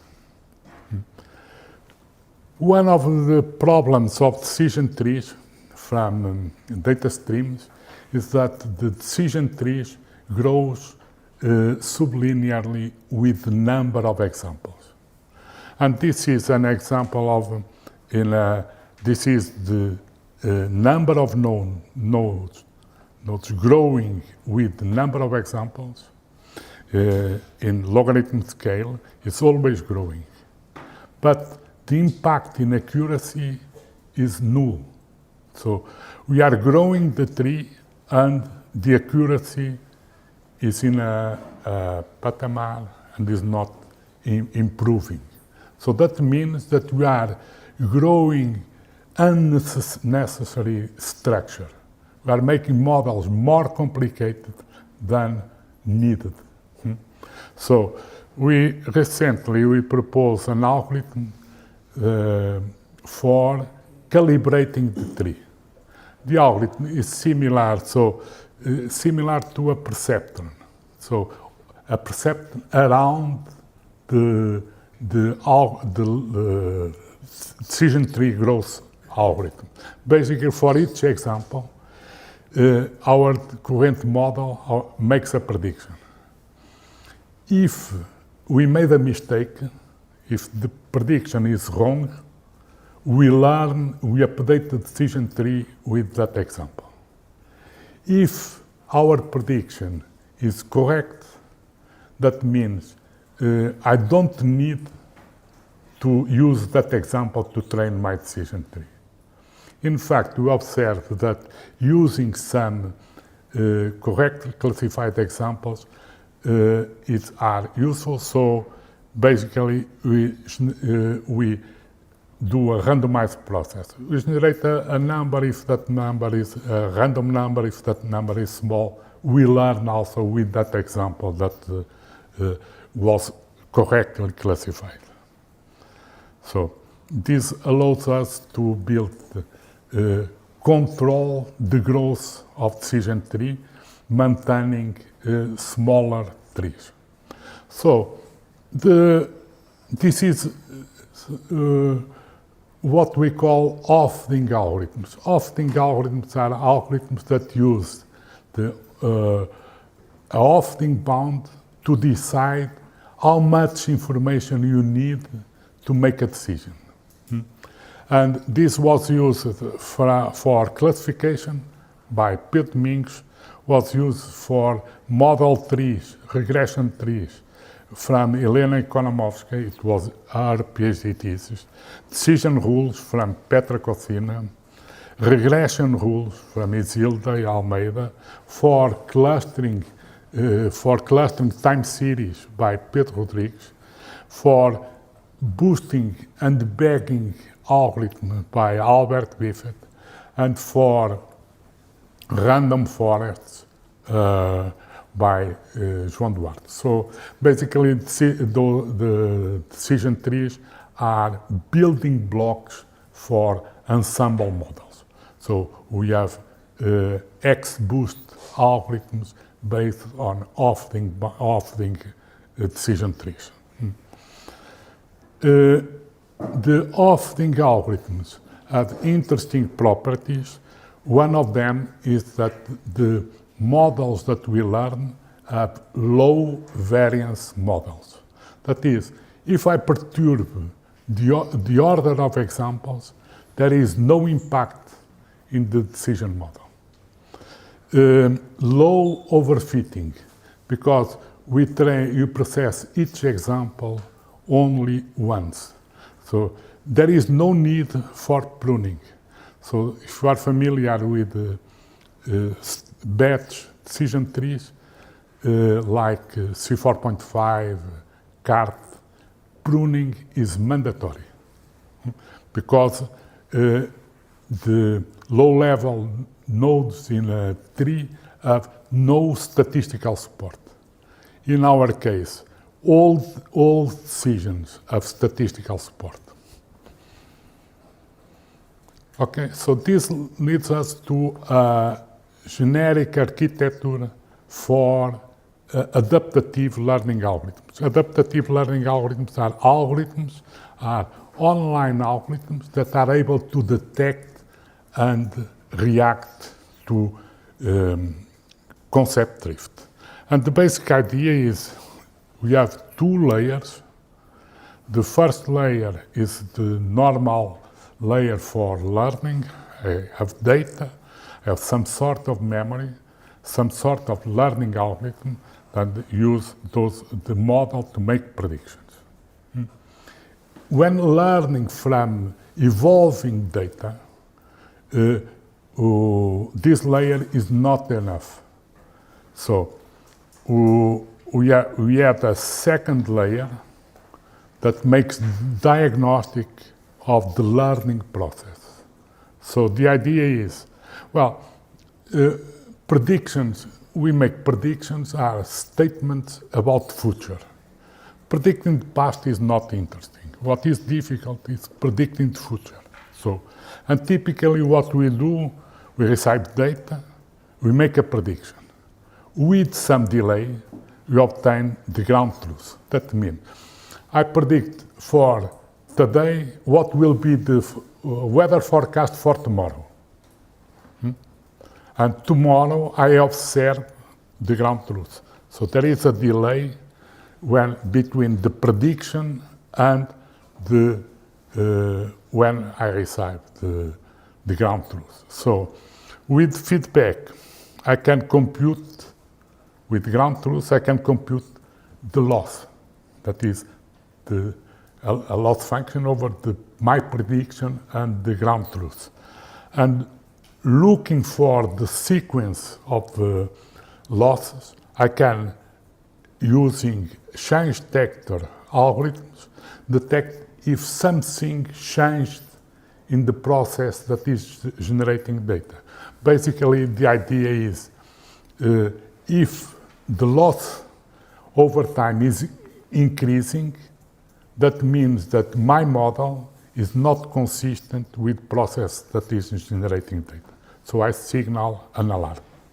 So this is the diagnostic part, and those alarms are important to understand the dynamics of process that is generating data. So I will present algorithms for change detection. One of them, the basic idea is always learning from data streams is a continuous process. It's not a one-shot learning, it's a process. So, and if I can monitor the quality of learning process using quality control techniques. So the idea is I monitor the online error of my decision model, and if the error is not increasing, I say the learning process is in control.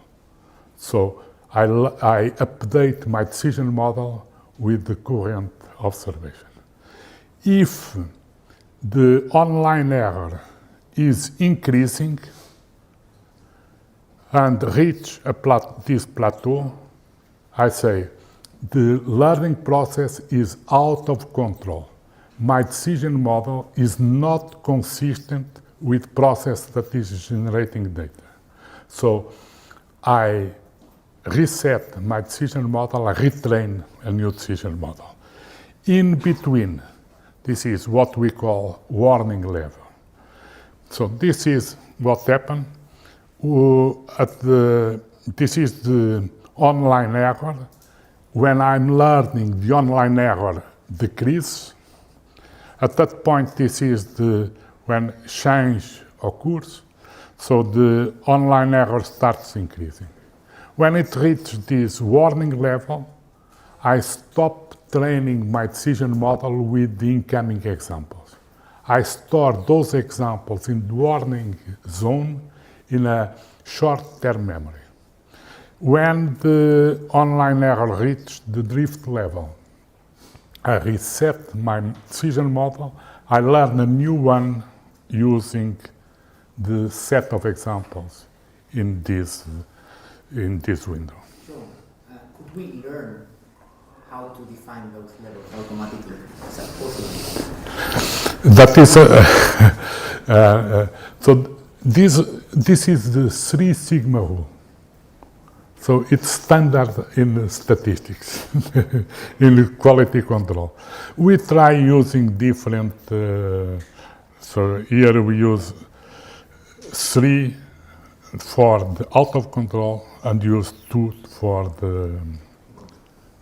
the warning level. We try with different numbers. Makes no difference. There are. There is no need for a learning algorithm to predict that. Yeah. Simple as. I think that so far we are using that. So this is the simplest algorithm for change detection. So there are several algorithms for change detection. This is so all algorithms based on sequential statistics can be used for change detection. The Q-sum algorithms and so forth. Another algorithm is the Adwin, the 12% by Albert Piffet, and basically so we maintain a window with the loss. 1 means 1 error, 0 loss correctly classified. This is our loss. And this is a window of the sequence of loss over time. The Adwin basically splits this window into 2 complementary subwindows, and after computes the mean of those subwindows. If the mean satisfies the offsetting bound, that signals a change. So what is interesting is that this window is not in is stored in a structure that we call exponential window. So the exponential window aggregates at different granularities the past observations. So this allows us to compute the mean over those complementary windows in a very efficient way. So another point, a very important point, is evaluation of learning algorithms in a streaming setting. So the problem is that the standard approach for cross-validation are not applicable for data streams because in a stream you have a sequence, an ordered sequence of observations. We cannot put the future to predict the past. Doesn't make any sense. So we cannot sort the examples and so forth. So we cannot use cross-validation. So the preferred approach is what we call predictive sequential approach. So prequential. So in a prequential evaluation, for each example, our model makes a prediction.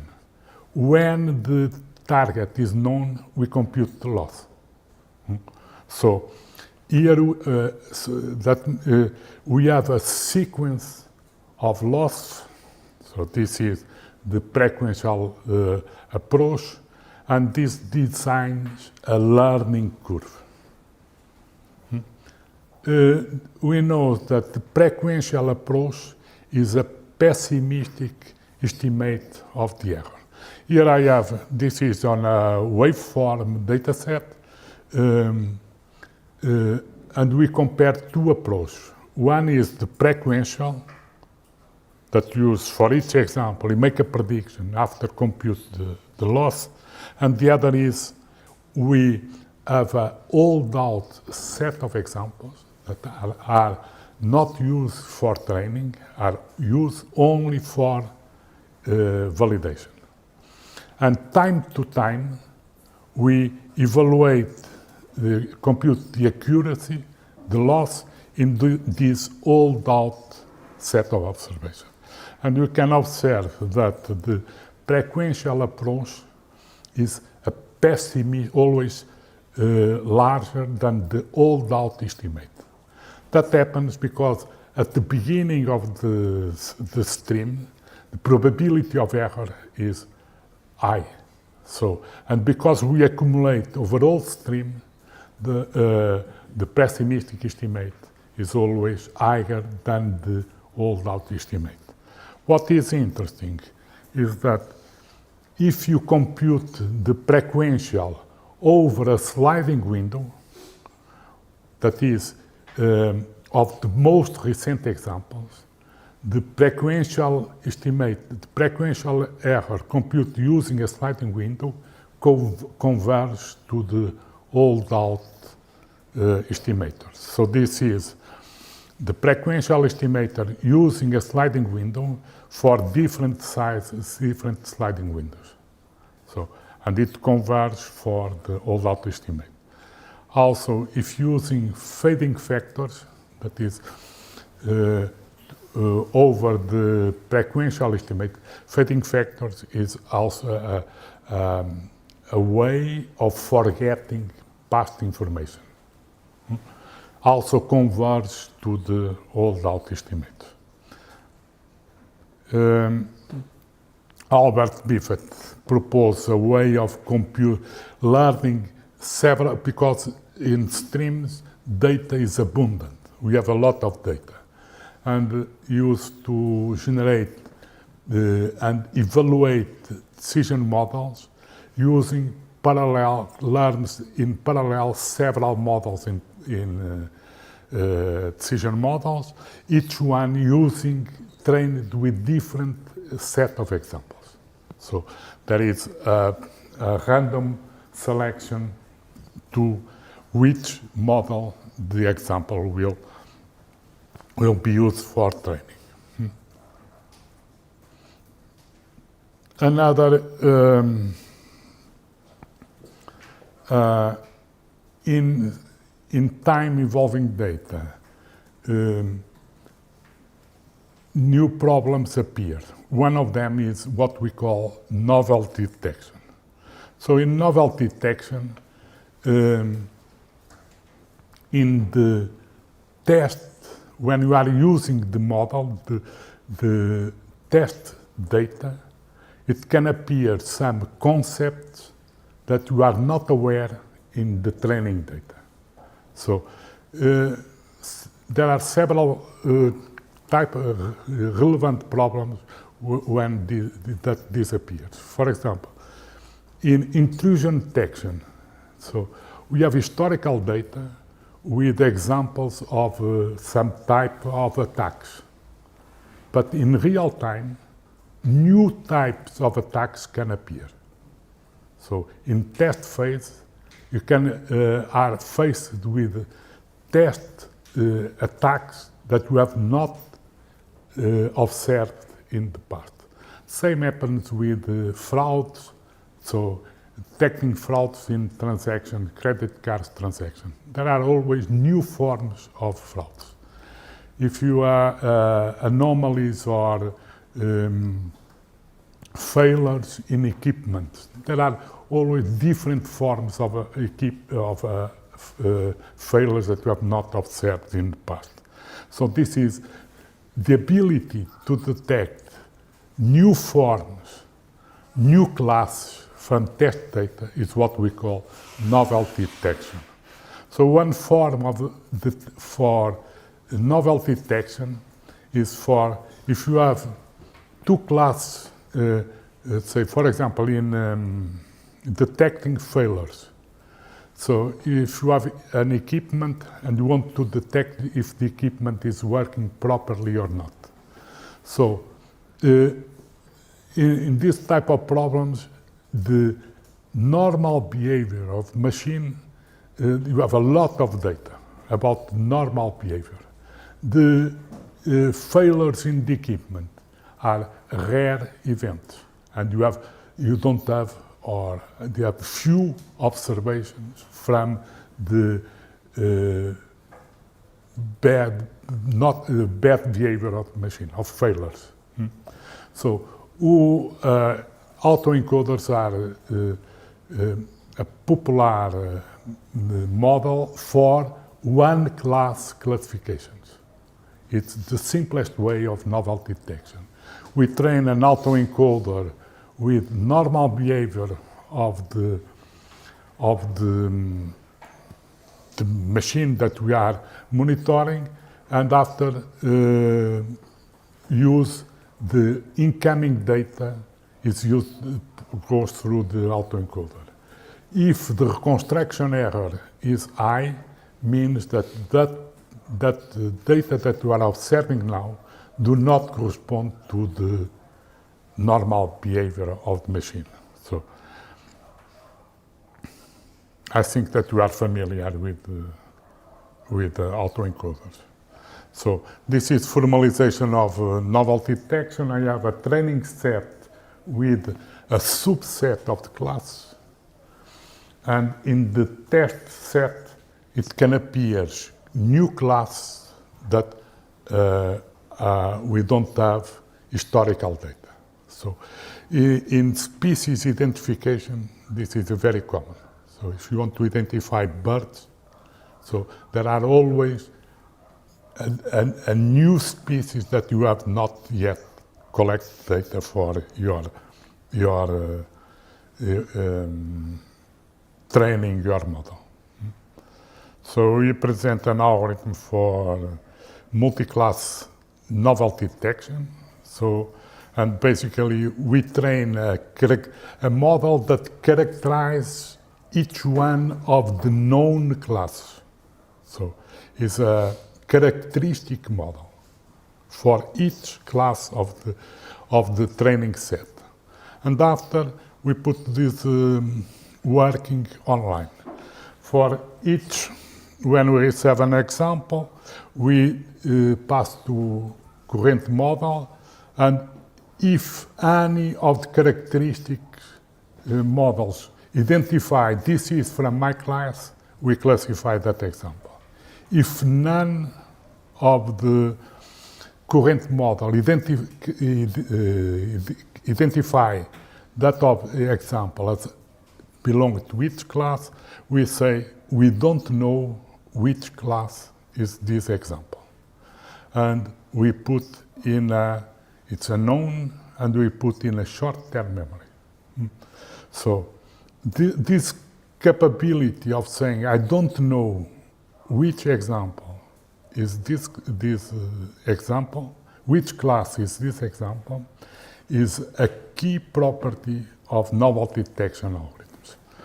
So time to time, when we have a set of examples, a minimum set of examples in short-term memory, we apply clustering, we validate the clusters, and each cluster will be a new concept. So, in fact, each new cluster can be or is a novelty, a new concept, or is an extension of one of these existing clusters. So, and after we update the current model with this new class. Okay. So how much time I have? Half an hour. Okay. So a problem that we have been working this last year is hyperparameter tuning for learning algorithms, for streaming learning algorithms. So the problem is in dynamic environments, the working conditions of a learning algorithm might change over time. So given a data set and a loss function, a learning algorithm with hyperparameters, our goal is to find the hyperparameter values that minimize the loss function. The problem is that in streaming setting, the dynamics of process change over time, so the optimal values of this hyperparameter can change over time. So we propose architecture that is AutoML for time-evolving data. We have hyperparameter optimizing. I will go into detail. We have the learning algorithm and the drift detector. So the hyperparameter optimizing current implementation, we define this as an optimization problem. So find the values that minimize the loss function. So currently we have 3 optimizers. One is Netherlands mid, is the simplest one, a microevolutionary algorithm, and a PSO, a particular swarm optimization based on features. So the idea is the optimization process we run as 2 phases. One is deployment phase, where we run several configurations of the hyperparameters in parallel. After you apply operators, changing minimizing the loss function. So when there is a convergence, we exploit only this model. So if there is a concept drift, we need to trigger again the optimization process. So, and we explore again the several models in parallel. So the most difficult problem here is how to evaluate to have a fair evaluation of the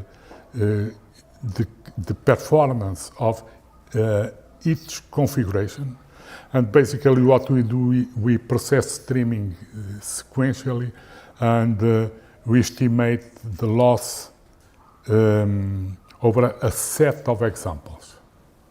So periodic time, we compare the performance of the different configurations and he applied the optimizer operators.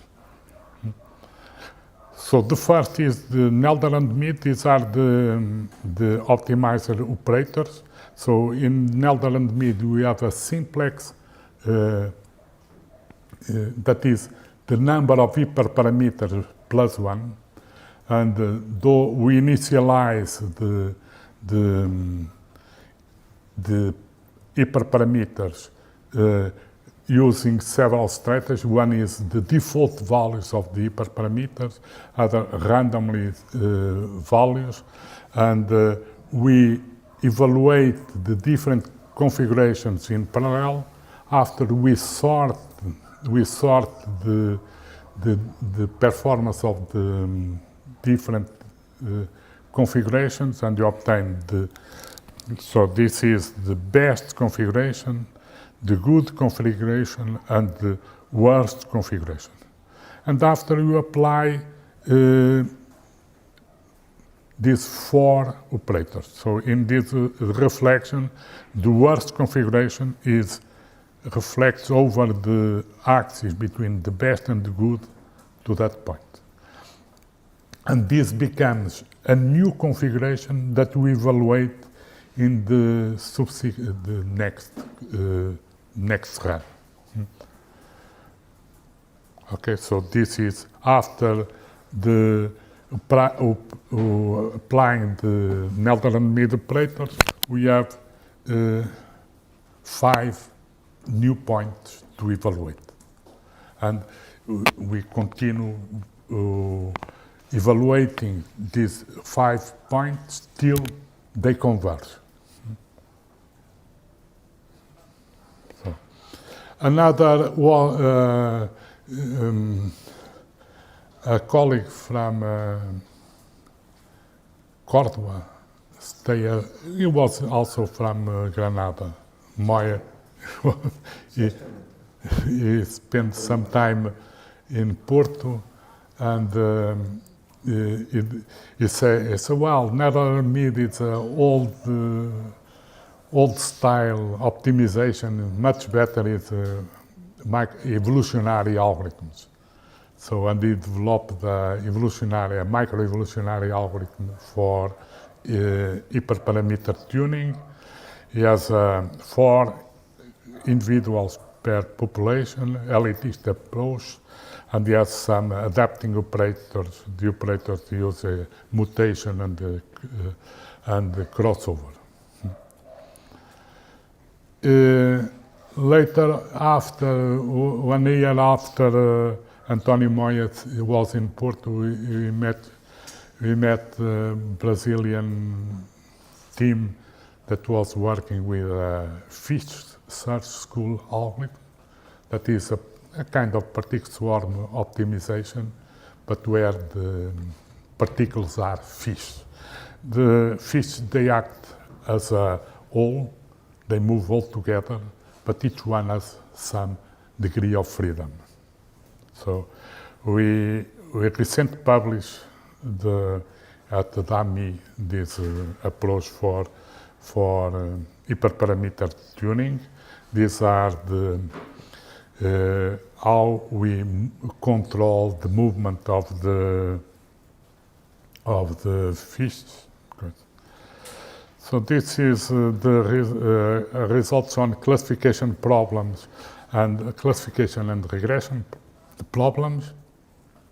So the fish school algorithm is typically the best, followed by the evolutionary algorithm. But the fish school, it takes much more time.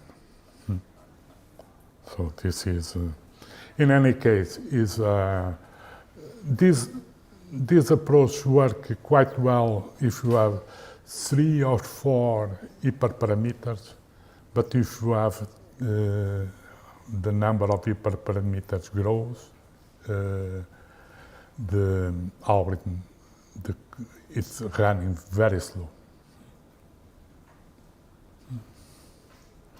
So I will go fast to an application of the data stream techniques for a real-world problem. This is a national project with Metro de Porto, and the problem was anticipating failures in the trains from Metro Porto. Of course, this must be real-time detection, the failure detection. So the failure detection is useful if you do that in real time. If you detect that the train was with a failure last week, it's useless. Nobody cares about the question. But if you detect while the train is in operation, this is very useful for the company. So we install sensors, we monitor the train, install sensors. The sensors collect data at sample rate of 1 Hertz each second. We have a new observation, and they send to our server at INESC by GSM, by mobile phone, a SIM. So the experiments that you report here is respect to air compressed unity. This is one of the components of the train that is relevant, because if the train cannot produce air compressed, cannot circulate, because cannot close the doors, cannot align the train with the platforms and so forth. So this is the type of signals that we observe. These are the sensors that we install. It's interesting the train has a built-in sensor that when it triggers, the driver receives an alarm and the driver must stop the train. Our goal was to predict a failure 2 hours before this signal triggers. 2 hours is the time required by the company to elaborate a replacement plan. So You decide the train will stop in that particular station at that time. There will be another train waiting for the passengers and so forth. Okay. So use for failure detection, use autoencoders trained with normal data. Normal data is abundant. Failures are very rare. We train an autoencoder with normal data, and it's operating after it's operating online. When the reconstruction error is large, we signal an alarm. You observe that it's not enough to signal an alarm. We need to explain which component of the air compressed unity is in failure. Otherwise, we signal an alarm, the train went to the workshop, they replaced the wrong component and sent the train again to operation, and 2 hours later you need to return. So, yeah, I will skip this. There is an interesting point is that we need to explain failures. But failures are rare events. And algorithms for explanation algorithms like Lime and Shapley works well for normal events. For rare events corresponds to sparse region in the instance space. So we need to have specific algorithms for explaining rare events. Basically, what we had a sampling process based on Chebyshev to select the anomalies to train a rule learning system, and the rule learning gives us the explanation. The sampling process is based on Chebyshev. So this is one failure. This was an air leak failure. We were able to detect 2 hours before the LPS, and this is the explanation. This is H1 is one of it's a valve escape in the. So we were able to identify exactly what was the problem. So. And this is the explanation. The second failure, was oil leak failure, and we are able to, this sensor is related with oil temperature. Okay. So learning from data streams is a new mindset. We think in different way than people that do batch learning. I believe that we think much better. No, it's much more appropriate for real-world applications. Real-world applications generates a lot of streams. Life is a stream. And one interesting thing is the ability to monitor the learning process and learning about the learning process. These are open research questions. So intelligent systems must be able to adapt continuously to changing environmental conditions. And intelligent systems must evolving user habits and needs, and must be able to predictive self-diagnosis. So the development of self-configuring, self-optimizing, and self-repairing systems is a major scientific and engineer challenge, and is full of opportunities for PhDs. If you are a PhD student and are interested in a nice topic, we can talk. Okay, these are open research issues. These are some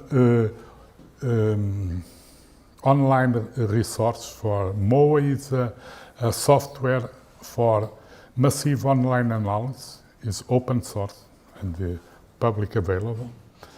It's in Java. River is also for online machine learning in Python. There are books that are available on internet for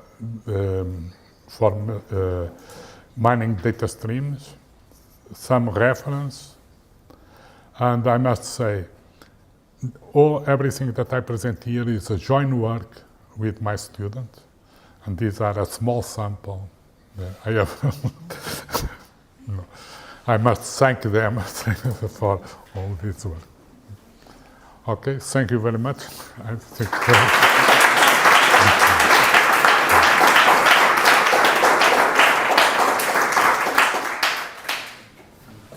Thank you very much. Thank you. Questions? Nacho, please. Hello, thank you, Joao, for your talk. It was really interesting. And I've got two questions. Why a little bit more precise, and the second a little more broader. The first one, I would like to know your opinion and your spare knowledge on the topic.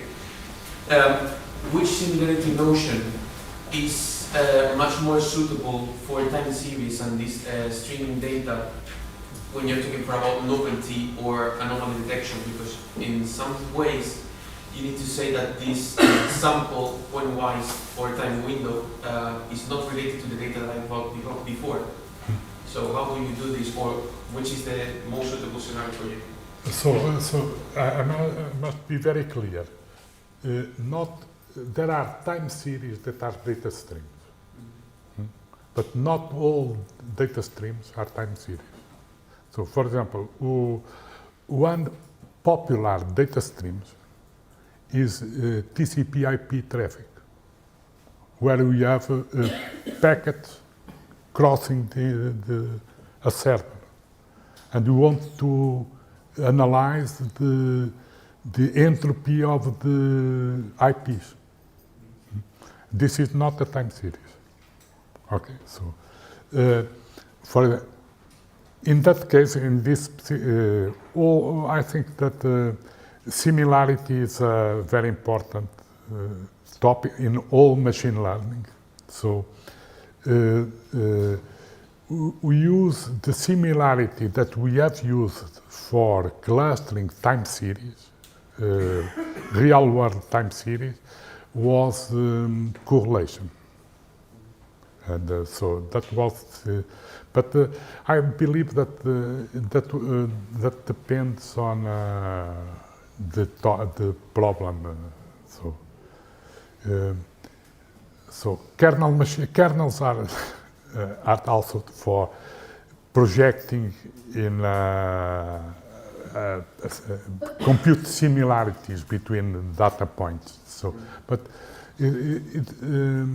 I'm not aware of works using kernel machines for streaming data. But it's my ignorance. All right. And the second question that I've got is, I completely agree with the whole scheme that you made around this talk, in which you have concentrated some scenarios in which you should not train with this data and apply this train and test methodology that we use. But this is not very common to see in current papers on machine learning on this topic. Like we only focus on having good results and we forget the type of data that we are dealing with. So what's your opinion about the commonly used methodology for evaluation of algorithms in data streams and time series, and which should it be? Well, to be clear and honest, most of the work, some papers in machine learning, they use benchmark data sets that are, everybody knows, they run a lot of experience using that data sets, using several models, and they conclude, the best model is this one. For me, this is useless. No, for me, it's, I never learned nothing from those type of papers that are very high experimental, and conclude this is better. This is best. My model typically is the best one. So, if I think that you need to go much deeper to the problems and much deeper into the algorithms, so if you look for real-world applications, you find the real challenge. Well, that's my feeling. Thank you. Ivan, please.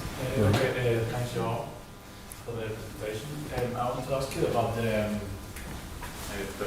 Thank you very much. I want to ask you about why on the last paper you said that Lyman charts are not useful on your specific case. The main thing is that maybe what obviously you're gonna say no, it's not useful because the explainability option mine actually gives us the information. However, I mean, is there any adaptation of Lyman chart that you said that you think that you could be doing for your specific data and your specific? The problem is not my specific data. The problem is we are looking for rare events. For? Rare events. So rare events. So, for example, if you want to use explain outliers, if you use Lyme, so outliers are points in sparse regions of the. So, if you use Lyme to explain sparse regions, it's knowing how to Lyme works. I got it. That is the problem. Far away from the from the normal from the Gaussian distribution you have from the open core and so on. After that, I really want to talk about it because I don't want to sound like the people who said no in my work, but actually in my work there's I've developed an out of distribution detection, which is actually like kind of rare events or out of distributed. Which proposes. Do you have a paper about out of? Literally accepted on Sunday, so I mean it's kind of. So very fresh, very fresh. But it's not about it. It's about that because I'm really. No, but I'm interested in that paper because it's an image data set. Well, actually, we Julien and Paco. So I'm really interested. Actually, the proposal is more about. You have several features that are not common, and they could not be common on your specific case, but they should be common in the data set. So if they are common in the data set, like in an example-based explanation, they should be robust in your example in the distribution. However, in out-of-distributed like strange events, those explanations should not be robust, like in the sense, like the point here. It was we didn't use the standard explanation methods, right, because we are looking for failures. You need to explain failures, and failures are rare events, and that's why. Okay. So, but I'm interested in your paper. Okay. I hope we can meet. He will live in Granada next 18 my years to meet this week. And Joe is here of February. We will meet this week. Okay. No, thank you for. All right. Any other question in the room? I'm going to go with the obvious one. So we're learning from time evolving data, and we're a general purpose AI system school. So I already asked you this having dinner, but if we were to do learning from time evolving data with a foundation model, how would that go? So I hear... I know your answer already, but just so you tell people. So I hear Frank Kutter talking about the foundational model. So I have high expectations.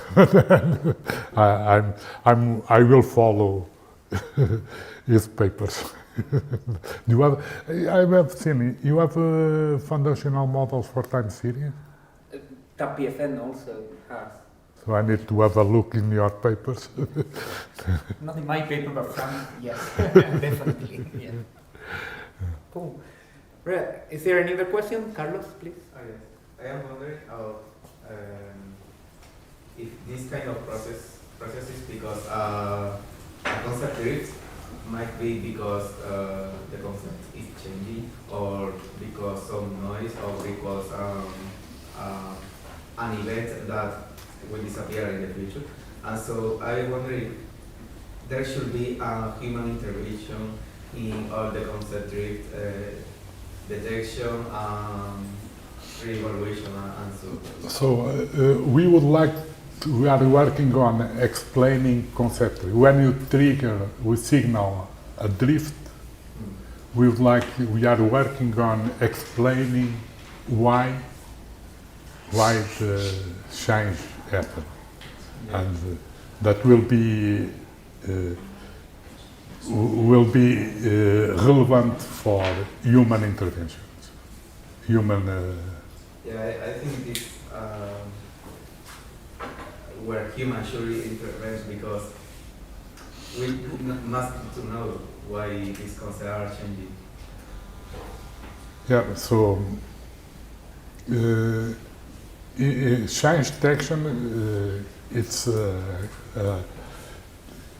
we need to distinguish real change in process that is from noisy perturbations in the data. That is always a risk.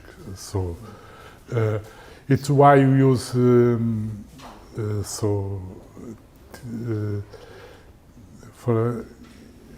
some algorithms we only trigger a signal when the algorithm signals 3 or 4 times a change. For a Pace-Winkley test requires a few alarms to trigger in our case, there is so for example, here,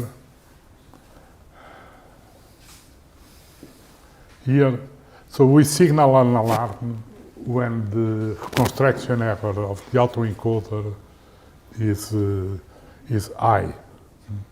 But in fact, what we do, the output of the autoencoder goes to a low-pass filter. Is the low-pass filter that triggers the alarms. The impact of the low-pass filter is smooth, abrupt change in the signal. If I have 0, the low pass, the autoencoder says 0, 0, 0, 1, 0, 0, 0. This one is an alarm from the autoencoder.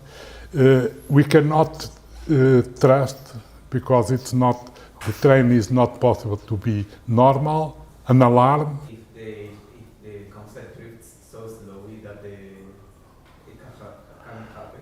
Yeah, so do you know, online algorithms smoothly adjust to change, to slow change. So a neural network trained online will smoothly adjust to different distributions. Also, the offering tree adapts, slowly adapts to the new distributions without any problem. So online algorithms are very efficient in adaptation to evolving distributions. So, in our case, we are interested in signaling that something changed. We are interested in the dynamics of the process that is generating data. So those alarms of change are relevant to understand what is going on in the data that we are receiving. Great. Okay. Thank you very much. So once again, thank you for the invitation. Thank you. All right, so we're gonna take a 3-minute bathroom break, and then we all come back. Speakers, please stay with me. We're gonna set up here a very short discussion panel, so please stay with us. I'm hoping it's gonna be really useful to keep some people that decided to stay a little bit longer just to speak to you and a bit more general context without the talk, right? So please stay with us for the next half an hour or so, okay? 3 minutes.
porque la cabeza o vais a dar charla o vamos a sentar. Pedro está como tranquilo, ¿eh? Pedro is tomorrow if you want.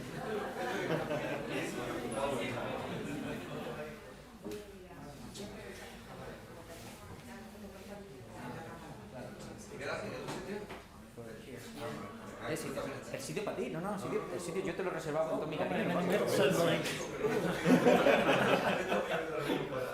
All right. Am I okay? ¿Estoy bien aquí? Sí. ¿Me siento? ¿Quién? No, Paco no se sienta, no. Dice que no quiere participar. Sí, que no quiere sentarse aquí con nosotros, digo. All right. Should I sit down? I don't like sitting down, especially for anything like this, but all right, welcome to our first discussion panel that we've got. In today's session, we're going to get a little bit hot with that light, but yeah, I think it's a little bit too much. Thank you very much. All right, what I thought we could do, and the first thing I want to do is to thank you guys because I posted in the chat if you have any topics, and I had a few people sending me a few messages, but those topics, I'm going to keep them for tomorrow because we have 1 hour. As today we only have half an hour, I thought of a particular question I think is quite interesting, and I would like to gather the minds of everyone here, but also yours about it. So at the moment, we are in a special time in which we are trying to do, many of us, you are trying to do a PhD in AI in the era of ChatGPT. And I think we started the discussion, actually, Stephen and I, while having dinner, and I was saying, yeah, it's more difficult. And he said, no, it's actually easier. So we started kind of arguing about it, and I would like to know everyone's opinion on, is it easier? Is it more difficult? Is it possible to actually do a PhD in AI? How can you think of what to do in the next 4 years? If you're starting right now, or if you're finishing, how do you do it? Right? Stuff like that, right? So I just will basically give the not microphone, but yeah, I will move the microphone here, and I will start with Julien. You can just simply tell us what you think. Guys, please feel free to interrupt, discuss. It's a discussion panel, okay? There you go. Of course, especially you. All right, go ahead. What's clear to me already is that to start a PhD in AI, it's absolutely necessary to understand what these tools are doing. We know they exist, and to me, it's actually, I don't want to be pessimistic, but it's maybe a bit harder than when I did my PhD. It's not only because of ChatGPT and so on, it's because of the size of the community, meaning there are many people working on the same topics. So if you want to do a PhD, it's actually good to find a topic which is not overcrowded. For example, if you were doing a computer vision, don't do, let's say, object detection. It's, maybe the problem is already solved and you are going to compete with many people, but it doesn't mean that it's impossible to do a PhD in AI, because there are also many other opportunities. I mean, AI is touching many fields. So you have some fields that are crowded, some of them are not. For example, I like topics which are related to AI for science. And I think there are many important research projects to do which are not crowded and so that today are not going to be done by ChatGPT. So that would be my opinion about this. Thank you very much. Anyone wanting to go against that kind of vision and negative? Yeah, the negative one was you, maybe? Who was it was you, Stephen? Stephen was so positive about it. So you want to argue against Julien's opinion on being a little bit more difficult? I think you and I agree, and I have the feeling that the younger you are, the easier you think it is. Well, yeah, by all means, please do let us know. But I mean, you mostly touched on finding a good topic, yes. and the shift, like what kind of research is done in industry and what is done in universities, right? And I mean, I think that I agree with, and maybe to expand on the point, I think AI is now at at a point that is not too uncommon in other industries, right? So I mean, I did electrical engineering, and if you think about topics like chip design, then also 20 years ago, that like certain kinds of research were done purely in companies and not in academia. And I think AI is at that stage now, in a sense. So I mean, certain parts of the technology are mature, and it's a bit like manufacturing a smartphone. There are companies doing this now. And then there are a lot of other parts, if we think about trustworthy AI, using AI for certain scientific applications, that are still super interesting fields of research. So I think in that sense, the field has matured, and there are now a lot of viable industry applications. So I think that's ultimately also the goal of a research field, right, to mature in this way. I mean, I think what we debated earlier was more this point in terms of using actually AI to pursue a PhD, and I think there the interesting opportunity is that a lot of, I mean, research in AI is a lot of software engineering to some extent, and a lot of the tedious software engineering parts, if we think about like analyzing data, making plots, right? All of these things that if you want to do them well, actually took a lot of time in the pre-ChatGPT era. Making Beamer slides, I don't know. I think so these kind of things are, I think, really well possible to automate, and I think that is something to build on, right, and incorporate in your workflows while working. So basically, I mean, the models will get better and better, and you essentially have an infinite number of research assistants to work with you. And I think the more you get into this mode of delegating the delegatable pieces of the work, the more you can get done in a PhD. So you can find a gap more easily or not? Yeah, I mean, so I think like also when it comes to finding, yes, the community is getting bigger and bigger. We have more papers, but on the flip side, you also have ChatGPT deep research, right? So before you write a paper, you can, I mean, essentially crawl the whole internet to see if that idea has been invented before, right? And so you can sort of, I think that's maybe one of the nicest aspects, right? So in some sense, we managed to compress the research knowledge up to some accuracy into these models, and it's kind of possible now to explore what findings you can trivially interpolate from what is already now known and what is actually truly novel. And I think that is something that's super fascinating. And I mean, I think in mathematics that's a big deal, right, with sort of formalized proofs, and but the same will become true for, I think, software engineering is next, and machine learning problems. And I think ultimately that makes the research much more exciting, because you solve the problems that actually matter. I fully agree with that. I experienced a lot during my PhD things like, oh, I'm not sure, is that already invented? Has someone already tried this? And I had Google and I had Scopus, but semantically it wasn't as good as ChatGPT or anything like that. So therefore, I would normally not find anything related to me, basically because I did not use the same terminology or a similar terminology. And nowadays, that is not a problem anymore. So in that sense, but that also makes you find so much more than before. So you not need to compare with more methods, right? So at the same time, so it's a little bit funny. But I saw you thinking. Yeah, I disagree with being able to find what you want to find with the LLMs, a search engine, because I see so many papers where people do the same stuff over and over and over and over again. And you would expect that if that statement was true, then people would have found it and not done so. But they still need to make money, right? Not as research. No, but my opinion on the general thing is that it's actually not harder, not easier, just different. Just from a time then when we got internet fora. Because before it was just you went to the library, just looked something up.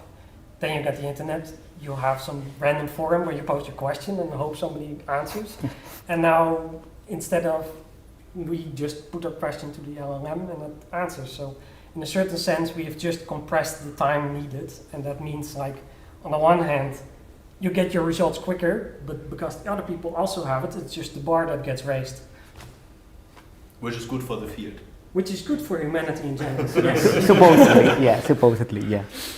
Any other opinions in here? I want to say that when I first started my PhD, what I feared the most was facing the blank paper. Like the first page of your paper, like where your supervisor says, start the introduction, and you say, oh right, what do I write? So now with this modern LLM era, is far easier to start writing, ordering your ideas, and trying to find the best way to express yourself, because it's not the same way you talk in the streets, you talk in this discussion panel, that you write these articles, and it's difficult to learn just by reading. So this first practice, I remember that I studied my PhD in 2020, 2019, so I didn't get to have these tools yet. So I experienced doing a couple of papers without the LLMs, and the next ones with the support of doing an LLM. And I also found that, for example, this pipeline of researching and having this Scopus giant search, plugging it into publish or perish, downloading the whole CSV, and plugging it into the agent of ChatGPT is incredible. It's absolutely incredible. So I think that it's far easier for me now to research than it was before. Thank you. I just only want to say that it's quite of a shame. I mean, I don't want to forget how to research on my own paper, like alone, without researching before, like finding the problem on my own instead of looking for a problem. Because I really liked in my thesis I said, like, I like to play because I like to search for problems. And right now it's kind of a shame. It's not actually related with doing a PhD, but doing research. Yeah, doing research. Like, look for your problem instead of look for everything in the internet. But somehow it's the same. But right now it's easier to look for the problems instead of searching it on your own. I actually have a question for the audience. Who of you started the PhD before ChatGPT came out? Okay, so maybe 3 or so. Because I think it's quite interesting to think about how, like if you started your PhD afterwards and these tools were around, right? And I think it sort of changes the learning process because of what you said, right? That these tools are around, and it's a bit like when you learn how to program, right? If you sort of just vibe code the whole day, chances are you probably won't learn to become a senior programmer, right? And in some sense, it's also a bit what changes now in the PhD journey, that you sort of have to be able to get from your pre-PhD to the expert level during the PhD in the presence of all these tools. And it's probably something that also, it's not purely on the PhD students, it's also, I think, the style how supervision is done has to adapt to that reality. Sure. Oops. I defend my PhD and start the research and so on at the end of the last century, because I am not so young, it seems. And then I teach my students Hilbert spaces, Banach spaces are very important in physics, in quantum mechanics and so on. But it was pretty clear for me that the party of quantum mechanics was a party of the middle of the 20th century, a party in the Alamos, a party in the end of the Second War or whatever, that I arrived very late to the party.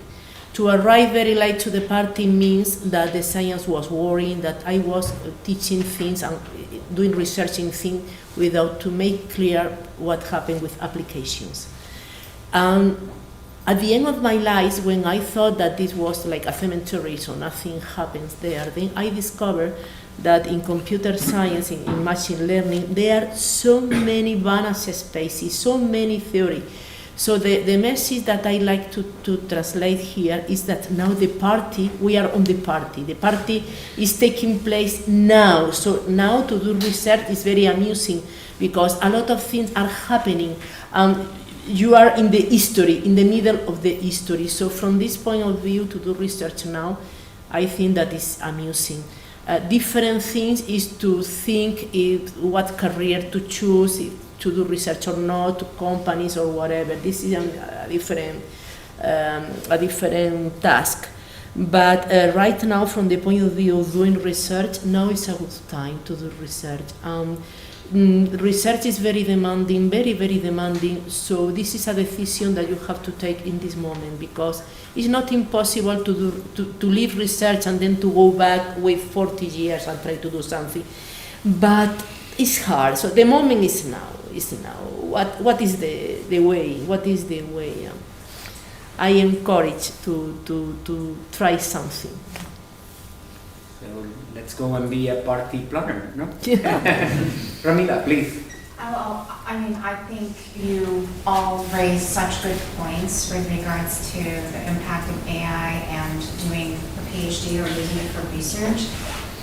It brings to my mind when I was doing some research years ago as to learning how to learn as a human, and you can read something and you can take a passive approach, but one of the books I read said one of the best ways to learn is to test your knowledge is recall. And I think that because AI makes so much of the information so easily available, you have to kind of always keep it in context and as well, test your knowledge and make sure that it makes sense to you or that you're actually using it to somewhat make your thinking maybe more robust, but you start out with some thoughts initially. And this period in time reminds me of maybe from reading, right? When computers came out and became more mainstream and went into offices.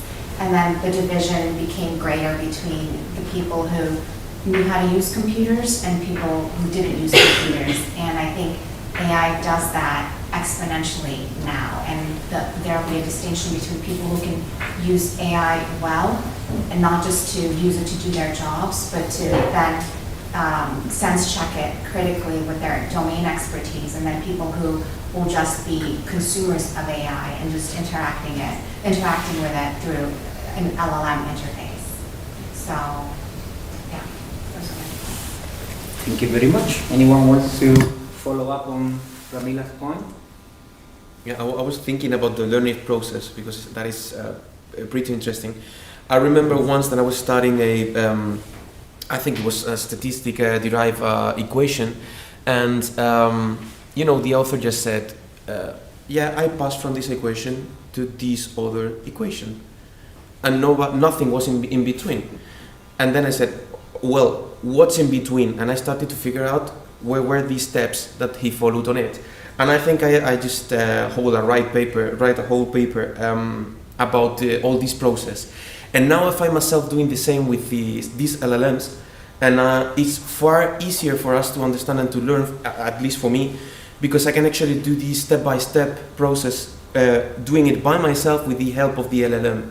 And I think this way of learning is much more different than I expected, that I experienced before, and far more, it's quite faster to do it like so, because it took me maybe 2-3 days to figure out the whole steps, and now it will take me like 3 hours or 4. I'm so jealous of all the students that are in college now, and there is this technology, because going to your statistics example, or professors that would walk us through probability theorems and the proofs and just hand wave through like so many of the steps. This is just like the perfect use case where you go and you interact in terms of just the textbook knowledge. So it just completely changes things, I think, for students. Definitely. Alfonso, please. I would also like to add a point because in difference with many people here, I started my bachelor with LLMs, but in my very first moments of my second years, ChatGPT was already there. So my learning process was completely different from many people in this room. I kind of always had this access to this tool. And one of the things that always come to my mind when I had to do some projects or some tasks is, okay, but this is, as all students, this is really useful. Sometimes things are useful, but so other times I see myself and other peers working on projects that I know and all the students know that ChatGPT is doing it, because we as humans, whenever we have a tool, we tend to use it. It's our nature. If we have a knife, we will cut it with a knife. If we have ChatGPT, we will use ChatGPT if we have access to it. So another question to ask, in this case to the teachers, is what's useful to learn now? And this is a very, very hard question, because I completely understand that learning how to code is very useful, learning the theory is very useful, but it's also true that now the tools are different. So the way that we as students should learn should be different. I don't know how, probably any teacher still know how to do it, but the approach will change or need to change because the necessities are different. Stephen.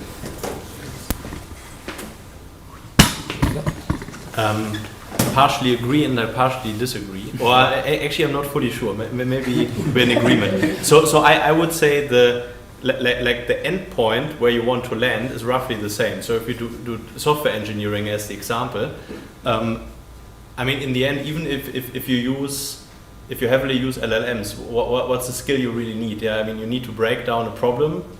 I don't know, right? I mean, if you use this planning mode that is out right now, then maybe breaking down the problem is also done by an LLM. But in the end, as a senior engineer, you kind of still check if the whole system is doing what otherwise maybe a team of 10 more junior engineers would have been doing, right? You need to learn how to spot flaws during a code review and do these kind of things, I think, effectively with the language model. And maybe if you go from software engineering to science, that would be roughly what you do as a PI also, right? When you manage a group. And in some sense, I would argue that this sort of set of skills that you, I mean, as a PhD student or then postdoc and whatnot, want to learn is still, still has to bring you there. And I think that's where I agree. The path how to get there, how does that need to change? I think that's the interesting question for the education system to still. I would argue we're still figuring out how to actually do that.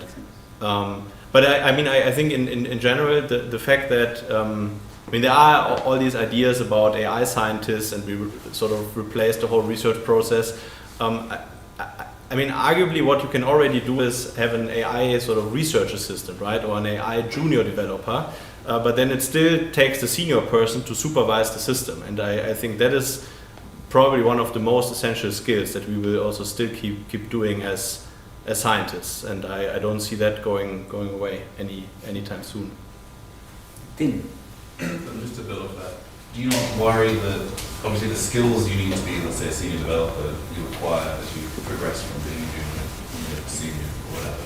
Do you not worry that there's going to be a gap between people entering the field not being able to pick up the skills because there's all these LLM tools doing the stuff that you would suppose you traditionally do, that would then help you build up to become a senior, and so then all of a sudden no one knows how to become a senior because there's this massive gap between people coming in and then all the people who have the skills to be a senior have gone now, so there's no one to teach them how to be a senior.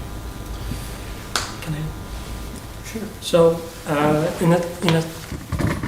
in a sense, this is a similar question we had before with Stack Overflow, and you also mentioned vibe coding already.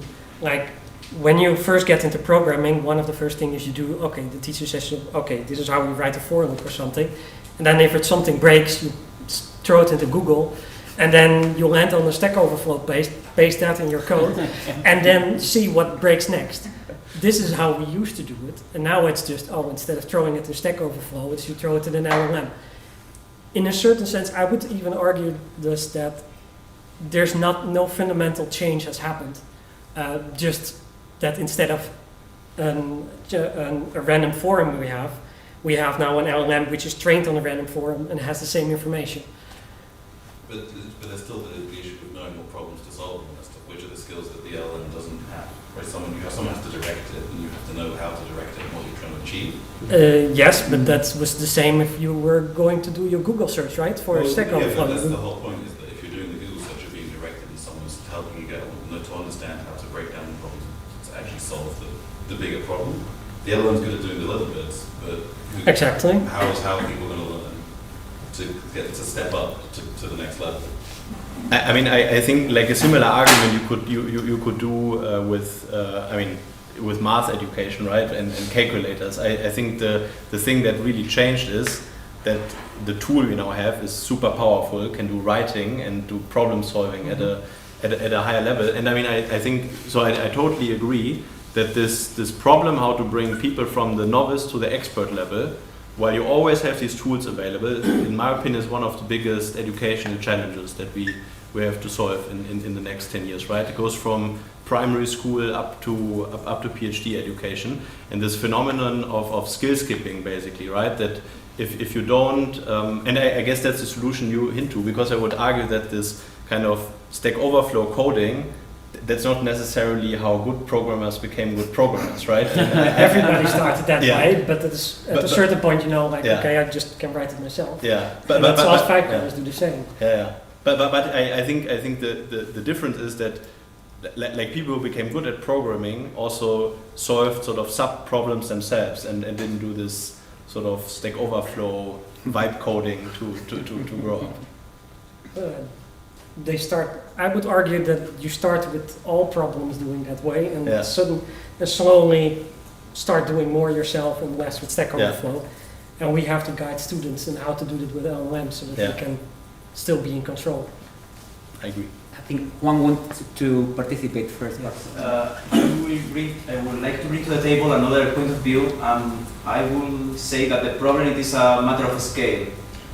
It is so easy to give a problem. You have to do a for loop and get an array. You can ask to ChatGPT. But if we make the scale bigger, if we do bigger projects, everyone has tried, or this part of this generation that has tried to vibe code.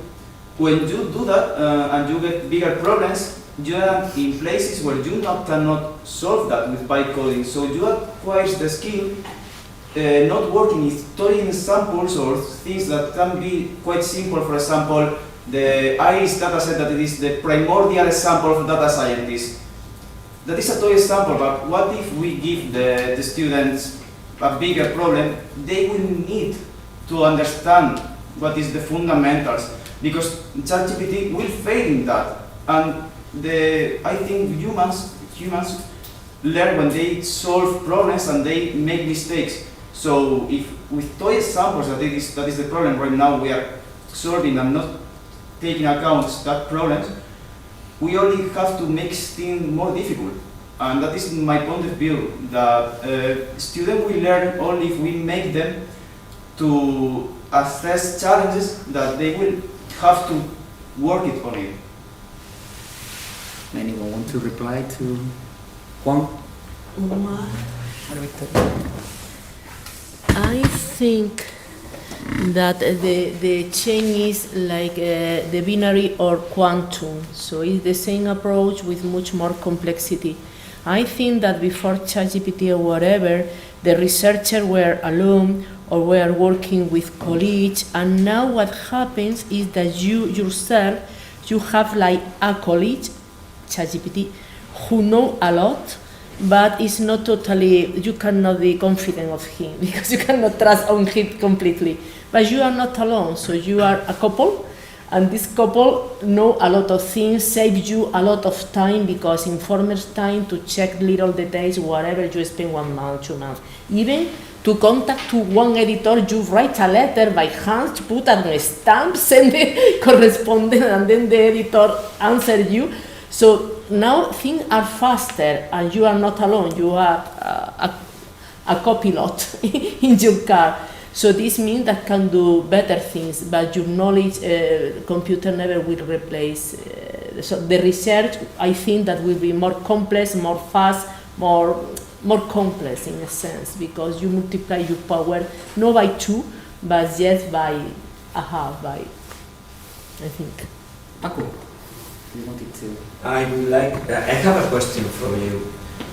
When you discuss with any editor-in-chief of a journal, they told you that in the last 3 years they received 4 times more papers.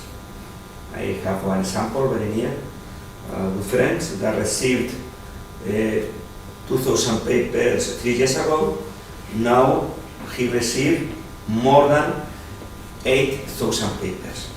Why? And particularly Chinese people, the quality is incredible now with English, of course. But the problem when you ask to a PhD student to think in a topic and to look for material papers, when you try to explore papers with Scholar Google, in Archive, now the number of papers in any topic, even in a very small topic, is larger than 3 years ago, of course. You have a lot of papers, and then the PhD student has 2 problems. First, the number of papers. Second, we know that not all the papers have the same quality, and they have problem to read all the papers. Of course, we know that we have quality. You have a review process, you have new lips, you have any top journal, and so on. But the problem now for PhD students is really to explore the bibliography. The number of papers is tremendous, and if you think in one idea, usually you find 3, 4, 20 papers more or less similar, with not the same idea, but similar scenario. It does not happen in more 30 months. You are today 3 talks about Banach and Hilbert space. You have not a problem. The number of papers reduced. But if we think, thinking in tabular data is crazy now, and thinking in computer vision is thousands. And LLMs now studied. You can find in 3 years the number of papers in LLMs are in archive more than 20,000 per year. Then really to explore the bibliography is so difficult. To choose a top problem with high interest is also, it also has more difficulties than some years ago. Then the scenario is changing, and of course if people want to work in LLMs, probably they are thinking on one idea, and in 1 year the next LLM version, ChatGPT 7.0, will solve any problem you are trying to solve now in LLMs, and so on. Then, what do you think about this scenario for the future? So you are, Joyce, we are all, I have been advisor for 70 PhD students, but thinking now in the young people, you are young research, what do you think for the future to look for a topic for PhD students? Of course, those working in the intersection between mathematics and computer science have more easy than people working in computer vision or other classical or not classical activity areas. What do you think? I don't have an opinion, but I prefer you guys start off. Great question. I'm in the simple intersection, so. No, we are flooded of information. We are flooded of data, information, papers, whatever. So,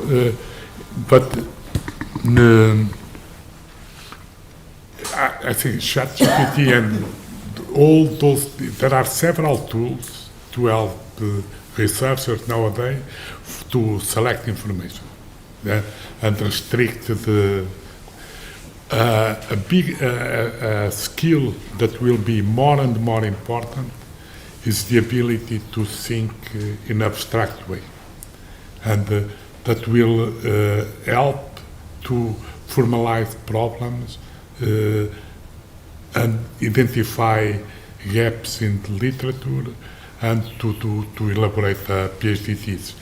I believe that we need to work with the tools that we have.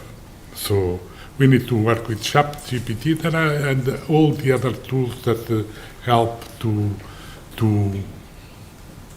select information, writing, elaborate the summaries, and I think all these tools will be necessary for you to use. And I believe I ask my students to use those tools. So I'm not as a teacher. I don't want to prepare my students to the exams. I want to prepare them for the life. So, and in the life they use ChatGPT and other tools like that. And this is important, that you use the tools that you have available. So I have no problems with that. But I think that we as teachers and researchers need to think also, need to think in a different way as we are thinking so far. We need all to be creative. I don't think that we have answers to all the questions, but we are all learning. Thank you, Julien. I'm going to pass the microphone again to you. Thank you. So I think we all agree at the end that when you have access to a powerful tool, I mean, you can do better than, you can do more than if you don't have access to this tool. But we really have to think about also what is the effect that this tool has on ourselves. Meaning, if at some point, we go from assembly code to C++, so you don't need to learn how to do assembly code. Then you go, people use Python, they don't have to learn more complicated languages such as C++. Now, if you have tools that are very good at reasoning, well, if we don't have to learn how to reason, then it's maybe a problem, so we really have to understand that. But I'm quite serious about it because, these tools are incredibly powerful. Sometimes you have a difficult math problem, you can ask for ideas, and in fact it gives you very good ideas. So it's actually useful, but what if you're not able yourself to find these ideas at some point? You need to be aware about the effect of that it does not kill the creativity that you may have. So this would be a pessimistic point of view, but if you are aware about all of this, I think we can do something good from it. To finish with something a bit optimistic. Aurelien, please. I have a question related to what you said. I'm actually quite pessimistic also sometimes about losing skills. I found myself, I'm quite happy about having my degree without LLMs. So I want to ask if you have an advice of refusing to use an AI for some tasks, or if you do actively refuse to use LLMs for some of your research tasks, such as reading, writing, coding, preparing presentations, reasoning. Great question. Yeah, to me, I use it a lot. In fact, especially you mentioned at some point the boring engineering task. It's so useful. You just want to prepare data, organize files in some way. In 2 minutes, it gives you a nice bash script that will do exactly what you want, even if you explain in a bad way what you wanted. But refusing it's actually hard because it's a powerful tool. If you have an objective, you have something that drives you faster to this objective, then you use it. Now, on the long term, I don't know what's the effect on myself. Yeah. I think it has a very negative effect, even if you are younger. But I feel forced also to use it because sometimes I'm coding by my own and I realize I'm too slow, and then a paper has been published with my idea already. So. Yeah, so you ask about things where we don't like to use LLMs for. One thing that a lot of people seem to like using LLMs for is writing introductions and writing their paper. But for mathematical papers, I have hesitancies about that because LLMs tend to write in fluffy language, so that they write with a lot of empty space in there. And then mathematics, you typically want to write stuff down condensed and go quickly to the point, because otherwise you get lost in the details.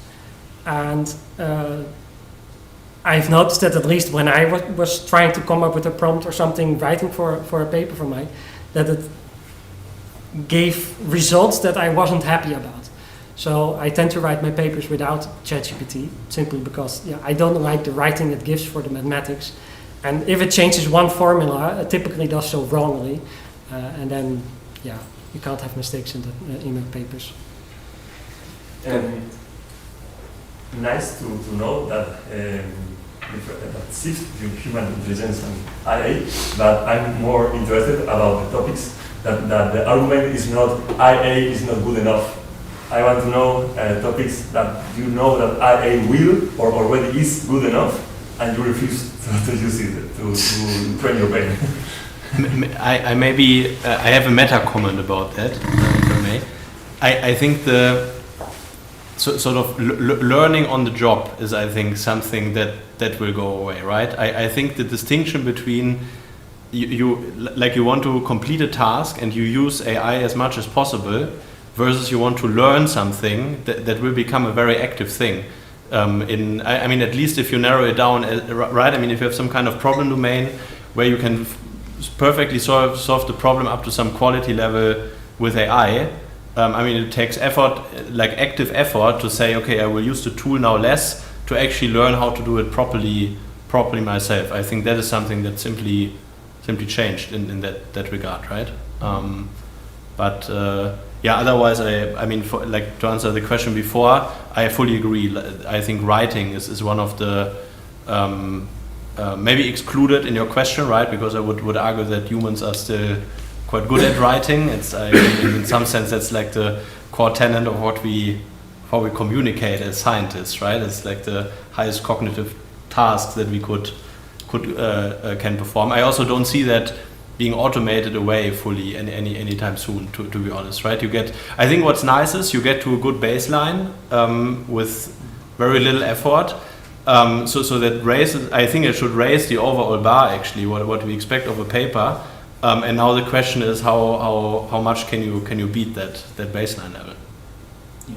Just to give you an example for me, when I have to prepare a presentation or I have to prepare basically a lecture or write a paper, I would never use ChatGPT to start with.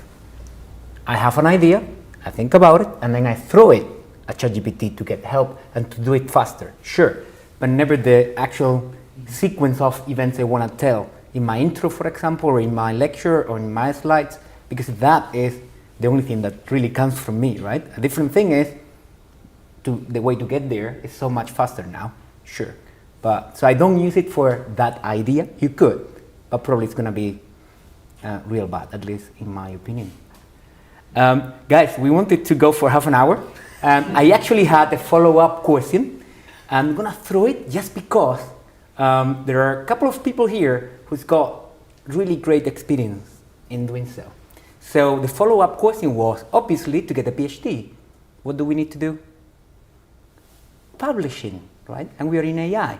So one of the main things right now, I would say, is where to publish. And in the ML community, in the AI community, it's like two different worlds, right? So many people here in Granada, myself, publish a lot in journals. And some of the people here in this room publish in the top venues in conferences. So I wanted to know, I don't know, what do you think? What is the best approach? Why? Any thoughts in the room? Because when you go for a very top tier conference, normally you work for, who knows, 2 years, and then you get rejected 1 year. And he published a Nature paper in a year or less. So I don't know. Any thoughts in the room? Yeah, go for it. I think it doesn't matter. I think it's just a matter of preference of the community. Like there are some communities, they preference to go to conferences. They submit all their work. That's how they communicate. Other conferences communicate by by journals, and there are even sub-communities, for example, of mathematics, who say, yeah, we're not doing this peer review process, we're just communicating via archive and just we'll look ourselves because we don't trust the process. Yeah, so there's like, it just depends on the flavor that you want to have, and in the end it matters that the information gets across to the community and not the medium. I know, and I agree fully with you, but at the same time it feels like if you have in your CV an ICML paper and you work in AI, you're doing well. If you publish the very same content in a maybe even a really prestigious journal like Pattern Recognition, maybe it doesn't feel like that good. That's the kind of question. It's not about, I agree with you, depending on the community, you might be more... It depends on who evaluates you. Yeah, absolutely. Yes. Yeah, I agree with that, yeah. That's what I wanted to bring to the table. As he told, this is a problem with areas. In mathematics, I am talking about criterions of Anika or whatever. When you publish something in a meeting, is a work that is of second level, so people don't have time to publish too much in a meeting. But in your area, it's just the opposite. So it's a matter of area. It is. Yeah, in the last paper that I just wrote, which I sent the revision just this morning, I found out reviewing all the bibliography that mostly every single paper that I wanted to make the citation was inside a conference. So I feel the same, like I say. Like if I want to review or have to cite a very prestigious paper, it would be most likely in a conference, not in a journal. But it could be also, as Maria Victoria says, an area stuff related more than... I don't really know the answer, but I just wanted to hear your opinions. I think that for PhD students specifically, not for senior researchers, that discussion is important because I think that the focus should be what's the best for the student. So if the students want international visibility on AI specifically, probably a congress is way better than a journal. If the PhD students want to get the PhD, and in Spain you need to publish in journals, then publish in journal. But I believe that for visibility in general, and specifically in business, in corporate, is better congresses. I think we are a little bit biased because many of us are Spanish, and we are looking at our assessment criteria. That's why I wanted to bring that to the table from international. But in any case, what is important is published in top-level journals, excellent conferences. The quality you should have a target at the high level. I want to make a very quick point regarding this LLM area that we are talking about, that there is a high difference between publishing in a journal and in a conference, that is explaining your job. So taking the time to make a presentation and have 25 minutes to explain yourself without the means of this LLM, the whole idea and experimental process that you followed to reach this idea. So I think that is also core fundamentals of conferences. Any other questions or argument? Maybe the only thing I could say to add to the point is just maybe going to a conference, it's more human in the sense that you get to meet people from the international area and not just post it on Facebook, let's say, on Facebook or on a journal, because it's like, I published that, but I have the citation, but you know, get to know people. So on the flip side, okay, go ahead. Yeah, you know, you're now suggesting, or at least to me suggesting, that if you publish in a journal that there's no human interaction. No, but what typically happens is you submit it to a journal, but then you'll have the conference where you give a presentation about it. And but the conference is just that both happen to be the same thing. So the conference proceedings and the conference, and the journal, it can be separate. Really good question. Yeah. Okay, good. But I think we should. But the human component is important. Yeah, that's. I think what I wanted to bring as well is, especially because many of us now want to, as Alfonso was saying, maybe we want to aim for very high, top level AI conferences, and as there are people here publishing there, I would like to hear your advice. What do we do? How do we make it there? It's all about putting more math into it? Is it more about putting a picture in the first page, like I see in every ICML paper? What is it that will make your research being published in a top AI conference nowadays?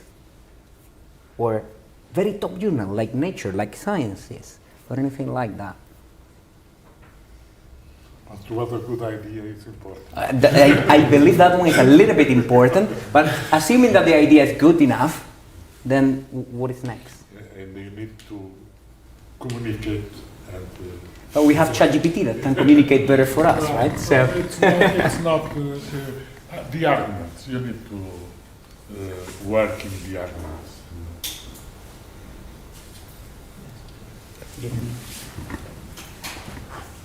What do you do to make? Yes, along this line, the communication is important, and also the positioning, meaning we need to understand what we have done. Yeah. And sometimes you understand it after you have submitted it, that in fact you have done something very interesting for a particular community and you need to target this community. And the wrong positioning is sometimes a good way to get rejected, because you send the wrong message, you send some message to the wrong people. So that's part of the story, I think. So but then what I have seen also is that in the past, in the maybe machine learning conferences 15, 20 years ago, it was easier to publish novel ideas that were not completely well studied, doing something not necessarily half-baked, but today it seems you really need to also do something more exhaustive, more polished, to get in than before. But I mean, and for Nature and so on, I never managed to do that, so I cannot tell. All right. I think we could be here the whole evening if you wanted to discuss all this stuff. So it's already 6 p.m. So I think we're gonna say this is the end of the session. Thank you very much, everybody, for participating. And we have dinner later on, right? So 8:30. I think you all have the address, and if you not, I will put it on the Telegram chat for everybody. Okay? Thank you very much. Big clap for these guys. Thank you for your time.